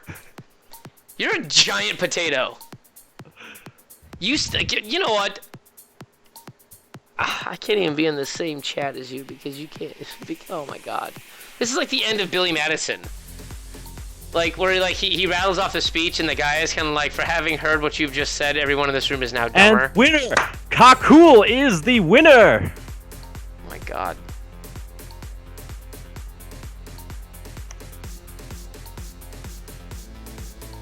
Now, is this like the official winner or the winner that just borked your way into borking a winner? It's all right. It works. Okay, can you put the right people in the right... Little message you after this game. All right, let's get Dreamatos.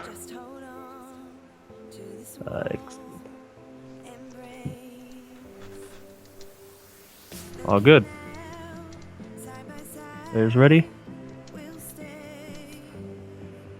Don't worry, man, Balix. We just did a winner command. No way to enter. All right. So Exiled is ready. We need Dream. Yeah, well, everyone's ready to go except for you. Me? Yes. Dream hasn't said anything yet. Man, they did like the whole veto thing, man, earlier in the party chat. So here are the maps in the following order. All right. So. All right. So Bridgehead and Dash have been vetoed. So the first map is Iron, second map is Coda, third is Cactus, fourth is Moonlight, and fifth is whatever's left over. All right, I'm gonna ref myself. Iron, and by the way, you better write this down because you know my chat's can disappear. So it's Iron, Coda, Cactus, Moonlight.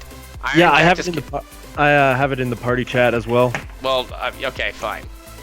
All right, where's a pin? I need to write down Kakul's name so I know how to message him with the code.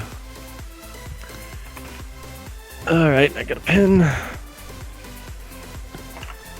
But yeah, guys, this is the finals. Enough about what we're doing here. Ladies and gentlemen, the first game is underway. So spawning down here in the bottom right position, representing all in, it's Exiled. And up here in the upper corner, in purple, for the first time in this tournament, he's not blue, is Dreamacos. Yeah, he wanted to switch it up for a bit, and let me get Kakul's name down here while we're waiting. By the way, while we're waiting for this intro, my name is DJ Spectre, my co-caster on my stream, and I'm his co-caster on his. It's Passer, known as Passer2300 here on Twitch. If you're looking to go ahead and follow any one of us, go ahead and click the follow button on his stream or pop over to my page, which is... his is twitch.tv/passer2300. Mine is twitch.tv/DJ Spectre. Otherwise, you can follow me on Twitter, or follow us on Twitter. Mine is DJ Spectre TV, and his is Passer Gaming 2, the number 2. Otherwise, this is the ESL Skill Cup Platinum Diamond number 29 finals. It's a best of 5. We've already introduced their players. They've made pretty artwork with their probes searching out here on the, what is it? The Fog of War. They're making symmetry. At some point, they're going to be doing science, and this will become like a Portal reference. As the game bug for this map, when you go horizontal, it causes the probe to go down to the center of the map before going over instead of just cutting across the way it's supposed to. Yeah, So, that really does suck. This map has such a bad pathfinding bug. It's like this in Legacy of the Void too, by the way. The same Is map it? yeah. This Well, map I has don't the know. same thing. Yeah, I don't know if it's Blizzard's thing. Actually, I think it Well, just Blizzard may owns be. the game until it's Blizzard's problem. I know, but this is like a GSL problem, so we gotta blame GSL. No, this map was a pool winner from Team Liquid. Was it? No, I don't think it was. I think Yeah, this no, is. no, no, like all the maps that we've seen for like the last 4 seasons have been like community winner maps from like Team Liquid's website, and I'm like, stop. I people. specifically remember this map is Iron Fortress. It's a GSL map. I'll look it up and I'll prove it, but I don't Alright. think you are intro map. I believe you. I'm just saying that all these maps that are mentally retarded have an issue, and this is one of them. Everyone, just post in chat whether DJ is wrong or not. It's okay, because I'll be right. Oh. I'm almost willing to put another Steam card on the line for that. If you do, no, you have to just tell me if your no. mama's hot. No. You have to tell me if your mom is hot. If I'm right, though. I'm just gonna say no. No, you have to tell me the truth. It's a bet. Gentleman's honor. Fine, gentleman's honor. I will tell you about my mother. I will give you. No. I asked you a very specific question. Is your mom hot? That's it. No, she is not. But according to you, but I mean, I'm talking about you had to have friends or someone else who've made comments about it. You have to tell me what their response was. When she was young, yes. Now, no. She's pretty. Let's just go pretty. She's my. That means she's hot. All right, fine, fair enough. And I didn't even have to bet you anything. You just told me. Oh, you're funny. But hey, guess what? Dreamatos has got a pylon here. Isn't that cute? Yeah, and So- it looks like see maybe Blink play out of Exiled. He does have that pylon on the other side of the map. Should throw down a couple more gateways here. One is not enough, but we do also have the Blink play probably on the other side of the map, or just Stalkers, no Blink. Well, and look at this. Do you think these guys have played against each other? Because look at the pylon placement. Like, it's seriously, like, symmetrically... It's symmetric. Well, I think that has more to do with what the map looks like, but Exiled really needs to throw down those gateways. He loses. Well, he does have more zealots here, so I mean, this could help. But I mean, so he's gonna put some pressure on, and Dreamatos does throw down a support pylon back here. So once this pylon goes down, as long as he can keep Exiled sort of contained here, then he's got a shot, and he makes another forward pylon. What? I guess he's just kind of like, screw it, dude. This is how you 3-gate. Yeah, Warp Gate is now complete. Blink on the way, about halfway done. Exile gonna throw down a fourth gateway just to be sure. He's gonna pull the probes as well. Does not want to get this. He doesn't have a choice. I mean, he's got to defend this. He's got nothing else here to defend this. He's got 2 stalkers, and that's it. And unfortunately, the stalkers are getting chipped away up by the zealots because he mismanaged the probes. He's got all the probes dealing with 1 stalker and not. So either he needs to bring these workers back to fight. There's the mothership core. Now they can do something here. Can he even get back behind it? Yes, he'll be able to get back here. So he's gonna have the workers actually kind of deal what they can here. But more stalkers are being warped in. And 1 mothership core. It does not have enough energy to throw down here, and it's going to start chipping away at this stalker. The 1 stalker will die, but the mothership core is going to die to the other 3 stalkers. Photon overcharge is nowhere near, and Dreamatos takes game 1. Yeah, the big problem there wasn't that Blink wasn't finished, but he wasn't mining at all. Even if he held that for a couple of seconds, he still would not have had anything because he literally had 0 income. So I don't know, like that was. I hate to say it, but you know they don't do it very often anymore. But I'm telling you, a 4 gate is almost impossible to stop when executed properly. The only way you can stop it is if you've got some, like lots of spines as a Zerg. You've got one or two bunkers that's being repeatedly repaired by SCVs as Terran, or you've got like a Dark Templar or something that can just save your ass, right? That's literally the only way you stop 4 gates. But no one does 4 gates because it's a one base play, right? And it makes it difficult to expand if it fails. So. All right, I'm just writing everything Man, down. Alex, how is this shit, Diamond? You know what it is, because they executed that 3-gate play perfectly. And actually, he could have still squeezed out a 4th one if he wanted to. But we're listening to Monster Cat right now, and this is Stephen Walking. It's called Birthday Cake. I like the name of that song. Birthday Cake? Yeah. It's a great song, too. It's very heavy.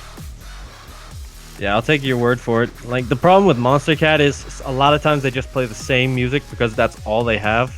Well, it is a record label. So, I mean, like, yeah, I mean, but they have a lot of EDM. But, I mean, like, there's several groups on here that I've heard that I enjoyed. Like, I've listened to Tut Tut Child, like, regularly, and I didn't realize that was a Monster Cat album. So, but still, I don't mind it. And this song in particular would sound amazing on my sound system, but it's almost midnight here, so I don't know if I'm going to actually be able to do anything with that. Yeah, anyway, we're just waiting on Dreamatos to get back. He should be here soon. And also, guys, thank you for tuning in so long. I know it's late, but if you want to hang around, we're going to be here for at least 2 more games. Thank you so much for tuning in. Congratulations to Kakul for winning the $20 Steam gift card. I tell you what, I've said it a couple of times, but if I would have known I could have gotten so many followers by bribing you guys with a giveaway, I would have done it a long time ago. But other than that, you know, thank you for tuning in. This is the Platinum Diamond Finals, and just waiting on Dreamatos. See, I just bribe people with my brand of awesome, or at least I try to. Which basically means that on Thursdays I get absolutely hammered and play video games, which is kind of a spectacle because my commentary gets completely stupid.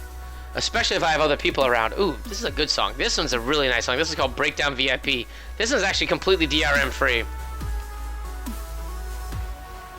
Yeah, okay, so seeing if Dreamatos is back. Ooh, this is some remix of it. This is not the regular version of it. I'm going to replays, do some stuff here. But now we gotta find something to talk about. I don't know. Dreamatoshi back. Technically, he only has a 15-minute break window, but he's got to announce that he's leaving for that. And Scarecrow's back, by the way, if you need to, if you need another admin. No, I think we're good. All right. That is a really long Wii.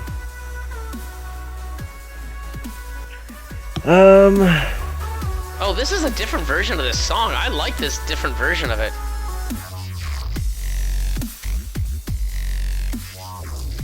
I don't know. I'm gonna have to get this version of the song. Sorry, I keep talking about this, but if you the name of the group is called Noise Storm, and the song is called Breakdown VIP. And like I thought I had what was considered the standard version of this song, but this must be some like I don't know, like a Delta Heavy mix or something, because this thing is just like these headphones I've got amazing bass response, and I'm just like melting in love with this song. Okay, he's good. All right. Coda LE is the next map. Let me pull that up.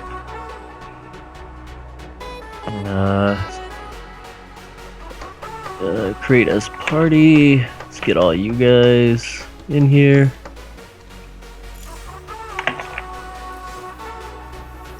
Roger that.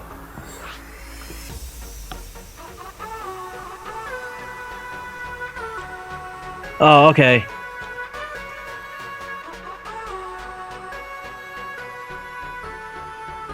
Let's get. Hey, yeah, man, Alex, don't feel bad, man. I'm in gold, and like I wasn't platinum before. Not that really makes a bit of a difference when you're facing diamond and master level players out in the world, but still, one of the things is I don't have like a regular practice partner that's any good, and I need a practice partner who doesn't mind being bored winning all the time to practice against. Well, I could do that. Yeah, you never asked. Well, I'm just saying, our schedules usually don't line up. Well, it actually may do a little bit better, like starting next week, because I do go back to the States, so I'm gonna be out of Japan. But we'll see. Like if you want, you can hit me up sometime. It don't matter to me. We'll figure it out. All right. But So, anyway, guys, back to here. stuff that matters. You want to go ahead? Yeah, hold on. I gotta set this up down here. The last one was, who got that last one? It was Dreamatos? No. Yeah. Dreamatos won that last one. Okay, so hang on. I gotta get this right. So, 1. All right. So in this best of 5, currently taking it up 1-0 in the last match with great 3-gate play. It's our blue Protoss. It's Dreamatos. And on the other side of the map, he's down 1 game to that 4-gate. It's gonna be Exile. Actually, it was 3 gates. Same thing, they're both numbers. And they're both gates. Yeah, but anyway, guys, we do have a 2-gate out of Exiled. I got them. Thanks.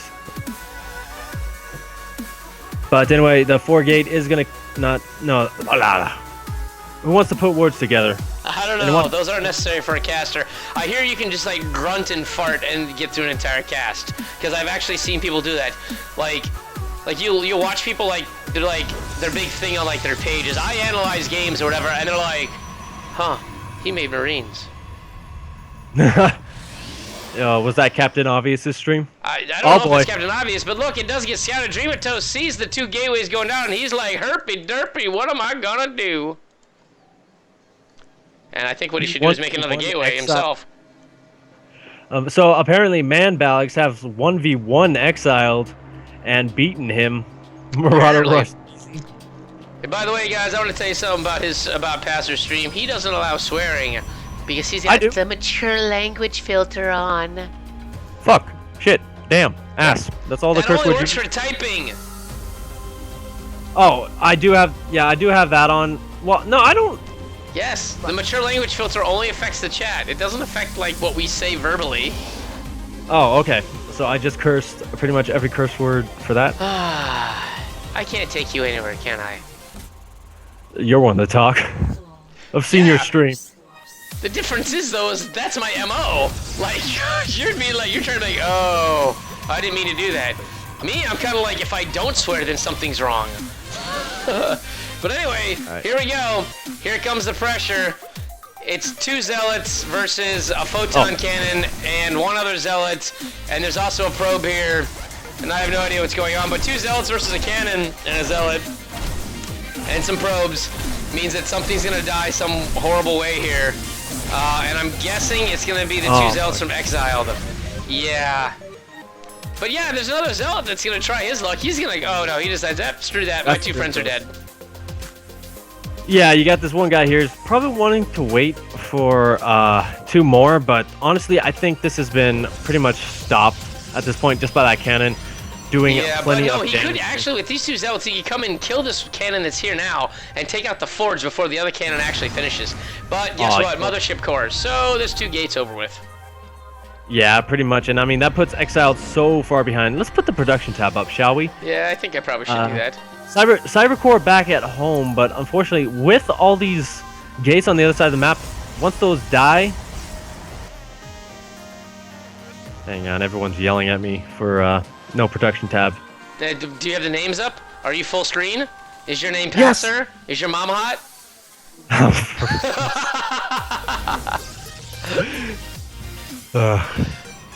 I'm gonna show your girlfriend this part of the stream. She can see it because she knows I'm dating her. I'm only saying the mom part because it makes you feel uncomfortable. I don't care. Well, apparently you did because you were really like, well, I don't know. I'm not telling. No, that's what you're asking. It was like, oh my God, you acted like Shy Guy here. Come on. All right, let's get back to the game before I really want to put my hand through the screen and strangle you. I'm sorry. I don't live near Canada where people say a lot. Okay. Yeah, but anyway, we do have a double gateway production coming down here, so he's going to be just fine in terms of defending any kind of a follow-up attack. We've got 1 stalker being chrono boosted out. Warp gate going to be a lot later. I mean, this is an engagement that actually he probably doesn't want to take. He's going to lose all these zealots here. And once again, we see a Protoss player not engaging the units he should be, which are the units that are running away. So he does manage to take down both zealots. He's going to get the Stalker here, I think, because they're chipping away at it. The one Stalker is now scaring away the Mothership Core. This actually is an interesting push, even though this one Zealot, the John Rambo of Zealots, has 1 health. His entire shtick is, I have shields. The Photon Overcharge goes down and kills his buddy. So the guy who had full health dies to a pyramid made of proton or Protoss stuff. And the other guy is kind of like, well, I'm bleeding to death. Let's go get a beer, homie. So they all back out. Yeah, on the back of this Exiled, getting a, what do you call it? A pylon put in his base by Dreamatos. He's not going to see this. And, I mean, that's almost GG. Well, it's almost GG, but until GG is called, it's not GG. But guess what? Yeah, that's why I said almost. That's why I put before that. But the surround on it, I'm just making jokes. So the surround on it actually kills the Zealot. The Zealot doesn't kill any probes. That is shocking. The Zealot gets 0 probes before it dies. However, the other Zealots die due to Dreamatos' 5 Stalkers here. So with the fact that these 2 gateways will now die, he will now have lost 400 minerals worth of units and still only have no gateways, because those are the only 2 gateways he had. He will have a robo facility, though, prior to him having a gateway. That's kind of funny.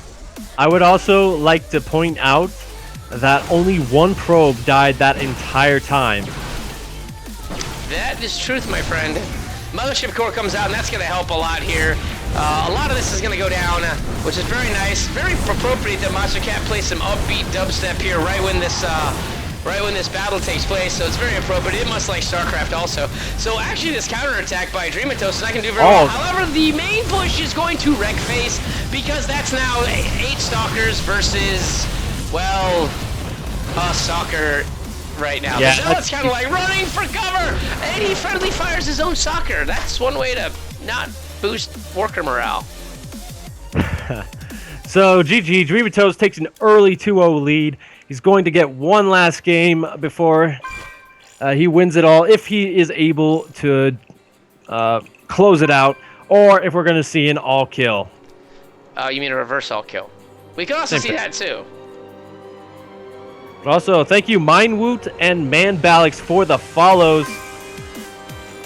We're going to get game number 3 underway here, unless anybody needs a bio, which I don't think what I need is I just need to not be in this retarded state that I'm in, where the ESL chat doesn't work because Battle.net is stupid from my computer. Alright.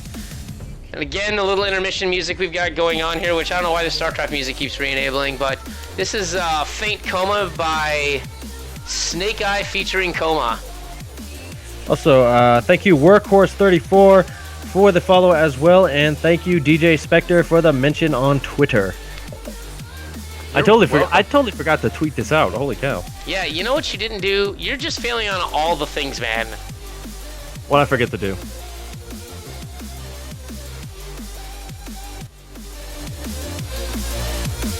I'm watching this instead of in a CS. Noise.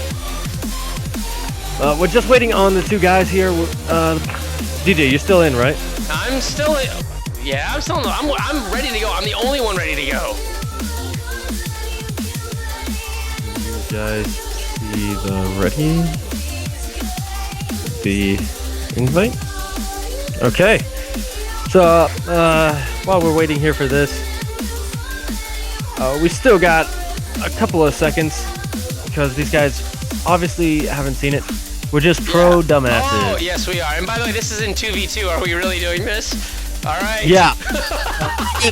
Exiled, I call dibs on Dreamatos. No, it's you and me versus them. Oh. Because you know we're going to wreck face. All we're going to do is worker rush them and kill them. Because they aren't going to see that coming. Yeah. I'll try to do something fun this game. Good luck, have fun. Carriers and arbiters. Please do something fun here. I want to see DTs drop from a carrier. I want to see DTs thrown like interceptors from a carrier. Holy cow, that would be the best thing ever. Blizzard, please patch in. They already have it. It's called the Imba League. Have you ever played like the arcade games for the Imba League stuff? Yeah, I played Imba League Yeah, like. well, you can do like weird shit like Marauders. Like instead of shooting missiles, they shoot banelings. Like just insane things like that. I actually won one of those, a 4v4, like a person free for all, with one banshee shooting banelings. A banshee shooting banelings. That's my favorite unit with my least favorite unit. I like it. That's awesome. By the way, this series is currently what? It's currently what? Dreamatos 2? Yeah, Dreamatos 2. Alright. Speaking of Dreamatos, he's purple this time. I think he was purple last time. Maybe. It doesn't matter. But you know what? He's winning 2-0 and he's in the upper left. Or upper right. Oh, that was it? Yeah. I was silently circling his base, just waiting for something else there, but... Nope. Now it's your turn. In the top left position, representing All In, he is exiled. Is this Calamari? No, I don't... Yes, it's Calamari. 100%. It is Calamari. Right here. Friggin' fried octopus. Right here. Oh gosh, at least he you got... even spelled calamari wrong, like it's supposed to be spelled with a C. But you know what? Maybe he meant Kilimanjaro. Well, it's also Kilimanjaro, too. It's Kilimanjaro with octopuses on it. Oh, gee, that was scary. That's the new sci-fi film. Right after Sharknado is finished, it's gonna be octopus on a next mountain. one. You know they're making another one right now? You know they're gonna keep making them because they cost like $5. And they make like a gajillion in advertising costs off that thing? Of course. We're gonna see Sharknado 2097, okay? Like, we'll be dead, and like our ghosts will be watching like the 37,000th, like, it'll be Sharknado versus like, I don't know, floppy zombies or something weird. Sharknado versus Godzilla's cousin, Hank. Who's from Jersey. Oh gosh. Is it sad that you know what I'm gonna do? I'm gonna drop this massive electricity breath right here. Yeah. Okay. I'm gonna go back to Trenton now, okay? Jesus Christ. The bad thing is, one of these guys probably works for the Sci-Fi Channel is actually writing this down. Whatever, I'll be dead long before that ever comes to fruition, I hope. No, we really need to write that. We could write that, give it to Sci-Fi, and make $1 million. You know, I wrote a screenplay that involved the main character waking up on the second shelf of a table, and on the first shelf, and it was a glass table, is a a Chinese food delivery boy wearing an American flag Speedo. By the end of the movie, okay, because he doesn't remember anything, and it's him trying to figure out how this party even got started. It ends in a seance with a bunch of his like high school, not sweethearts, but girls that he liked that are actually witches, and they end up ripping off the entire second floor of the house. Wow. So somehow it goes from like the Hangover to some ridiculous crazy thing ever. Yeah, now let's go back to the game here. We do got the Nexus. Why is he shooting his own? Oh, what? What is it? Oh, the proxy, the base in your base. Because, you know, this apparently is, what is it, like MTV, whatever that thing is. It's like, yo, dog, I heard you like a base in your base, so what I'm going to do is I'm going to put a base in your base. And for the first time, this Nexus is actually taking negative damage. It's going to finish here in about 30 seconds, but it's... Actually, no, it might actually die before it completes. It's now taking more damage than it's taking to build the thing. Fine. Yeah, Manbalix saying it is a big deal, but you know what? Just for you, Manbalix, I will not respond to chat anymore just because you don't want it, but this Nexus is going to... But the Nexus is going to die anyway, then the Mothership Core shows up here. It's going to finish! Yeah, but it's only going to have like 200 health. And oh my god. Sticks all the probes on it. Oh. But what is the purpose of this? Cancel! That's 400 minerals. No, photon overcharges in the main, and he's gonna... Oh. What in the hell did we just witness? We just witnessed a proxy...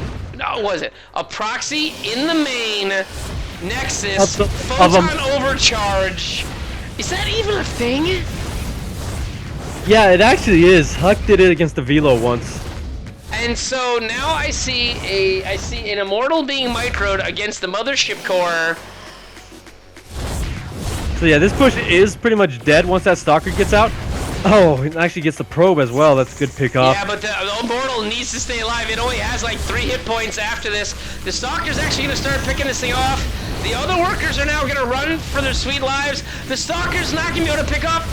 Oh, here it comes. Oh, it's going to die. No. Oh, the Mothership Core finally dies, and it's an Immortal versus 2 Stalkers.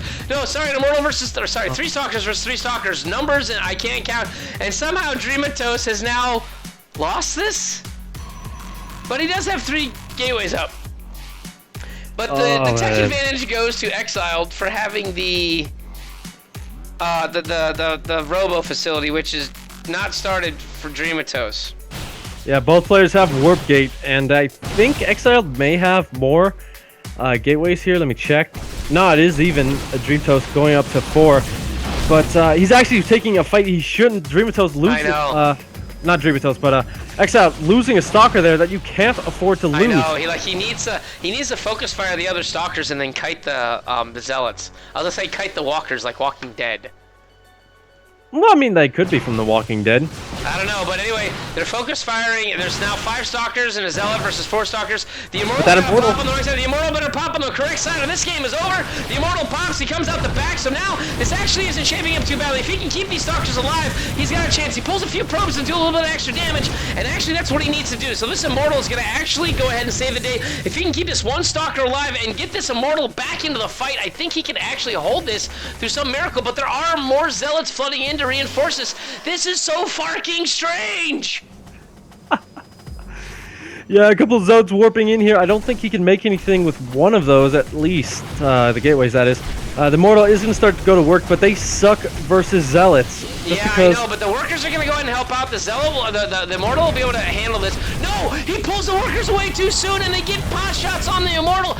And now it's 2 Immortals. That is actually a good thing. Now 2 Immortals can deal with the Zealots and the Stalkers. Mothership Core's been remade. He's stabilizing, but unfortunately Dreamatos now has a completed natural.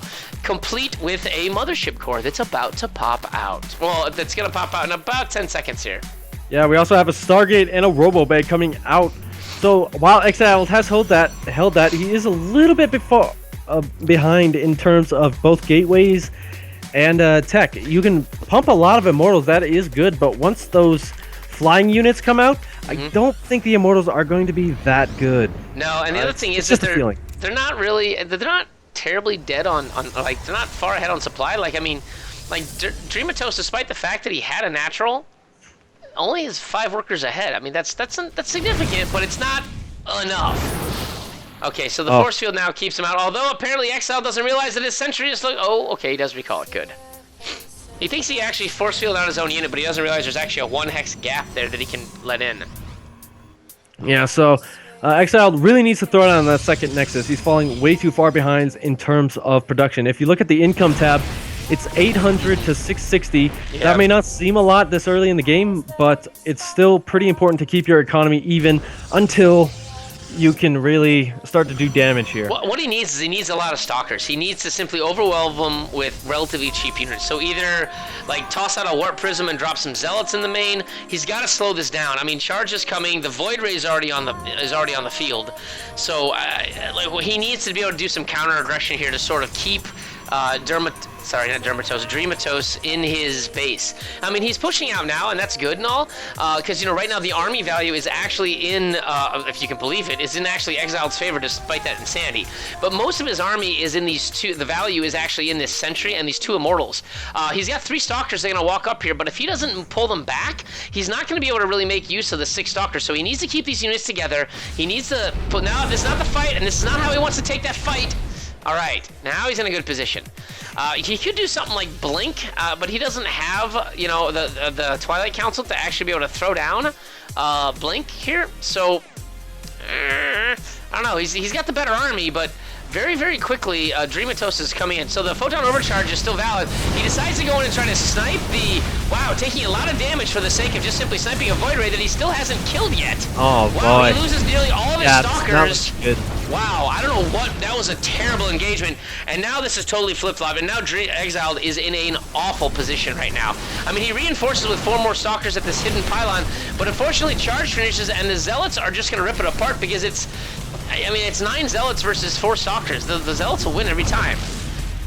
Yeah, so that pylon does go down. It's going to be Void Rays and Zealots is the choice here. That's actually pretty good here. What Exiled needs to do is delay. He needs to get a couple sentries so he can block off that, get that production up. But unfortunately, it doesn't look like he's going to have the time. Void Rays, I don't know if you know this, do go over force fields. We do have one that's about to die. I've never seen that before, but yeah, I agree with you.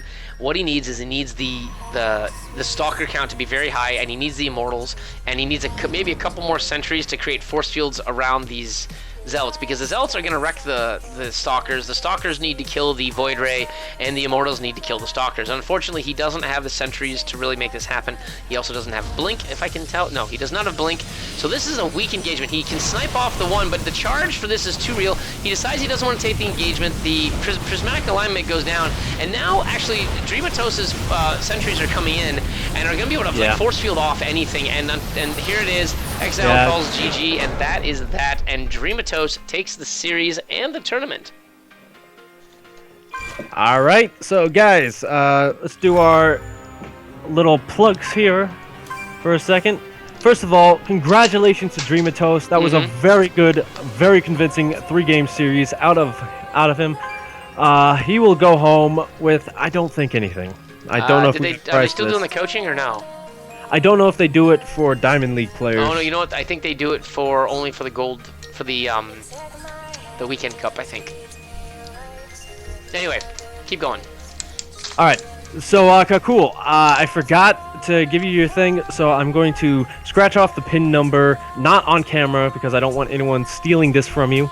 And I will send you a message here on Twitch. All right, just check your inbox when you get a chance. It may go into the spam folder. I know that's happened a couple of times. But my name has been Passer from Passer Gaming. You can find me here at Passer2300.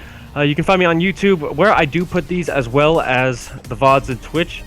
That's at youtube.com/gamersteed. And also you can follow me at Passer Gaming 2 on Twitter. I do that when I go live or when I post a video.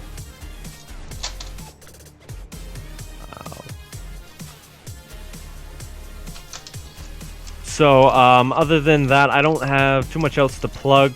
So why don't we give DJ Spectre his moment in the sun? I'm DJ Spectre. You can find me on twitch.tv/DJ Spectre. You can also find me on Twitter at DJ Spectre TV, as in television, which is the abbreviated version. I cast 3 times a week. I cast on Sundays for the ESL Open, which is worth $50, and it's open to any skill level, bronze through grandmaster. I also cast this one, which you've already witnessed, is the ESL Skill Cup. There's a bronze, silver, gold, and a platinum diamond separate tournaments. I do the platinum diamond usually. And then I have my own personal stream, which is Thirsty Thursday, spelled THURSTY. That's at 8 p.m. Eastern Time, where basically I play StarCraft and a few other video games. I get drunk while I do it, and I test the social experiment to find out if I'm really a drunken master, meaning if the drunker I get, the better I play. So come tune in tomorrow at 8 p.m. Eastern Time for Thirsty Thursday. All right, that's gonna do it pretty much for us here. Thank you guys for tuning in. It's been a lot of fun. Thank you for all the followers who came in today. Thank you for all the returning guys who came in for a good tournament. Like I said, I'm Passer Gaming, and we'll see you guys next time. Adios, we're out. Bye.